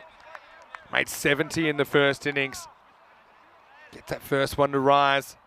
This has kind of let this bothered share so far. He saw the left arm issues out. Just forcing him to play and miss a couple of times. Seems determined to go down the ground, doesn't he? Doesn't want to maybe go back and deflect that kind of a ball. Yeah, once again, plays down the wrong line. His body weight just going away from the ball there. That's the kind of ball we've seen bowl him on occasion over the last couple of weeks. We have seen a fair bit of him. Yeah, catches. Whether sometimes you would say, if in doubt, I mean, the fielder should probably hold on the ball longer. That's probably the most sensible thing to do. So he does smash it straight at Rohit Singh. He catches a tracer bullet, and Sher Ali's gone. Nakash with a breakthrough. What a game he's having. And Rohit, well, it was time to step up or get out the way. And the captain steps forward. Excellent catch. Yes, it was straight to him, but it was smashed by the big right hand up. So Sweden lose the second wicket, and it's 52 for 2. If this is 6 feet either side, the Rohit, then it's 4. And yeah, can't really blame Valentines for thinking that one was going to the boundary. That's where he's pointing the camera, but Rohit intercepted it. It just doesn't happen for Sher with the bat. In this game, he goes for 6. It's 52 for 2. I was going to say, clean catches, they're a little bit interesting in that you know them when you see them. So, you know, even with the laws fairly clearly let out, it's kind of subjective to an extent about what you think the meanings are of in control. They're a bit situational. But yeah, I would say he was in control of the disposal and he was in control of his movements. New batter comes out, Syed Ahmed. Got dropped first ball last time. He's a man they need to see the back of fairly quickly, I think, if they're going to stay in the match, Germany. Oh, once again, just attacks from ball 1, gets a bit of bat on it, goes for 4. Nakash nonplussed, almost found a way through. Syed in a Swedish shirt. It's a fairly recent thing, I think. But he had a very good European Cricket Series. He was the MVP of the tournament. Just got to bring a touch away from Syed. Occasionally he'll kind of slice one up in the air on the offside.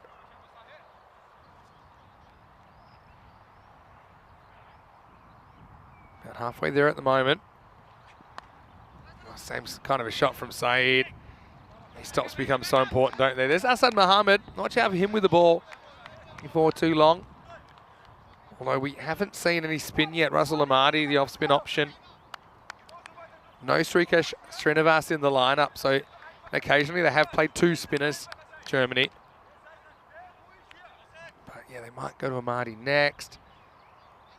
Maybe they think the left-hander is a good matchup for him. It's an ace though. 18 all and 6s. This is, well, it's going to be a potential run-out opportunity. Oh, I think he's gone here. It's just flicked the stumps, and I think Sudace has run out. They've gone to have a look at it. Everyone thought that missed the stumps, but I think it's just clipped them.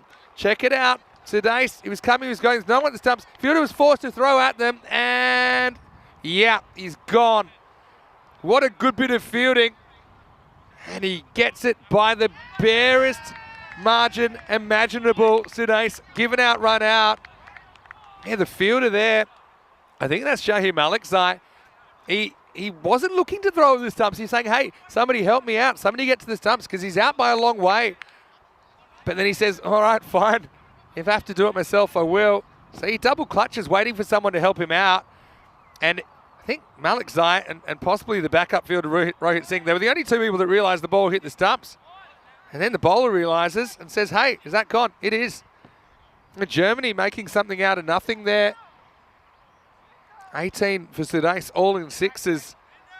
But a slight miscommunication and a hesitation sees him packing. Great piece of fielding by Malik Zai. Summed up the situation perfectly. He wasn't looking to throw at the stumps unless he had to, but then he realised he had to. He just clipped them.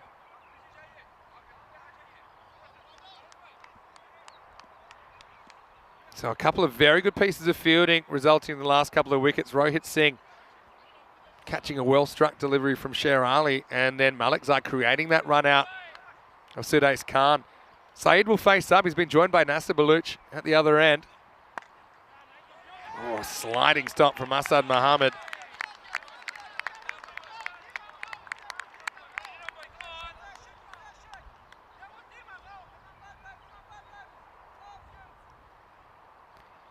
I'm just trying to work this out. I think they actually went to the wrong ends then because it was over. Now, you can't change it now after a ball, but because it's over, I think Baluch, because he was run out on striker's end, they should have crossed. But I mean, once you bowl a ball, you can't reverse it. You see it not often, pretty rare, but you see it at all levels of cricket.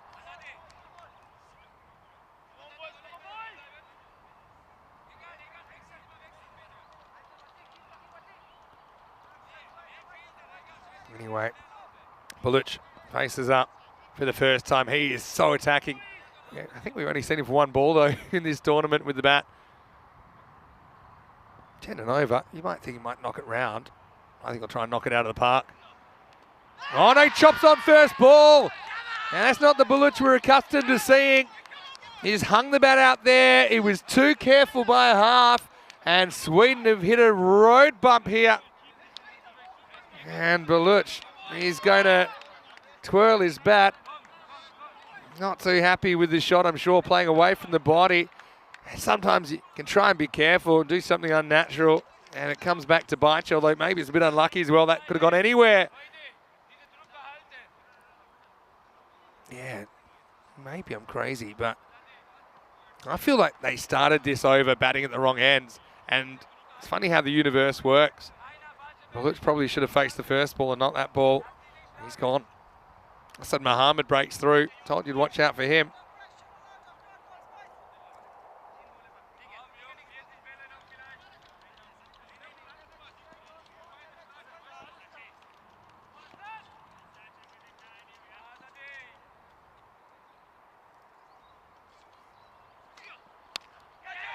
Leans up in the air, and the counter-attack is on.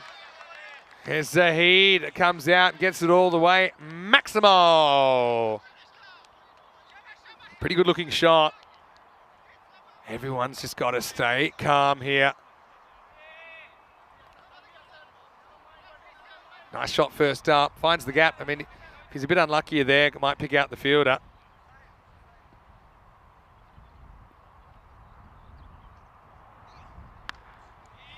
Knocked into the leg side for one, so the wickets shouldn't be too much of a factor, but they normally are in these tense games.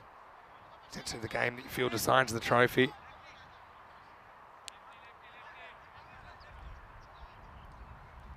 Saeed Ahmed, he plays a high-risk, high-return brand of cricket, doesn't he? A few people getting behind Germany now in the chat.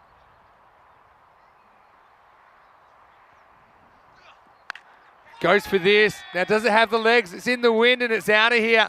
Maximo. Saeed Ahmed, the wind's been his friend today. And it hangs in the air. It's down towards the end of the bat. Makes it fairly comfortably in the end. So, a pretty entertaining first half of the innings. 71 for 4 after 5. Just a reminder where we'll be over the next few weeks. And then beyond that, there's plenty more locations with ECS and ECI in Romania. Next stop on our fortnightly adventures. Got some T10 international cricket, both men's and women's coming up as well. It's a busy time. Also the night series in Portugal starting on the 18th of July. And 2 weeks by 2 weeks, the tour will hit Romania, Hungary, Czech Republic, Switzerland, Germany, Dresden, Germany, Krefeld, Rome before we have the ECC break. And then we'll be in Croatia, Malta and Spain before the end of the year. Cricket 7 days a week on the European Cricket Network. Great to see the community constantly expanding. All right, so Nakash, he's been the player of the match so far, hasn't he? 43 required in the second half. They got 71 off the first half. Oh, pushed away and goes straight through the hands of Amadi. It's going to be 4. So, Amadi just couldn't organise his hands here, couldn't he? And it didn't really get in a position to take the catch. He made the ground. Zahid, similar kind of a push that brought his first runs.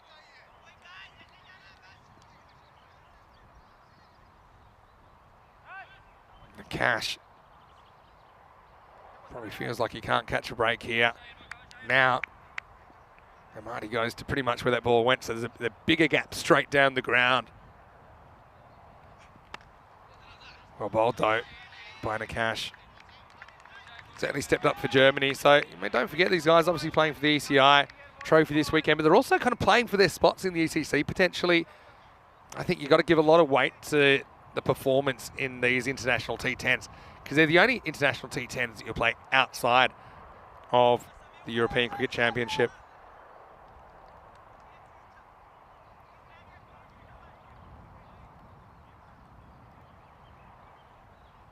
It's been a funny day. Some light rain falling now and then. First day we've really seen an overcast atmosphere. Saeed Ahmed going off that leg side. That's where he likes to do his business. Oh, this time he goes straight though. This is a cracking shot straight down the ground. Cuatro carreras. Saeed has had a good 2 weeks. Doesn't matter if it's been in the Hudinger shirt or the Swedish shirt. That to me is probably a more percentage shot than trying to hit across the line. It rocketed off the bat.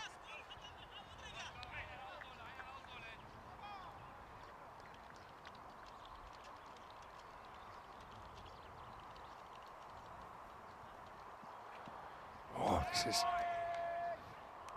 to be a wide, but to be honest, as good as the shot before was, this one's a terrible shot from Saeed. Walks at it. Oh.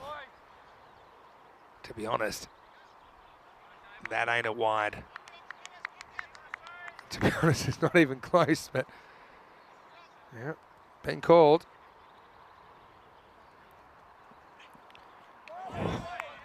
This one whistles past.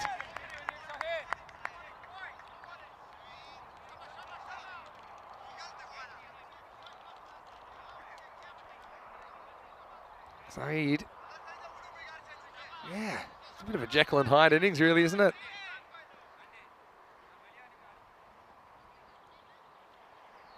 Nakash trying so hard for this breakthrough. Got to keep the runs above the balls remaining.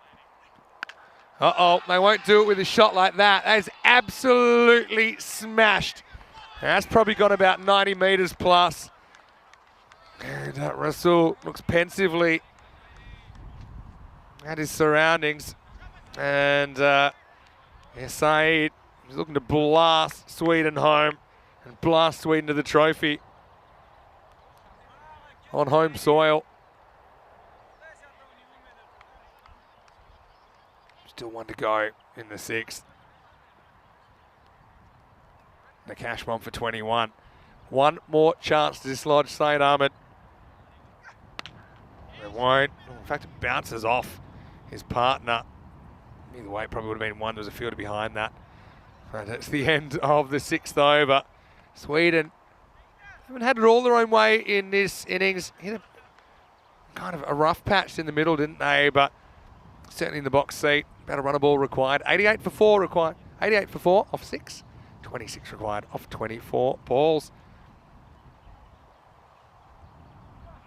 Wayne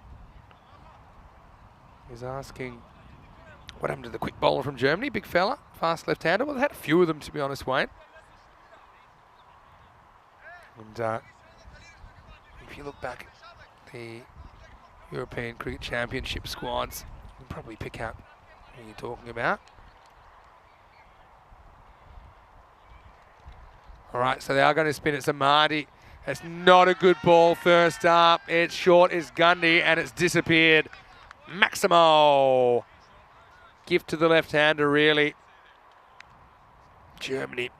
It's going to have to be a stunning turnaround, I think, if they're going to turn it around from here. 20 off 23.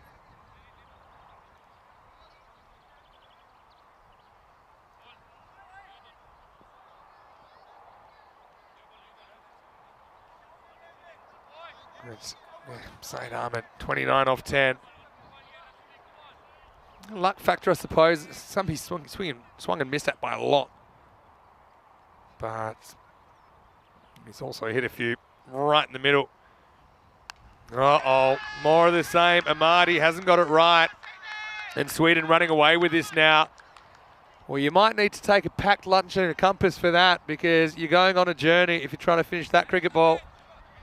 Trying to find it. It's gone a long way.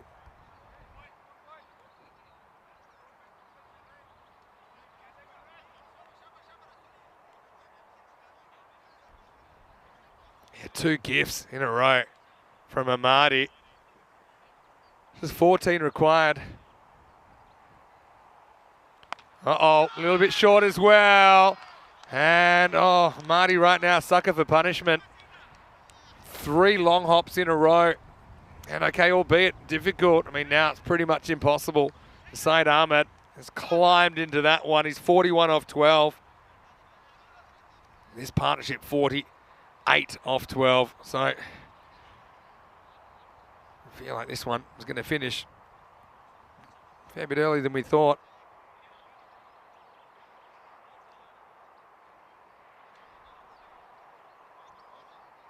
That one will take some finding. So, yeah, you got to feel for Germany here. They've been patchy in their own right. Essentially, they'll be trying to finish with a win against Estonia. I think this one is a pipe dream now.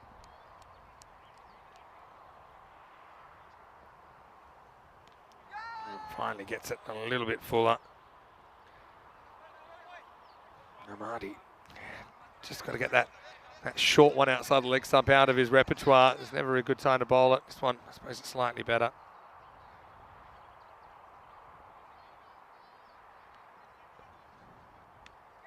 And this one just misses the off stump. So Gaz had a fair slice of luck on occasion as well. This one does not miss by much at all. Would have knocked out the 4th stump.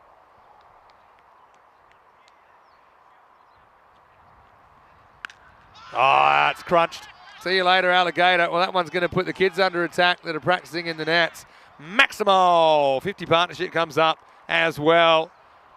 Sweden almost home.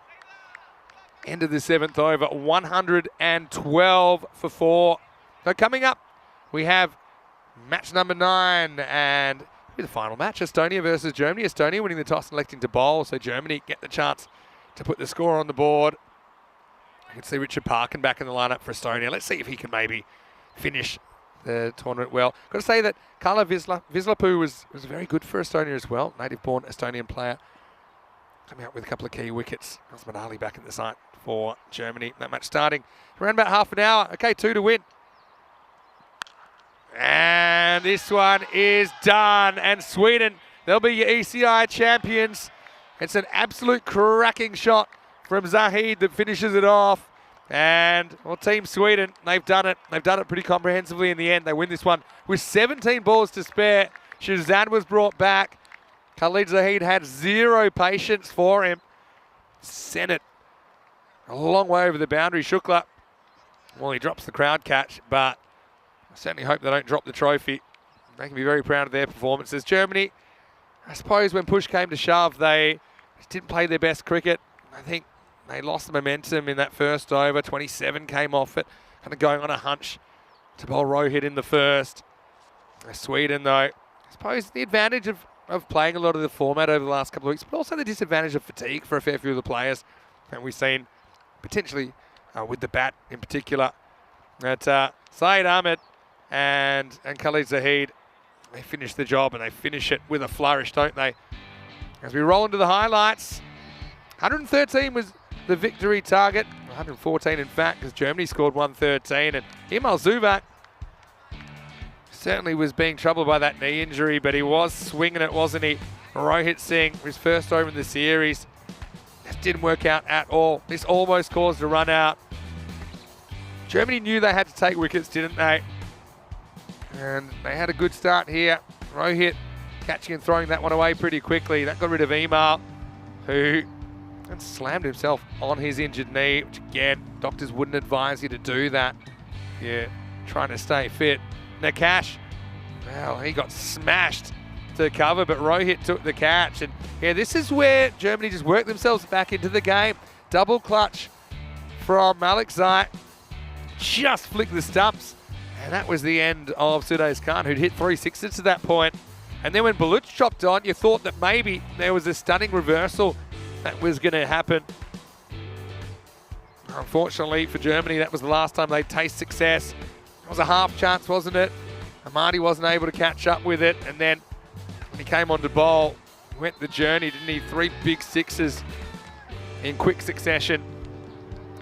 And with just a couple to win, Zahid finished things off. Shukla had a good series. And yeah, loved his bowling. His crowd catching probably needs a bit of work, but yeah, ultimately Sweden, they'll be thrilled to be ECI champions on home turf this weekend. 47 not out of 15. Syed Ahmed played very well, robbed of a chance for a 50 because Khalid Zahid smacked a 6. Before that, Zuba, bit of a one-legged warrior, wasn't he? 24 off 8. Got them off to a good start. 2 good catches from Rohit Singh in there.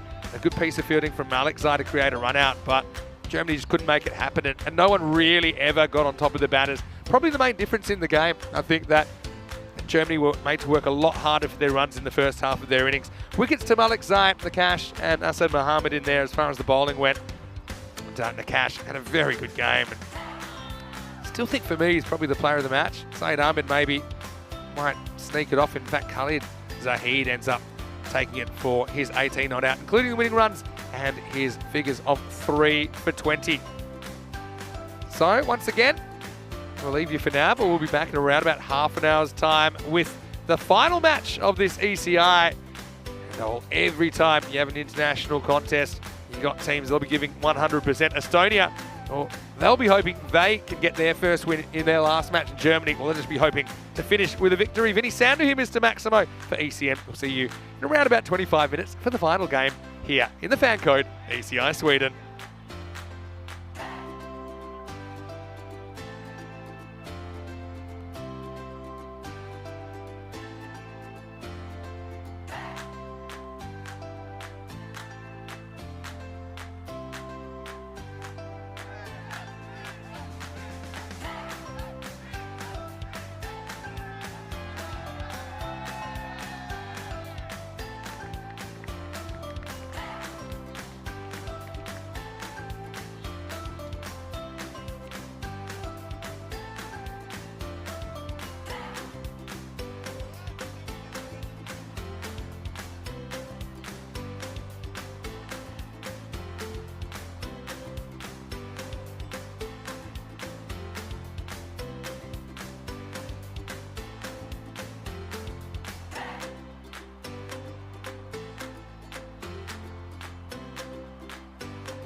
European Cricket Internationals are proudly brought to you by HCL Software, FanCode, and Grizzly Bear Sports.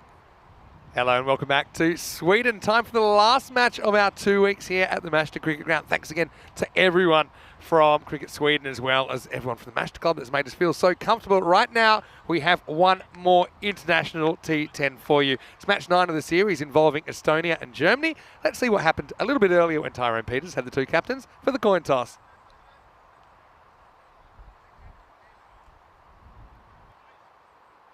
Deutschland to goal. Head. Head is the goal. Bam, tails. All ball. So Team Estonia win the toss. They've elected to bowl, so Germany get a chance to express themselves with the bat. First up in this one. And look, it is an international match when it comes down to it, even though we do know where these teams will finish in the series. Estonia 0-5, yet to register a win. Captain by Gondal there, who calls correctly. Stuart Hook's the player we might see about a bit higher. Richard Parkin comes in. Unfortunately for all you Robbo fans out there, that ball that busted his shin earlier has meant that he's going to miss this game. But a nice opportunity for Richard Parkin to come back in with his left arm, as started so well with a wicket his first ball, but essentially put to the sword, as you can see, 97 in just 4 overs yesterday. So hopefully we get to see him at the bowling crease at some point. For Germany though, look at their side, Azmat Ali comes back in for them. Asad Mohammed is rotated out of the side. He's had a big weekend, big workloads. I suppose I can understand that. Shrikesh Srinivas comes back in, and he actually comes in at the expense of Amadi, his spinning compatriot. So almost ready to go. Vasi Karan given an opportunity to open the batting out there with Abdul Stanikzai. So maybe an opportunity for Germany with their spot in second safe to try a few things. I think that's what we're seeing with Vasi at the top of the order. Coming off a golden ball first up this morning. Ram Krishan is going to get us going in match 9, live from Stockholm. Here we go. Vasi Karan knocks the first one down and gets a single. Maybe more. No, well backed up. Abdul Stanikzai. He's certainly an exciting player, has the mindset for this form of the game. Hello to John Gray and Chris Smith and Shrug. How are you guys going this afternoon? James Stewart watching from Estonia. Probably cheering on the guys. One last effort. Can they spring an upset here? Would be a big upset. Krishan takes the pace off that one slightly. Well bowled. Estonia certainly have competed at times, but have just not been able to put a complete performance together.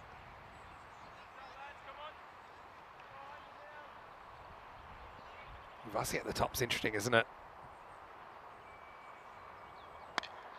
This is hit leg side, it'll get around the field, and that's going to be 4.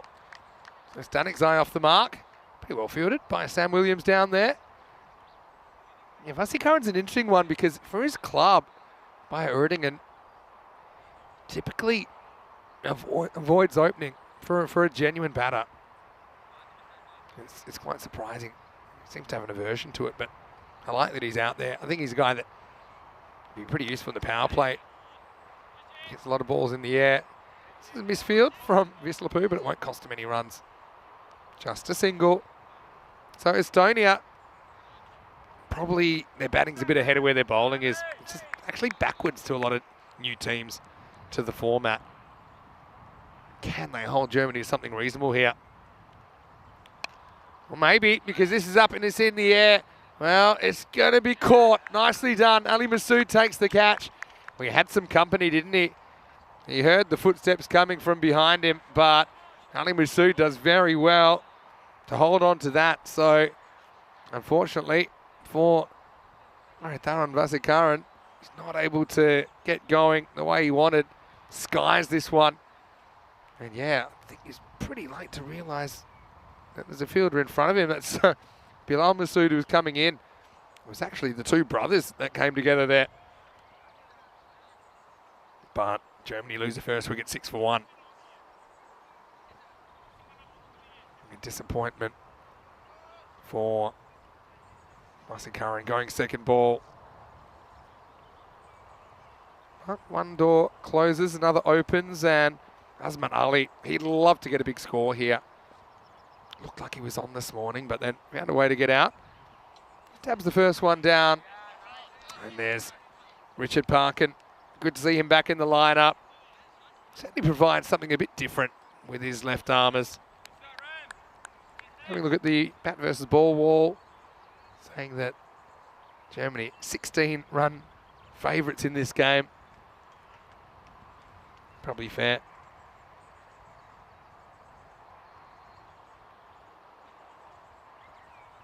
Germany averaging 129 in the series.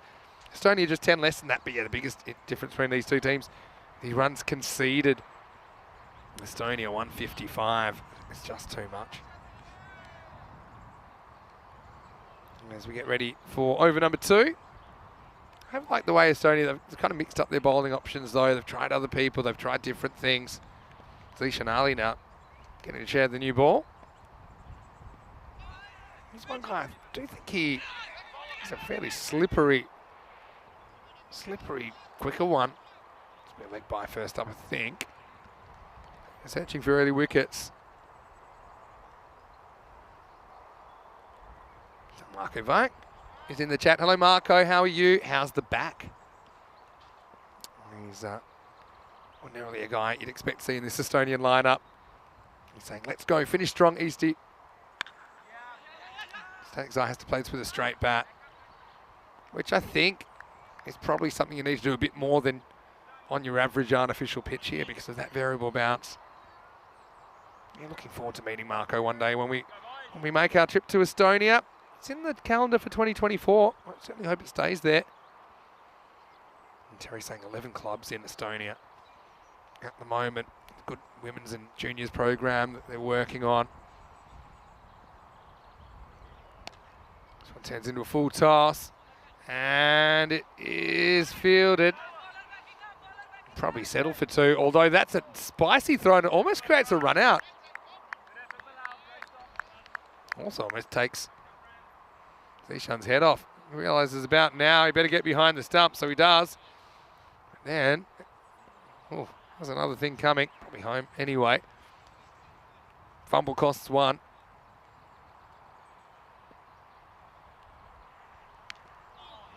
Aims a big blow to the leg side. It's gaining on the fielder.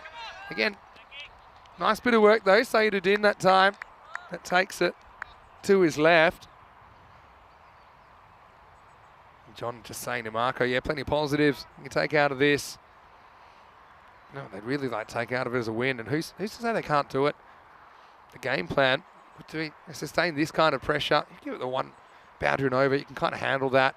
Maybe keep Germany to 90 or 100. Certainly got the batting to get that. But right now, they try out the short ball. Yeah, good fielding. Good team fielding as well. Although, well, I don't know what's going on here. Can't say I've seen this before. Okay, firstly, the stop. I don't think there's any problem here. Still inside, yep. But to have a look at what Stanixai does with his bat. Did he throw that on purpose? He's like flicked his bat in the air. Maybe just lost the handle on it, but Stuart Hook certainly was not too happy about the situation.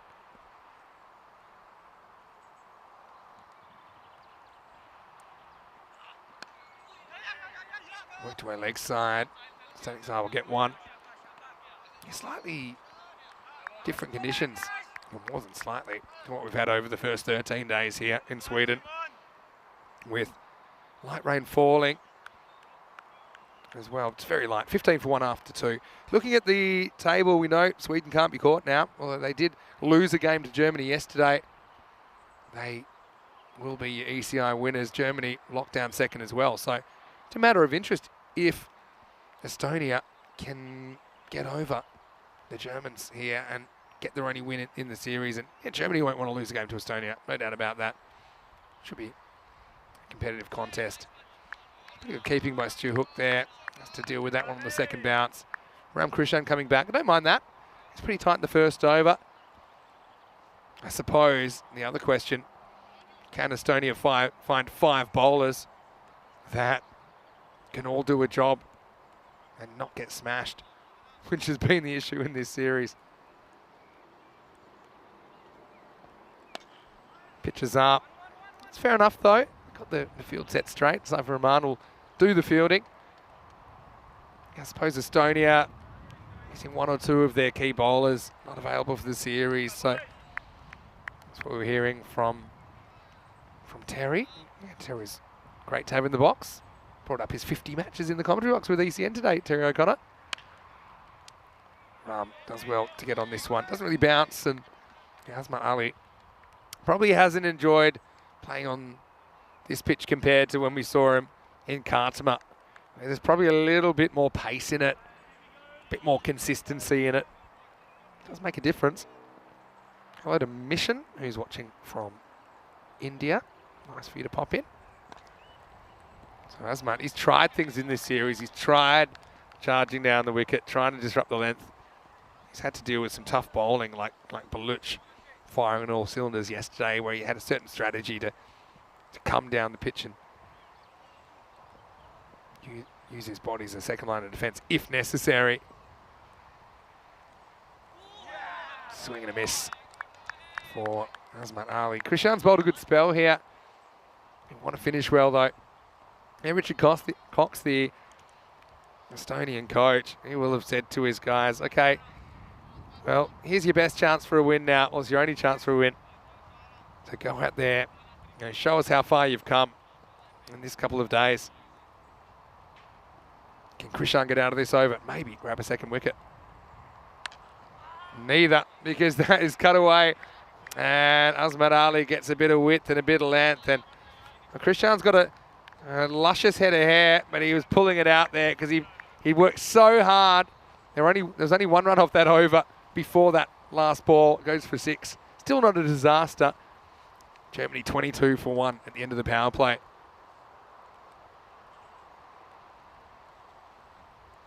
.787 type of aeroplane.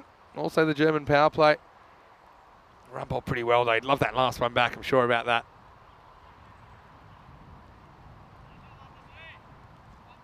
If you want to drop into the live chat, you're more than welcome. ECN European Cricket Network. Estonian bowling depth will get tested, I'm sure. But I mean, I've liked some of the work from Saeed Kala Vislapu as well. Has done some good things. I suppose the word is consistency. If you can be consistent. And there are times that even your good balls are going to disappear in this format of the game, but you really want to try and get the batting team to earn every run. As Bilal Masood comes on to bowl. First ball up and in the air. Well, it's blowing back right to the wall and caught. Really nice bit of catching down there. Stanik Zai, really just kind of got under it too far, didn't he? Zishan Ali, who's had some problems with the odd high ball, but I think for the most part, he's a very good fielder. And I just think this one holds up in the wind, which is swirling around. But right now, I think that's right in the teeth of the breeze. Zishan takes the catch. And Estonia have another wicket. It's 22 for 2 in the 4th. So Bilal Masood gets a wicket very first ball. Estonia really will sense an opportunity to pounce here. Germany probably a little bit down in the dumps after their trophy aspirations went up in smoke to Sweden in match 8. So Estonia may be getting Germany at a good time here. Having said that, here comes Rohit Singh. Rohit Singh's been a real thorn in the Estonian side during the series. 64 this morning, in fact, off just 22 balls.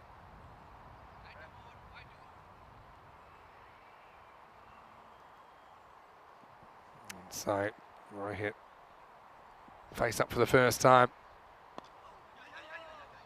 Knocks the first one into the leg side.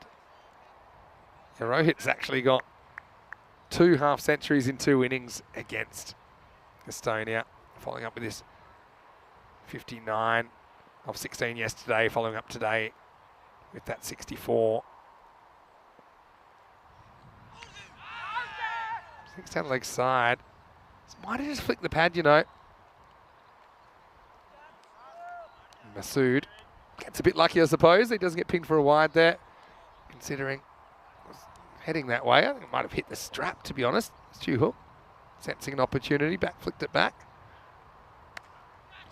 Oh, this is a pretty good shot from Azmat Ali. Just throws the hands at it. See, this time he more or less stays still, doesn't charge at the ball.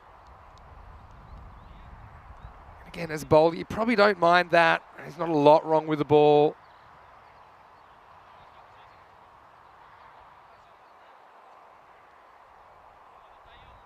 But Germany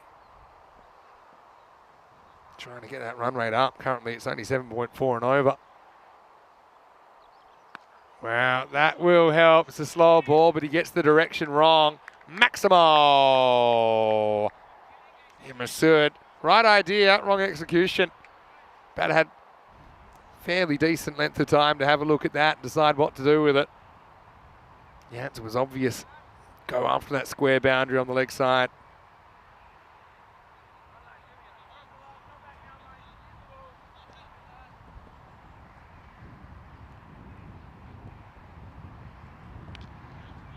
Better ball, but it probably will go for 4. Just unlucky it goes into the gap. So Masood does get a wicket, but he also goes for 15 in the 4th over. Azman Ali moves to 24, and after 4 overs, the score is 37 for 2. Chris is asking where Volta Bear is. Obviously, team selections are a curious thing. Volta not always available. But it does give us a chance to see some other players that, some of them, quite a lot of them, have played T20 international cricket. A few haven't, and it's a good format to either try some T10 specialists and also try a few guys that you might be looking to bring into the slightly longer format. Anyway, right now, here's a real Estonian cricket success story. It's going to be Kalle Vislapu to bowl over number 5. Came up with a big wicket earlier of Azman Ali, who gets the right of reply now. But first, he's going to have to deal with Rohit Singh. Feel like this is a key partnership, don't you? Azmat's is keen to prove a point, I'm sure.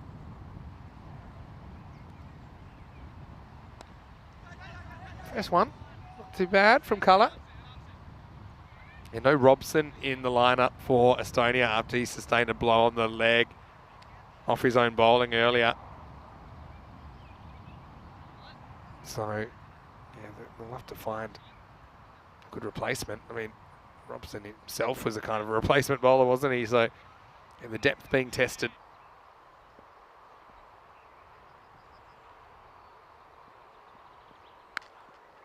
Works this away with the hands. It's a really good shot from Azman Ali, who creates his own pace. And just have a look at this. Gets back and then just puts the hands out in front. That's actually really classy batting. Vislapu is a fairly predictable length. I think doesn't vary that too much. Azmat good enough to make something out of not too much there. Now does something similar. This time he elevates it slightly. Maximo! Once again, kind of holds his position at the crease. He rocks back and smashes it over the leg side for 6 more.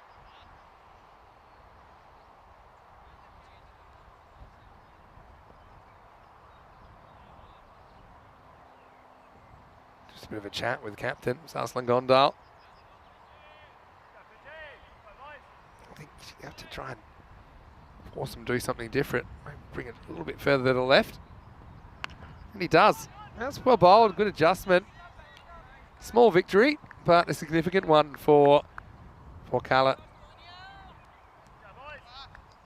So you can see certainly because Azman Ali's having a lot of success with that shot, he's thinking of it. He's looking for it, especially with the field. There's nobody square on the boundary on the leg side. Kalle forced him to do something different. Now he decides to go straight up in the air. Well, who's getting there? Nobody. 3 players look at each other. To be honest, it was probably Vislapu's catch. But let's just say he was looking for someone else to can take control of it. See, he never moves the muscle. Probably wouldn't have got there anyway. It's one of the bigger Bermuda triangles we've had, you know. It's pitched up, but it's hit well from Rohit Singh. Gets his first Maximo. Brings up the 50 for Germany as well. Vislapu. Some okay moments, but he does get hit for 15. It's 18 actually, pardon me, had on the tax. It's 55 for 2 after 5 overs. Hopefully he can stay with us over the next few weeks. Tonight I'll be making the trip to Romania, and I'll be there tomorrow for the first day of the European Cricket Series. 11 teams in Romania this year. That's up from just 5 teams previously. So hopefully you can join me for that one. Charlie has a trip to Bulgaria on the cards this weekend. Friday, Saturday, Sunday. For some T20 international cricket. Then the ECS moves to Hungary. Some men's and women's T20 international cricket in there as well. Looking forward to the Prague ECS, where we'll be reunited with Danny Hudacek. It's always great to have Danny in the box. And yeah, the Portugal Night Series announced this week as well. Sayedudin to slow things down now in over number 6. It's been an okay first half from Estonia. Just got to hold the Germans though. There's a full toss first up. And it's going to go all the way. Maximo!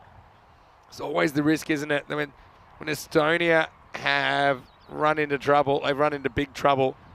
And they had a fairly good start to this innings. Power play just 7, 8, 7. Since then 15, 18, and now a 6 off the first ball, the 6th. So can Estonia find a way to peg it back?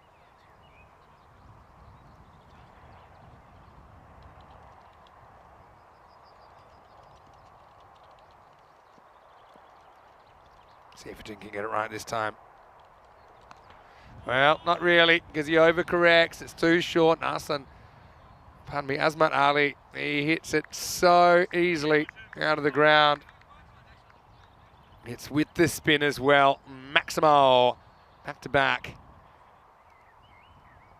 And just like that, Azmat Ali moves to 47 off just 18 balls.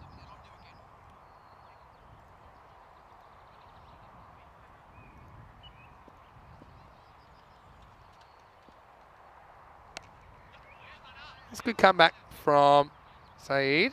We see a rare bit of international foot fielding. Hasn't really been happening too much this weekend at the higher level. Nur Masood makes the stop.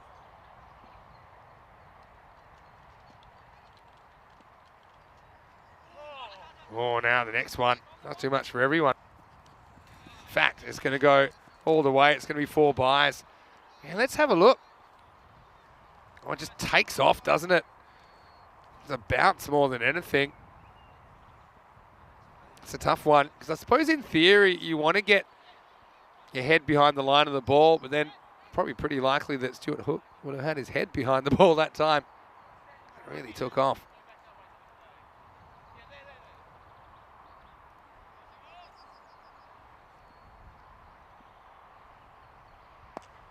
Oh, this is hit pretty hard straight, but yeah, nice work from Gondal.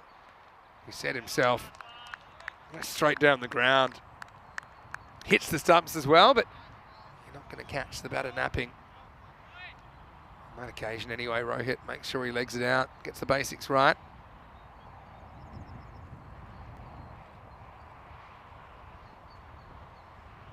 James Stewart watching from Estonia. Well, how do you think it's going, James? Oh, end of the bat job. This probably runs away for 4 as well, knowing this outfield. Yeah, that's exactly what it does. So it's a half century for Azmat Ali. He brings it up. Probably one of the least convincing shots he's played, but you know, credit to him. He's been able to bring up his half century of 20 balls. And also, it's the end of the 6th over. The score is 77 for 2. Rohit Singh at the other end, 9 off 5. Still some batting to come, of course. Shakur, you got Nakash, who's coming off 70. You got Mandy still to come. So Estonia, look, it's kind of gone off the rails a little bit. in that the first 3 overs went for 22. The next 3 overs have gone for 55. But if they have a good finish here, they have shown with the bat that they're able to string an innings together a bit better than with the ball. Zishan Ali's coming back. He bowled the second over. Didn't go to the boundary back then. Gets the first one past the outside edge of Rohit Singh. So let's say if you can even keep it to 2 a ball from here, okay, 125. Estonia have got the batting to do that. Obviously, you probably want to keep it to less than that, but you just don't want to get blown away in these last 4. And right on cue, this is opened up over the offside. Maximo! Rohit has loved the Estonian bowling. Yeah, not the worst ball, but just a bit of width. Little errors having big consequences when you're bowling to Rohit Singh. Zishan, it's a player I've really enjoyed watching this weekend. Rhino was asking me yesterday, who would the breakout player be this weekend? I think for Estonia, he's the one which, you know, once given an opportunity, whatever he's done, I think he's shown he can compete at the level. That's what you're hoping for. You find out a lot about players when you put them under the microscope, put them under pressure.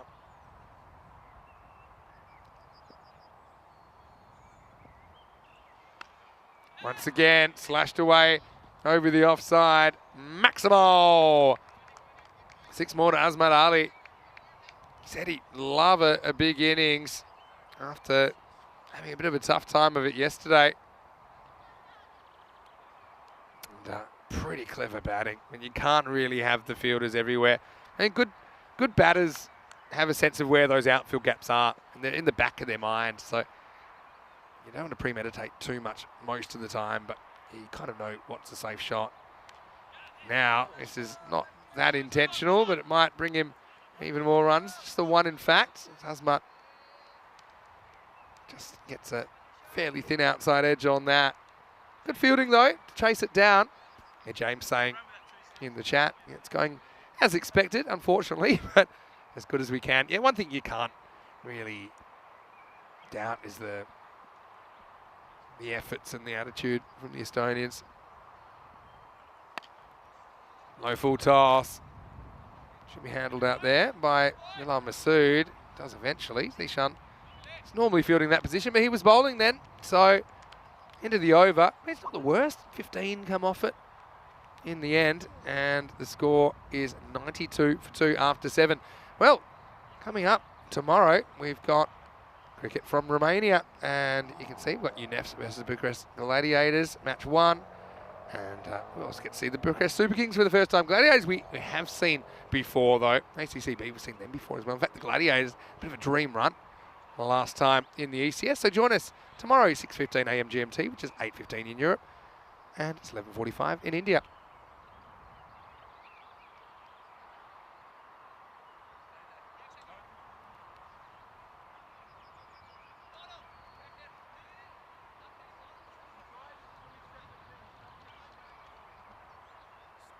Masood is in. Ali Masood ready to bowl over number 8. 92 can even, you'd settle for 130 at this stage, the way things are going if you're Estonia. Although this might be a wicket. Gondal goes right back and takes a brilliant catch. One-handed, stays in the line, and a fantastic jalebi catch from Arslan Gondal, the captain. So the first ball of the 8th brings a wicket. Check it out on the replay. And he was concerned, wasn't he? But you can see there he had room to move. And Gondal, with a Statue of Liberty play, finally is able to remove Rohit Singh for a reasonable score. What a good catch that is. Rohit has to go. And Ali Masood, he's pretty happy because he has come up with a wicket. First ball of his spell. And well, the brothers both pulling the same trick, both taking a wicket with their first delivery here in match 9.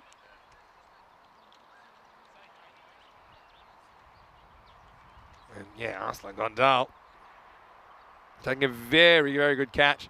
Probably not quite as spectacular as the Ismail Zia one a couple of days ago. But still, excellent catch. And I love how he stuck the landing.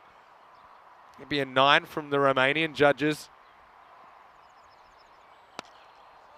Now he's got some more work to do. And he's clean. He's put himself in that position of responsibility straight down the ground. Yeah, the highlights you play for. Save 6 as well. Robbed Rohit of a Maximo.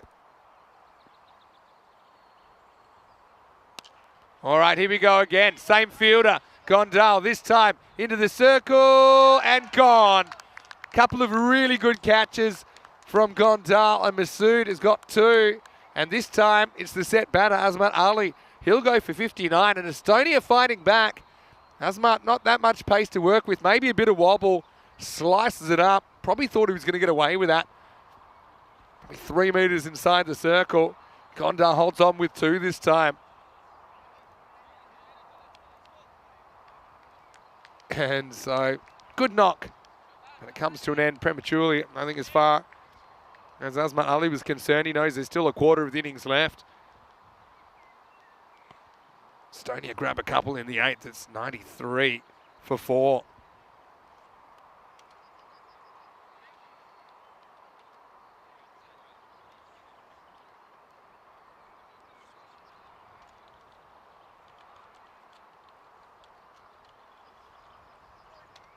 New batter out there. No stranger to us here. During today's action, it's Zahir Nakash coming off 70 in the last game. Now he gets a high ball. I think this is going to be a no ball. In fact, it is. It's been called. And yeah, no doubt. And then it gets slashed away. And it goes all the way. So 7 up. Bit of a gift for Nakash, who now gets the benefit of free hit. 100's up for Germany. It's a very optimistic appeal on the free hit. In fact, even if it's given out, it probably won't stay out. Well, I have seen it happen before. But fairly good comeback from Ali Masood. Okay. Can Estonia have a good finish here and keep it down to a pass score? Not with bowling like that. Outside the leg stump and disappearing. Maximo Shakur cashes in. I suppose he makes that a little bit by shuffling across, but it's still angled in. It's probably a bit too straight from Ali Masood. Last ball of the over coming up. Let's have the 2 wickets. They're worth a bit to Estonia, considering the quality of the player that he got out. Right, Singh first, then Azmat Ali. Oh, another one. That's going to be another height, no ball. He wants the hat. And when it bounces like off the pitch, depth-wise, you've got a fairly good idea it's high. So, another free hit coming up. He dodged the last one. Can he dodge this one? Not so sure, as this is going leg side. And it's just going to get over the line. Maximo. And hopefully Bilal Masood's all right. He might have got a finger on that. Just carries the line. And the second one. Here's the one which Masood can't get out of the tight spot. Into the over. It's 114 for 8. 114 for 4, I should say. After 8. Yeah, again, you're just trying to chase something reasonable. By reasonable, I mean probably 130s is reasonable. Once we get 140s plus, you're going to have to bat out of your skin. Germany, no Shirzad in their lineup. The wiry left armour. So he's one bowler you're not going to have to deal with if you're Estonia. Bilal Masood to bowl the 9th. That's a powerful strike. He steps and he hits Nakash. He's been striking them so well today. And it's really a ball which is probably not going to end well. I mean, even if you go back and cut that, it's got a bit of length on it or slash away. There's not a lot of protection on the deep point. side as well.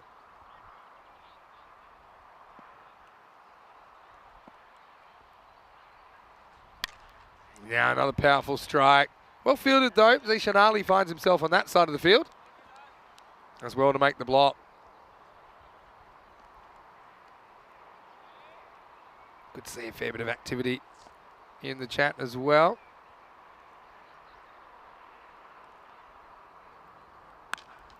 Clips this leg side. So now he overcorrects. And it's going to be 6 more. Seis carreras. Yeah. Bilal just gets it slightly wrong here. Got to dodge the more damage because this could still spiral out of control. Both teams into their 6th match for the weekend. You got to find something, don't you? Find a gear.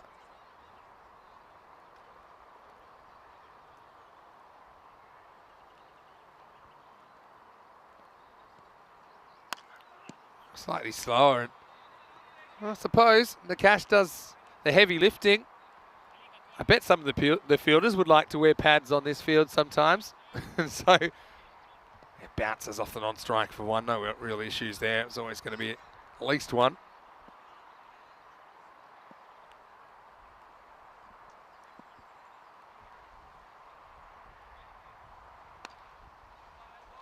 Kind of drags this one to the leg side for a single. It looks like there might have been an accidental block in the chat. A bit like Baluch got out from Sweden earlier with an accidental block, ended up chopping onto his stumps. Bilal Masoodi's gone for 30, does have a wicket. Last ball of his spell now. Slower ball, finds the gap, finds the boundary. Shakur, he's been good early, hasn't he? Magical start from the right-hander. Cuatro carreras más into the 9th over. Germany up to 133 for 4. So I think keeping it in the 130s seems like a pipe dream. Oh, 140s. Get a good start. You certainly got some guys that have done a good job at the top of the order. We saw Estonia got off to a really fast start, especially in the first ever game against Sweden. So they've shown they can handle it. Like I said, no Shazad in the lineup for Germany. Anyway, first ball, the 10th is a full toss and it disappears. Adios pelota. Nakash gets 6. 139 and counting. Chris is just comparing my Seis Carreras to Rico's. Well, I know whose is better. Chris, no need to rub it in, but been working on it. This is hit straight, might have found the fielder, and he takes it. And Nakash is going to go for 20. He robbed of a 6 here as well.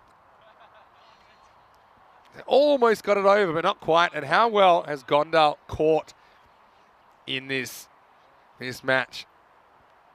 Again, the pressure of that one.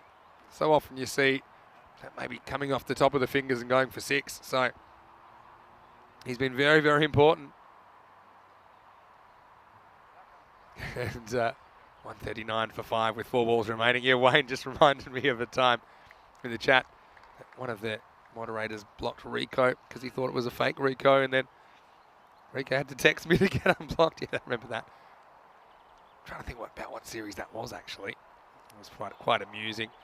Here's Sachin Mandi, pretty talented right-hander.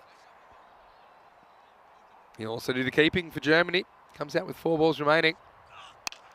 And this one will find the distance. And well, issues for Valentines in the tower.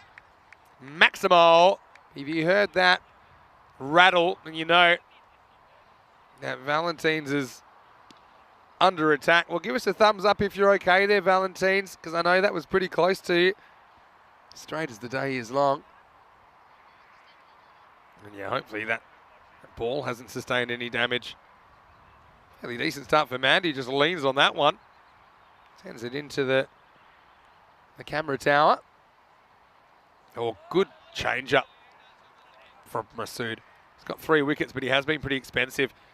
You know, in a way, I'm happy for the Australians, but I'm also frustrated that, you know, they've shown their potential. It's just that there hasn't been consistency to their performance. Anyway, this is smashed down the ground. Mandy says 2 out of 3 ain't bad. Brings up the 150 for Germany now. There's a few similarities with the innings this morning. Germany put 166 on the board. Estonia would hold them in certain parts of the innings, but yeah, ultimately it's going to be a lot of runs chased down. We're looking at our biggest ECI chase. Having said that, Saifur Rahman, potential MVP candidate in the series. He'll open up. Ali Masood likely to be there with him. Probably one of the more expensive threefers we've had. 3 for 39 now. Last ball of the innings. Germany 151 plus this. They'll get 1. Don't think they can really even try for 2, assuming this is taken. It is. So Germany are going to finish 152 for 5. 3 for 40 for Ali Masood. But I suppose, you know, removing some of those threats in the middle order, that was a bit of a key. Having said that, they've got a long, strong batting lineup, don't they, the Germans? They still get over the 150 barrier. But I must say, I liked the energy that Estonia were bringing to the table after the match off, of course. This was a nicely taken catch by Ali Masood. Had to judge it well. This is the kind of thing I'm talking about. You're working as a team. Not sure about Abdul Stanikzai trying the bat toss, Jose Bautista style from the Major League Baseball.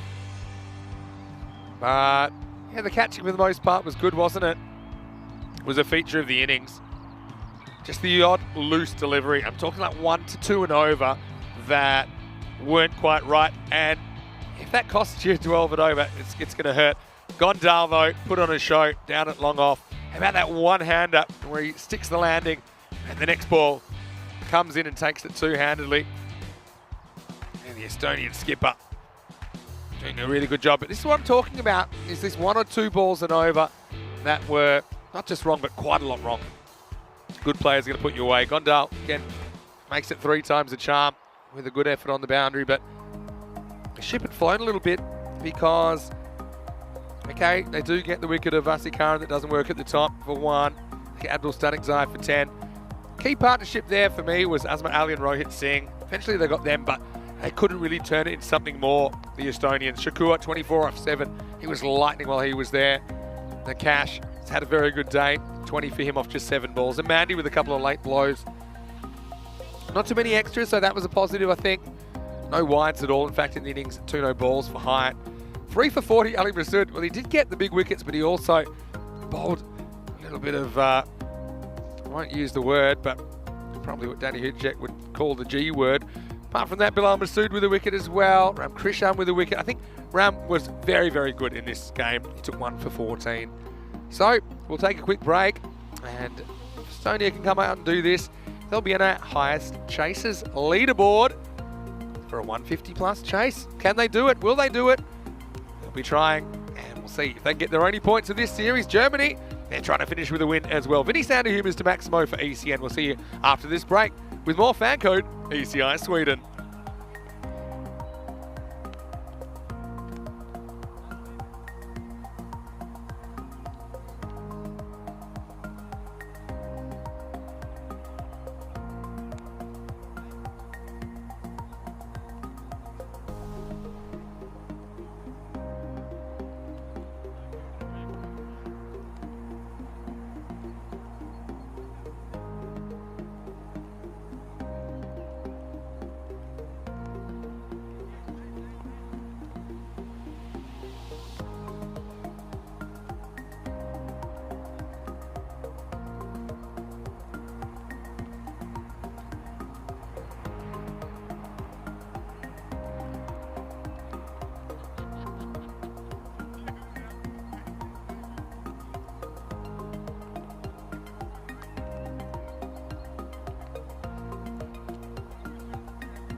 The European Cricket Internationals are proudly brought to you by HCL Software, FanCode, and Grizzly Bear Sports.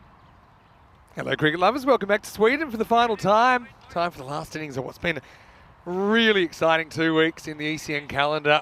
Great to be back here in Stockholm, and specifically really nice to be back at the Mashta Cricket Ground for the first time since 2020. So now, time for the last innings of this ECI. And Estonia set themselves a bit of a task. 153 is the target. And look, you don't see that the 15 plus and over that often, do you, over the 10 overs? But I would say that Estonia have a pretty strong top order. Here's Shahzad, who's going to open up. And, oh, gets pulled away first ball. What a start that is for Estonia. Maximo! And Shakur. Well, he watches on, doesn't he? And it's a very good first shot from Ali Masood. And so, 6 off the first ball. Starts don't get much better than that. Shahzad trying out the short stuff. Masood's gonna go for it. You can just tell they want a big power play here, Estonia. Now he's gonna get more runs. And that could even go all the way. I think it has. We'll check it out in the replay. For me, that's 6. Let's have a look. Yep, that's going to be out of here. Maximo, back to back. Well, Estonian fans, move to the edge of your seats, please, because your team could be in the hunt here with a start like this already. You've wiped 12 off the target, so you're down to 140 in pretty much the same amount of time. You've got the Baltic boss at the other end. And so this game is very much alive now. Shahzad's gone short once and got hit for 6. He's gone full once and got hit for 6. What does he do next?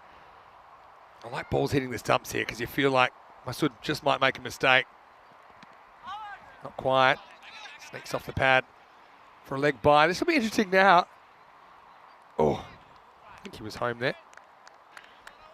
Masood just goes to sleep, walking this leg by.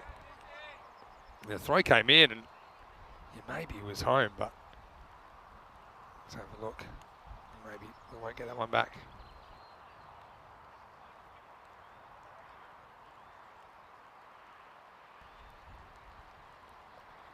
Saifur Rahman then comes on strike. Rhino picked him straight away as Estonia's answer to Chris Gale, the universe boss. And he certainly has a free and easy approach to the game. First time he doesn't have to do anything. He's called through for a run. That's pretty good work from Masood, who says, you know, let's take every run possible here. No, I'm going pretty well as well. I suppose Masood's winning this one-on-one contest, isn't he? So he gets the strike back. Steals it back. Pretty good work from Mandy behind the stumps to make sure that doesn't go for any more than the 1 extra.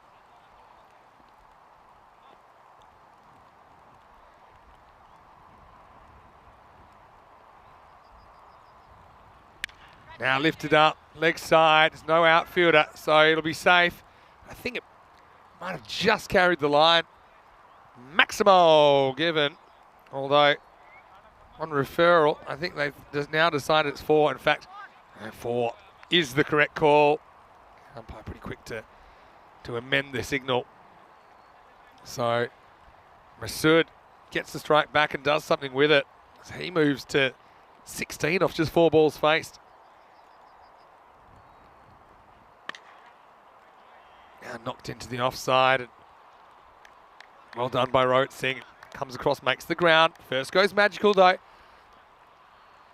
Well, there's a kind of symmetry to this in a way, because don't forget, in the game 1, Estonia came out firing, didn't they? 50 in the power play against the Swedes and made everyone sit up and take notice. Last ball of the over.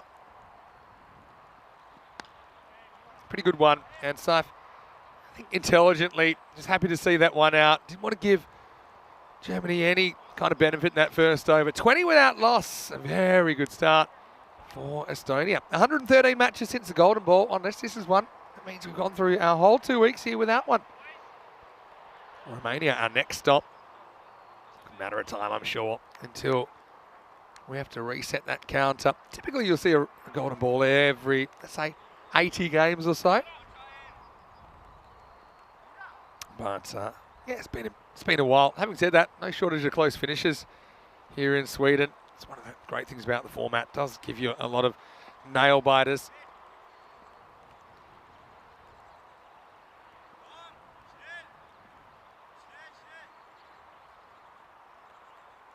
So, second over to start. Shaheen Malikzai. He's going to bowl it. A little back cutter like this. A little bit of swagger in this shot from Masood. He's tried this a few times during this tournament. The ball biting back at him. It's slightly risky because you can get yourself in a mess. But if you do hit it and you find the gap, you can deflect the boundary, and it works out for him that time. Good batting, and the good start continues. Masood. 21 in no time. He actually backs away, but then still is able to deflect it away, and he gets a boundary. So, yeah, I don't know about the approach of backing away. Masood kind of gives up his stumps, but still finds a way to... He almost drew that through his legs. I think he quite did. Masikaran unwittingly wins the closest to the pin contest as he tries to stop the boundary, but he can't do it. Another inside edge, another uncomfortable chase, and another boundary. Well, Masood, he's on fire in the rain here at the moment in Stockholm. To be honest, that's right off middle stump. If he misses it, he's toast, but he's been pretty good at... Malikzai is probably wondering how this is happening, and to be honest, I'm not quite sure. Shrugs asking, will Pavel be at Romania ECS, or is he too showbiz now? No, he'll be playing for UNEFS, the university-based side there. Shrug. There you go. Well, kind of saw it coming before it happened, because if you're going to keep giving up your stumps on this pitch sooner or later, you're going to misjudge one. And this is one that comes through lower from Shaheen Malikzai. And unfortunately, just have a look at the footwork. Stays leg side of the ball, basically shows all three stumps. And Malikzai has the last laugh. Having said that, you'd certainly take 29 off 9 from Ali Masood. And you've got Bilal Masood, his brother, coming out now at number 3. Quickly, I want to say a big thank you to Wayne, who has donated, looks like 2 sets of $5 Australian. Well, thank you so much, Wayne. Any idea what they're going to do with the $5 note in Australia now that we're under the reign of King Charles? Just a question. But, yeah, thanks, Wayne. That's very kind of you. So hard to say best of luck, Estonia. Looks like it's Father's Day somewhere in the world. Where? Tell me. Because I tell you what, there's so many Mother's and Father's Days in different countries, and travelling around a lot of countries, I can't really keep track anymore. Bilal, new batter. Oh, close. Things just going down the leg side. Umpire agrees. Just seemed to come back off the surface to the right. See how it just bit to the right a bit? Probably hits him in line, but I think it's just sneaking down the leg side. Umpire pretty quick to make that indication.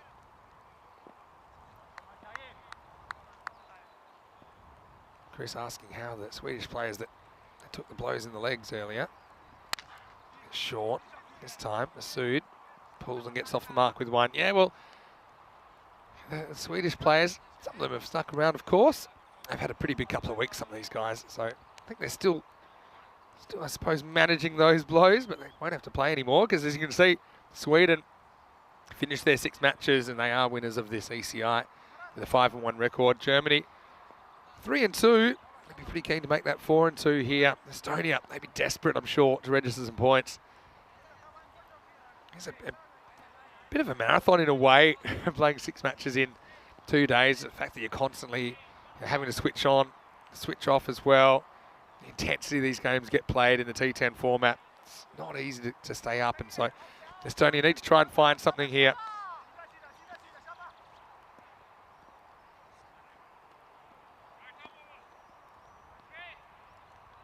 And so now we're going to have some spin. It's Srikesh Srinivas back in. And they go after it straight away. Should be an easy catch. Rohit Singh does not drop it, so that's a good one to get for Germany. Bilal Masood doesn't get it anywhere near the middle of the bat. And it kind of clonks off a thick outside half of the bat, maybe a little bit down towards the bottom as well. So Srinivas with the wicket straight away. You can see Rohit, he picked it straight away that it was his. And so Germany were able to pick up a second wicket. And the score is 33 for 2. I remember earlier I was saying Saifur Rahman doesn't take the first ball, doesn't like to. It means that I think statistically he'll face less balls in the power play. And look, for sure you'd take Ali Masood's 29 off 9. But the fact that the Baltic boss has only faced one ball in this entire innings so far feels a bit of a waste to me, you know. He's faced one in the first 13.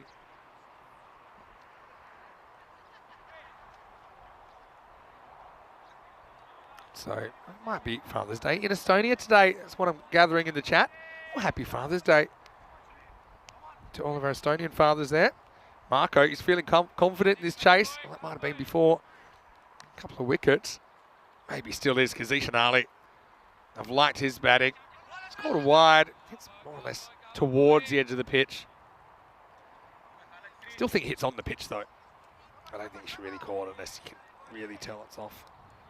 Yeah, it bounces well inside. So, off spinner versus the Baltic boss. This should be good. Still in the power play, you know.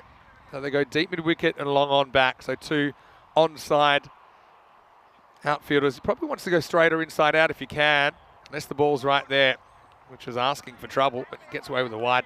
Yeah, I think sometimes you're targeting areas that are open, especially in the power play when there's plenty of them. So he probably only really wants to try and take on those outfielders if he's super confident. Otherwise, you go offside, and he can go offside very well all the way. Maximo!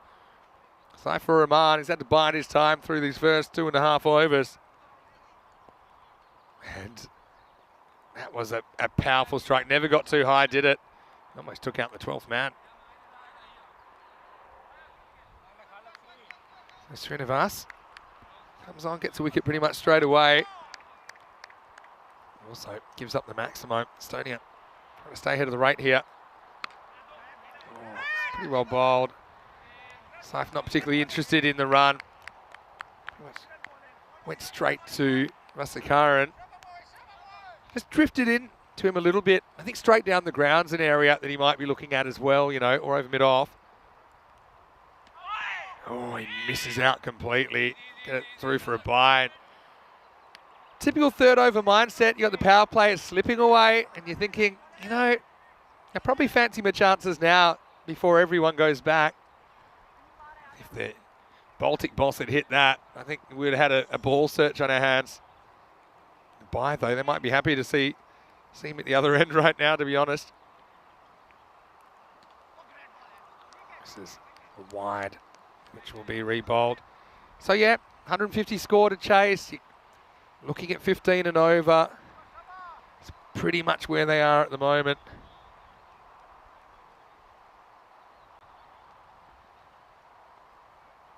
Yeah, so Chris was having the idea that if you're strategic, you could actually hog the Father's Days by country hopping. It's a good point, Chris. Feel like you put some thought into this. Like people that have 2 New Years, you know. Another wide, well spotted, Zishan Ali. You know, some people, they'll have New Year maybe in one of the South Pacific Islands, and they hop across the international date line, maybe in their private plane. You can have New Year all over again. Thing is, depends the ability to party 2 nights in a row. I feel like those days are behind me at the moment.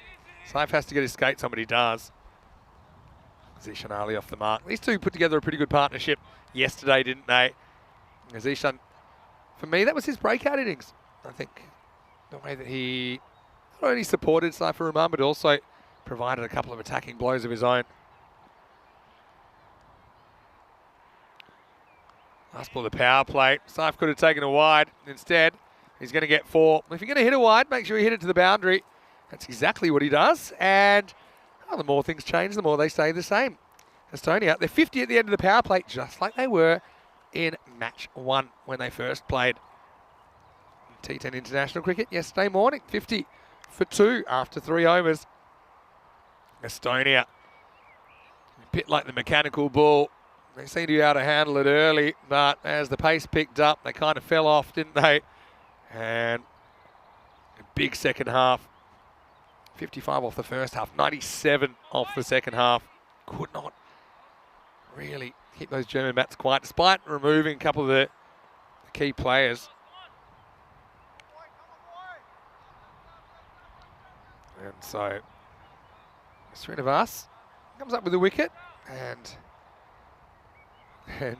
does go for 16. So Chinnasami's going to bowl over number 4.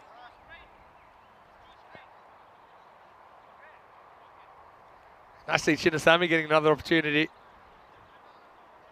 And we'll see if he can keep things quiet. I mean, Estonia on track at the moment. Can they keep it that way? You've got to feel that the wickets in hand is crucial, particularly keeping Saifur Rahman. He's such a presence in the crease. So, time for some left arm spin. Zishan does a good job. All right, here we go. This is the matchup for me that decides whether Estonia stay in this competition or not. Because Saif will have the ball essentially spinning into him. They're going left arm around. I would have been tempted to go over the wicket because Saif does seem to have a bit of a blind spot. Balls that angle in. Sometimes has a few going between the inside edge of his bat and his body. But Chinnasami's going around the wicket. Doesn't elevate, but doesn't need to. Saifur Rahman with a boundary. And yeah, it's an interesting tactic to go this angle because the issue you've got is so many balls are going to pitch outside the leg stump here. So you're pretty much giving up the LBW straight away. It's almost like you're just hoping for a miss hit. That's your only way through.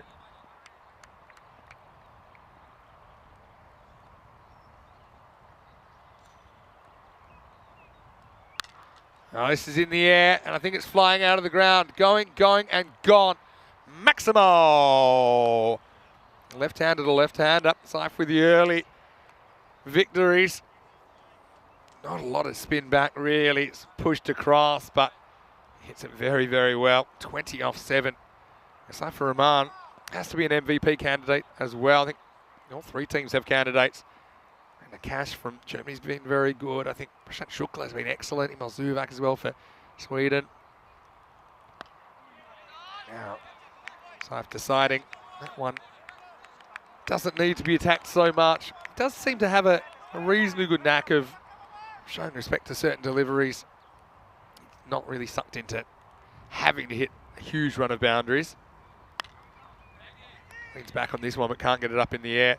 Yeah, Chris is asking once again, how's Emil Zuvak and Samuel Rahmani? Well, don't really have an updated injury update for them because we won't see them again on the park, but I know that they were just icing those up, and I suppose they won't really know how serious that is until the morning and probably later in the week. See how quick they recover. Hopefully it's not too serious. Last ball of the over. Wants to tee it up, doesn't he? Because he probably knows that single wasn't the ideal result for Estonia. Pretty good over from Chinnasami. Only goes for 12, which in the context of this game isn't too bad. 62 for 2 after 4. Still just ahead of where they need to be. I think just ahead. It's a good start from Estonia. It's the power play they wanted. You can see that Germany didn't have a good start. In fact, if you compare the power plays between these 2 teams, Germany scored 22 in their power play and Estonia scored 50. But it was the second half where Germany made their move despite losing. Azman Ali, despite losing Rohit Singh, they still had batters to come in and were able to hit boundaries pretty much from the get-go. Nakash coming on to bowl over number 5. I said he must be in the MVP conversation this weekend as well. It'll be tough. Maybe in the chat, let us know, who do you think your MVP is this weekend in the FanCode ECI Sweden? Like I said, contenders from all teams. We'll take away a fantastic MVP trophy thanks to our friends at Local Lifestyle. Nakash to the Baltic boss, who reaches and he's going to get 4. And he danced away outside leg and kind of gave up his stumps there, didn't he? Made it hard to reach a ball, which probably was on 4th stump, but he is good enough to get some bat on it and it flies away. And certainly the way he hits the ball, it's very rare you'll see a third man used on the boundary.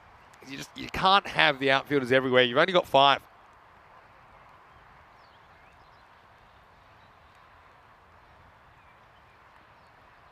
Nakash won't be thrilled with that. Decent approach though, I think. Oh, it's a good shot. He just leans over cover point, and that's just brute power. And for most people, that ain't going for 6, but for this guy, you betcha, Maximal. Just collapses that back leg slightly and opens the bat face, takes on the fielder and wins. Estonia trying to sustain this good start this time. That's been the story of their tournament, really. Good starts, but then hitting the brakes. It's a good comeback, though, from Nakash, who pulls the length back a little bit and I guess just forces Saif to do something different. Nice bit of away movement as well, off the seam. I suppose the good thing for Sweden, they didn't have to use Samuel Romani with the bat. They chose to use Zuvak, opening up, essentially uses him to just swing away in the power play, not having to run too much. It goes short, and it's caught. That is a fantastic catch. And Aritan and Vasikaran has taken a potentially match-winning catch there. What a fantastic bit of fielding. He absolutely slammed that, and blink and the match changes. That was 4 for all money, wasn't it? But Vasikaran holds on to a bullet. Yeah, we've had some great catches this weekend. Had some great catches in this match. But, yeah, don't get much better than that.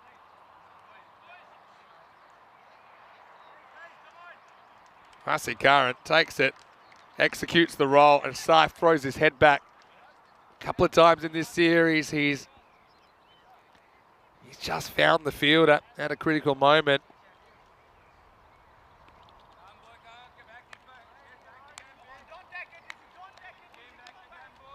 Vasi be very happy with himself there. And the boss. Boss has knocked off early here. 31 of 13. He was looking dangerous. Nakash gets the last laugh in the end. Well, here's Stu Hook batting a bit higher than we've seen. A few people have been calling for it. Here's Mr. Muscles facing up to Nakash.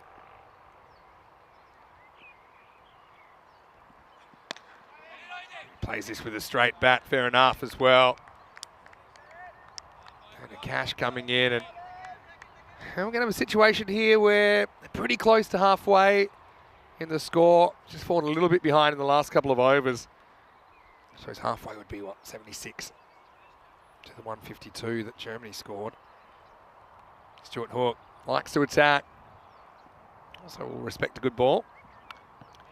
Leads back, doesn't quite get this in the middle. Drags it off the bottom of the bat. He'll get off the mark and he'll retain the strike. Pretty even through the first half, although those 3 wickets might come back to haunt Estonia. 73 for 3 after 5. 99 days until the ECC, and yeah, 2 of the 3 teams in this tournament are in the same group with Sweden and Estonia in Group C. We'll see Germany in Group F. I think it's going to be a real test for them because I just don't see easy games there. I suppose nothing's easier than ECC, but a T10 match is so unpredictable. If you find yourself having a bad start, suddenly you can be on the chopping block before you even get to finals day. Anyway, Chinnasamy, the left armour, will be pretty happy to see the back of the Baltic boss. Now he has to deal with Stu Hook over number 6. Gets angles back in. It's good running. Chance for Zishan Ali now to show what he can do. This is the period of the game where you kind of have to take some calculated risks now, because if you leave it too late and you let it get to kind of 18, 19, 20 and over, so hard to peg back. For me, this is the over you've got to attack. See if Zishan wants to use his feet here maybe to Chinasami. He's just pretty much angling the ball into the right-hander. Oh, he gets it pretty good. That's an excellent shot from Zishan Ali. Maximo goes and fetches it. And yeah, just makes good contact, doesn't he? He doesn't try and hit it too square. Still more or less down the ground. Chinasami didn't do a lot wrong there, but just an excellent bit of ball striking. Yeah, to be on track, they'd want to be 90 or so at the end of this over. Still 10 to get off 4 balls. Treat every over like it's the last. That's what I'd be saying at the moment. Have a target and try and get there. Oh, it goes again. This time it's all hands. Maximo! Zishan continues his good weekend. He's really relished the extra responsibility, I think, in this Estonian lineup. Created a bit of pace there with some fast hands.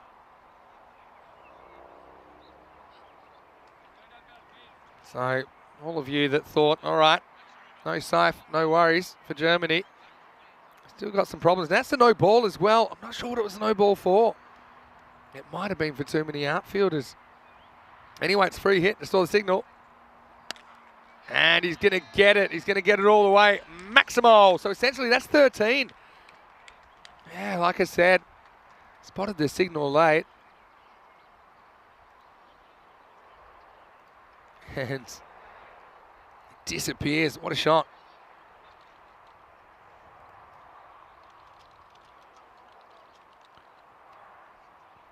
Great result. Now suddenly, you know, we talked about them being 90 at the end of the over. Well, we're only halfway through the over and they've reached the 90. And then they've added on a tip. This would be a memorable victory for Estonia if they could pull this off. Might even see Robson with a busted shin running onto the ground. Maybe with a cold one, who knows.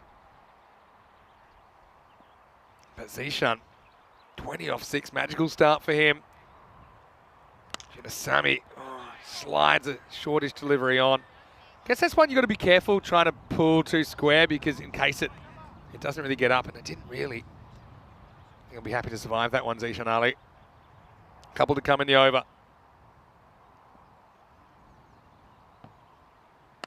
Oh, he takes it on again. Good batting.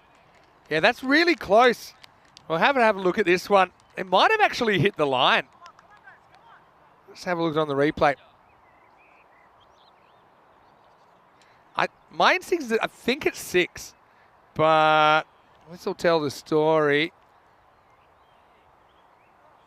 I actually think it hits the line. And it's been given, yeah, Maximo. Had a really good angle on that, but even then I couldn't really tell because it happened so quickly. I think it hits the line. And another good shot from Zishan Ali. Well, Estonians in the chat, let's hear your voices in there. 26 have come off this over, and this is the extra ball that was created by the no ball. Germany playing catch-up all of a sudden. He changes the line slightly, but it's probably not a bad result. To keep the man with the hot hand on strike. Zishan Ali to 27 off just 9. And Estonia, they've brought up the 100. After 6 overs, they're 100 for 3. And just like that, we've got a game on our hands. I mean, this would be a great chase if they could pull it off.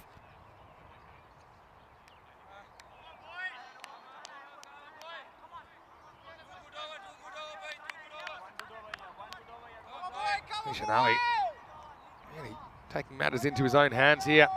Well, what I can tell you is if they're able to chase this down, this target of 153, and Estonia will storm onto the highest chasers Hall of Fame. Wouldn't that be something? Taking something out of this weekend. So here Nakash, the ball his second over. He was good in the first one, wasn't he? Over number 7. Beats him outside. He offside, maybe a little bit of a way movement late. He got Stuart Hook. He was MVP of the European Cricket Series back when we were there in 2020. Just a 2-day series back then, but I've got to say I've got some Very warm memories of watching that one. Probably Romeo was my favourite player. They'll know who I'm talking about. Oh, yeah. I think that's just okay. You could see the umpire was thinking about it, but for me, when it passes the popping crease, it wasn't quite wide enough. It actually moves after. I think that's a very good call, and credit to him, because he did get the arms about a quarter of the way up and then thought, you know what, don't think so. No, I think he's spot on there. Probably most of the neutrals hoping for an Estonian victory here, but it's a long way to go yet. Probably 105 to 107 to be on target after this over, I'd imagine. The Cash is dealing at the moment. Just a single. The thing is, even if you're going 15 consistently, it's so easy to just have one over where the bowler pegs you down, maybe takes a wicket. Suddenly there's say 8 or 9 off that. Trying to make that up with a magical over on demand is so tough. That's why we just don't see too many of those 150 plus chasers. All the ones we've seen you just saw on the screen not too long ago. Hook, what can he do? Oh, this one is on him. Wafts a bat at it, and they're going to cause something that they're not going to enjoy. This is going to be a fiver. Yeah, you'll see this at the international level. They'll back themselves to back up these kinds of throws, but this is a bit of a disaster. And actually deflects off one backup fielder away from another. And I think it's Static Zite that deflects it away from Rohit Singh. So they're going to get 5. Well, Stu, Mr. Muscles, maybe he knew what he was doing. He's just dabbed a 5. And yeah, you can see now there's a few repercussions. And yeah, it'll be Stu Hook on strike, right? Because it's a 1 plus 4. So because Stu hits the ball and it's a 1, then there's 4 overthrows. So it's definitely Zishan Ali that's on strike now. Yeah, and they get that right. I think they got it right originally, and then the Cash second guesses it, but then with a third guess, yeah, they get it right. So Zishan comes back on strike. How about that for a moment in the game?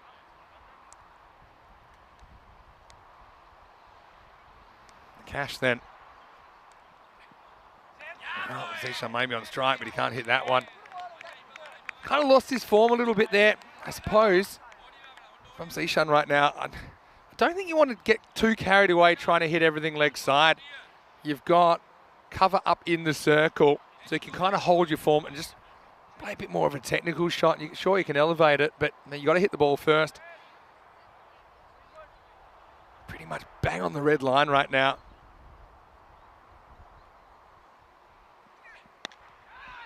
Wants the 1. He's going to get the 1. I think a 2, but I think smart money is to keep Zishan right on strike. That's where he's going to be.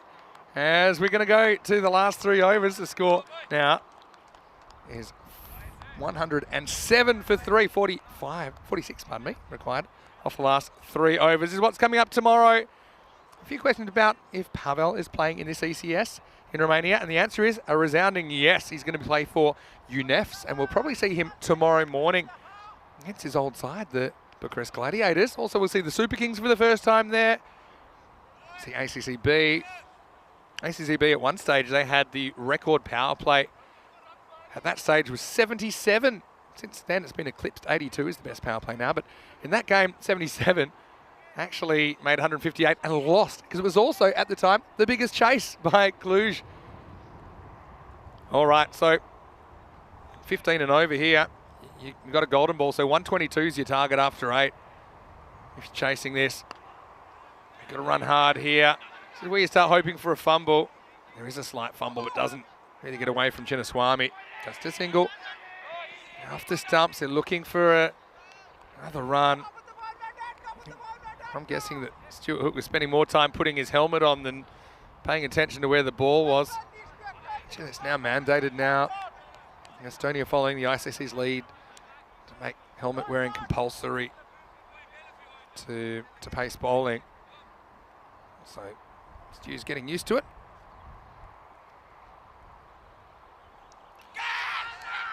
Maybe a little edge on this and he's gone. Oh, he's given, a little under edge. Yeah, Mandy takes it low down. I suppose the question is, did it carry? It did seem that way to me. Yeah, it seemed clean to me, and to be honest, he claims it straight away. But, probably don't get a good view because it comes back so far that Stu's kind of in the way. But yeah, I don't think there's a question that it reaches him on the full. And a little nick. That's the end of Stu Hook.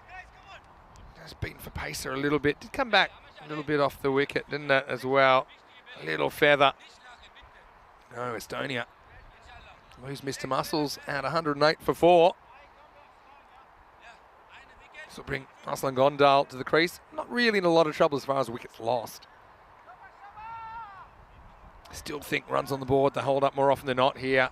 Zishan Ali has got a really important role to play there, doesn't he? He's got his skipper at the other end now, batting 6. This is where, having a Robson with an unshattered shin would probably be useful, but he's not in the 11 this game. Gondal gets 1. That's okay for now.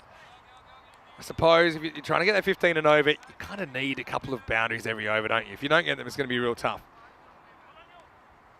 So far this over, which has had a 1, a wicket and a 1. Chris is asking who's commentating in Romania. Well, I'll be there tomorrow morning, believe it or not. Rico celebrating his daughter's 21st, Sonia. So that's why he'll be a little bit late to Romania. He'll be there from Wednesday. That's a cracking shot, an absolute cracking shot from Zishan Ali. Go find it, he says. Not the worst ball I've ever seen from Malik Zai, to be honest. But he snaps their hands through so fast. Maximal. I said they kind of need 2 boundaries and over. There's one of them. And still 2 balls to come in the over. That was an amazing shot. The pace he generated there. Zishan could knock this 36 off 16. Slow ball, just loses his form. This is kind of my point. If he can hit the ball over cover that well, then doesn't need to try and drag this. But I think the reason he does is he mistimes his swing and he ends up essentially looking to drag it to leg because he doesn't really pick the slower ball. Last ball of the over coming up. Down leg side, but it's probably a handy leg by. Keeps the main man on strike at the moment. Zishan Ali stays on 36 and Estonia 116 for 4. Definitely going down. But yeah, you can see the frustration that they must have because this is another game where they kind of let Germany off the hook. They let them get 97 in the second half. And sure, there were some good shots in there, but there's also some poor bowling. And if they were chasing, say, 130s that we were talking about at one stage, around the 6-7 over mark of the first innings, we said, no, keep them to 130s and bat well. And they probably get home here. It's just very tough to see them doing it from this point. They need 37 off 12. They need a huge over. Having said that, when the clock's a factor here, they've got 3 minutes, 15 seconds from now to bowl this over. And they have got a pace bowler in Shazad. Probably will do it, but it's something to watch. Digs this out. It's away from the field. They really should be looking for 2 here. Oh, well, now they're going to do it. I mean, they should have been looking straight away, to be honest, because maybe Zishan doesn't spot exactly where the ball is here, but it got away from the fielder at the first instance. They are able to get back for 2. And keeping him on strike is super important at the moment. Just watch that clock, because we might have 5 penalty runs for the first time in Sweden here. There's no real huge rush from Germany either. Like if there's a wide or 2 here, that could make a big difference as well, Or even a wicket, they won't get an allowance for the 5th wicket. Oh, gets lucky, but not so lucky that he gets a boundary. Trying to find a way back, but Gondal can't work out a way to to manufacture the strike back to Zishan. So yeah, Gondal, he's in a tough spot here, isn't he? Because you might say, look, yeah, just get the one, but you don't really want to limit yourself to just a single at this stage of the game where you need 3.5 a ball.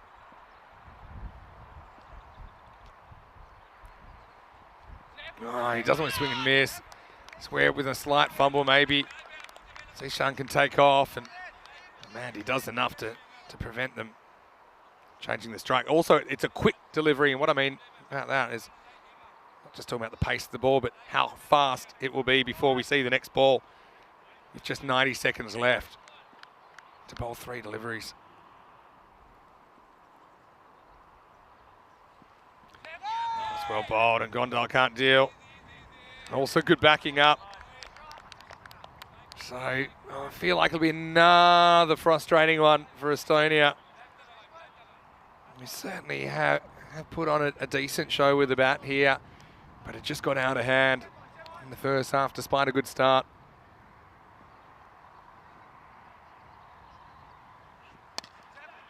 Now you can see he wants to run, and well, I'll get up and run here. They'll sneak through for 1, but I mean, there's every chance that Gondal might be run out here. We'll check it out in the replay. He's just kind of saying, well, enough's enough, I'm running. And then Zishan, he says, no, we're not running. I think he might just be gone here. Oh, he's just in. Just in. And so they'll get 1 run in the end. It's a great dive. Well, I suppose it's a clever bit of running. But now, I mean, even with a 6 here, it's very tough. It looks like they will do it for time unless there's a wide or no ball. Probably get an allowance for that review as well. Wow, he hits it okay. Back to the wall though, and it's caught. Nice catch by Abdul Shakur. Brave innings from Zishan Ali. I've really liked his tournament for Estonia, but he can't quite clear the long on boundary. And once again, a case of so close but so far for Estonia. They lose Zishan at 120 for 5, 1 over remaining. Good reward for Shazad as well. Then when push came to shove, he was able to flex his muscles a little bit, wasn't he? Got a couple past Gondal. Eventually got the wicket of Zishan Ali. Shazad 1 for 23 off his spell. Decent team effort, I think. Yeah, Chinnasamy was a bit expensive, but rare that you won't find a bowler in the 5 that does go for a few. Nakash, I think, has been very good. Not just in this game, but the bat and the ball in the whole series. So, last over coming up. What do they need? I think it's 33 off the over. And it's going to start with a wicket. Gondal can't really get in a position to play the shot he wants. He's determined to pull this, but it's probably a ball that he could cut. Rohit Singh, now he's going to get the wicket. I don't see him bowling too much in a German shirt. And, well, he'll be enjoying it because the only other over he bowled in this tournament went for 27. Gondal is dismissed by his opposite number. 120 for 6. And that does put it out of sight now, doesn't it?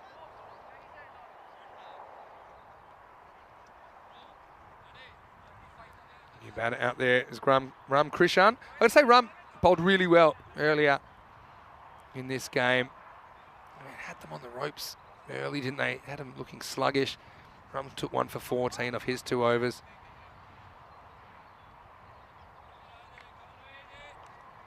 Hope you guys have enjoyed this series as much as I have. Just going back to who's commentating in Romania. No, that was a question. I got distracted. I was answering. This round plays a nice looking shot for 1. First up. So yeah, I'll be commentating until Wednesday when I start my vacation. I'll be off until the Valletta Cup on the 10th of July. But yeah, Rico will be joining me on Wednesday.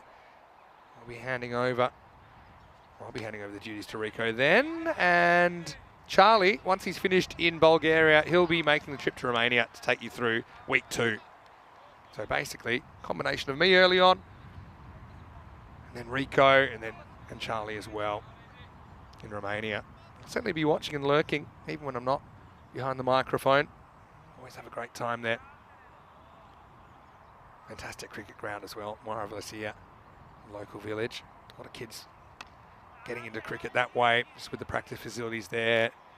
It's just how you do get into cricket as a kid if you've got the ability to play and you enjoy it. The fact that there's nets there that they can go down, not having to always go and fetch the ball if there's just a couple of them, for example. It makes a big difference. Couple to come in the over. And a swing and a miss from Chowan this time. Now, I will say that we do have a bit of a trophy presentation coming up. We'll probably do it from here in the commentary box because it seems like a good way for us to have a bit of a chat with the winning captain MVP. Here's the last ball. Knocked down the ground for 1, and so Estonia, once again, I mean, they're competitive, aren't they? They end up putting 124 on the board, but just couldn't keep the German bats quiet through the first half of this innings. Final score in match 9 is Germany 152, Estonia 124. And like I said, if you'd like to stick around for the trophy ceremony, please do. We'll be doing it from the box today. Coming up tomorrow, though, next time you see me, we'll be in Romania. And well, hopefully I've got time to change my clothes. I think I will. But UNEFs versus Bucharest Gladiators, that's one you don't want to miss because Pavel Florent will be on the field there in the first action in Romania. 6:15 a.m. GMT, which is 8:15 in Central Europe, 11:45 in India. So a little bit earlier than we've been starting here, 45 minutes earlier than the start time today. For example, join us for day 1 there at the Murat Vlasic Cricket Ground, just out of Bucharest, Romania. Let's go back to the highlights. And well, Anil Masood won't be happy the way that that's been put together because he played some really nice shots before he misjudged that one, kept a bit low. But he did get them off to a flyer, don't forget, taking 20 off the first over and then made a few inroads into the second as well. Saifur Rahman, he's been a very important player, hasn't he, for Estonia, the Baltic boss. It just was the player that was able to find a fielder at uncomfortable times today, and that's exactly how he went. Great catch by Vasikaran though. But, you know, throughout it all, we saw Estonia keep attacking. Zishan Ali was super important, wasn't he? And I will say that, you know, Germany, I mean, despite it being a game where they knew they were already in second and they were determined to shut the gate on Estonia, weren't they? Again, these players don't have too many chances to impress the national selectors. That was a good dive back. And just made his ground. But then Zishan, his good innings ended up finishing. Rohit came out and he was able to get the other captain. And yeah, Gondal went for a huge swing the last over. And in the end, they fall 28 runs in the end, 28 runs short. Not a bad innings at all, but you see no one could really pick it up and run with it and get to a half century or more that you felt they needed if they were going to get that 150 plus. 39 for Zishan Ali, continued his breakout series. I think he was brilliant for the Estonians. He really stood up after he was promoted up the order. Apart from that, you had 29. Masood was out of the blocks quick, wasn't he? And Saifur Rahman, well, he spanked one to square leg, but Vasikaran took a hanger, and that was the end of the Baltic boss. And in the end, just not able to go at the rate required. That's why you don't see too many 150 plus chases. 2 wickets to Shahir Malikzai. He was pretty important, wasn't he? 2 for 21. Wickets also for Ahmad Shah Shirzad, including one at a key time late in the piece. 1 for 18 to Cash. Had an outstanding series with the bat and the ball, following up from his 70 today. And Rohit Singh chipping in with the last wicket. That's been a great series, obviously, at the end of it. There is a team that comes out on top. And look, once again, I want to thank all of you for your company, not only today, but throughout our 2 weeks in Sweden. We're lucky in a way that the weather holds off for us today because there were a few sprinkles of rain around, but I'm just so happy we were able to complete this series without interruption. We're about to have a little bit of a ceremony here in the commentary box, but before that, I want to remind everyone to follow us on social media at European Cricket. Don't forget also our website, europeancricket.com. That's the place you can check out the fixtures, and maybe you can even look up some of the previous series in Romania if you're following that, or maybe playing some fantasy cricket. And finally, if you haven't already, make sure you like this video if you're watching on YouTube, and subscribe. Tell your family, tell your friends about the European Cricket Network. Anyway, before we go to the highlights of the day, I want to make a little bit of a trophy ceremony here in the box today. We thought this is a good way to do it. Now we've got these fantastic trophies thanks to local lifestyle. And the good thing about these trophies, you can hear they're solid. So, I mean, we're about to present them, but in case, you know, you do have someone, you know, that breaks into your house, then these are very good. But big thank you to local lifestyle. You can see there, we've got the MVP trophy and we've got the winning trophy for the winning captain. Now, firstly, we're going to talk just quickly to the MVP. Now, there were plenty of players in the frame for this. I think Emil Zuvak played very well for Sweden. I think Sahir Nakash had a really good series. Rohit Singh had a very good series for Germany. And Azishan Ali, obviously, Saifur Rahman for Estonia, who performed very well. But ultimately, we picked a player we thought was consistently effective, having a very difficult job, and that job of a wrist spin. So congratulations, and I'd like to welcome into the commentary box the MVP of this ECI Sweden, Prashant Shukla. There you go. Well, there you go, Prashant. Congratulations. I'll stick this on you for a second, if you don't mind. And firstly, I want to say congratulations for winning the MVP trophy, and hopefully you enjoyed the series. How did you feel you played out there? It was a good one, actually. I'm following since 4 years this ECN, and it's not being an easy task to be a bowler here. Yeah. You know, short boundaries, everyone has got a good amount of bat there. They can hit everything. Yeah, you know what impressed me about you, though, was your consistency. I think that obviously bowling over the wrist spin, it's a tough thing to do, especially when, you know, batters are going after you. But you know, obviously it's something you must work on really hard, your accuracy. Actually, yeah, I'll give credit to especially my U Gordon club. We have a good bunch of guys, good hitters also there. And constantly hitting that length, it's not easy. But in practice, if you do it with the right guys, with the right people, with the right mindset, sometimes become easy. Yeah, it's just a constant work. Congratulations. I'm probably about to ask your captain the same question, but you mentioned the Djurgården club. Now, I know you guys are one of the 4 clubs. It's possible for you to qualify for the ECL. Now, we didn't see you in the ECS part of the qualification process, but you're a club we know pretty well. How's the club going, and how are you feeling going into that qualifying day? It was like I said, we are a good bunch of guys. You know, we are like all-round team, you can say it. You know, we are not just like sloggers or batters. We have a good team, good fielding team, good bowlers, good batsmen. It's all whole bunch of team effort we have, and we are good in, like, you know, in Sweden we have Allsvenskan. We are doing too good. We have been every match there, and we are carrying the same form to that. Yeah, the Allsvenskan competition is very competitive. Look, Prashant, I'm going to let you go. Congratulations on your MVP trophy. You can be very proud of what you've achieved. I'm going to remove that from you for a second. But, yeah, I hope you treasure that trophy. It's great to have you back on the European Cricket Network. Well, now I'm going to invite this guy in, and we do have the winner's trophy, and I'm going to give it to the captain of Sweden, Shazeb Chowdhury. Come in here, Shazeb. And, well, firstly, congratulations on a fantastic series. There's the trophy. And I might put this on you if you don't mind, because I always like to have a chat with you. And it's nice to have you in the commentary box, because I remember you hitting a ball into the commentary box back in the ECC last year. That must have been a great experience. But what was it like playing international T10 cricket on home soil? It must have been a great feeling. Oh, that was fantastic. You know, it was great to have a young team. You know, I'm 40 years old, so the oldest one on the field with the team, but it was just fantastic to see everybody, you know, contributing.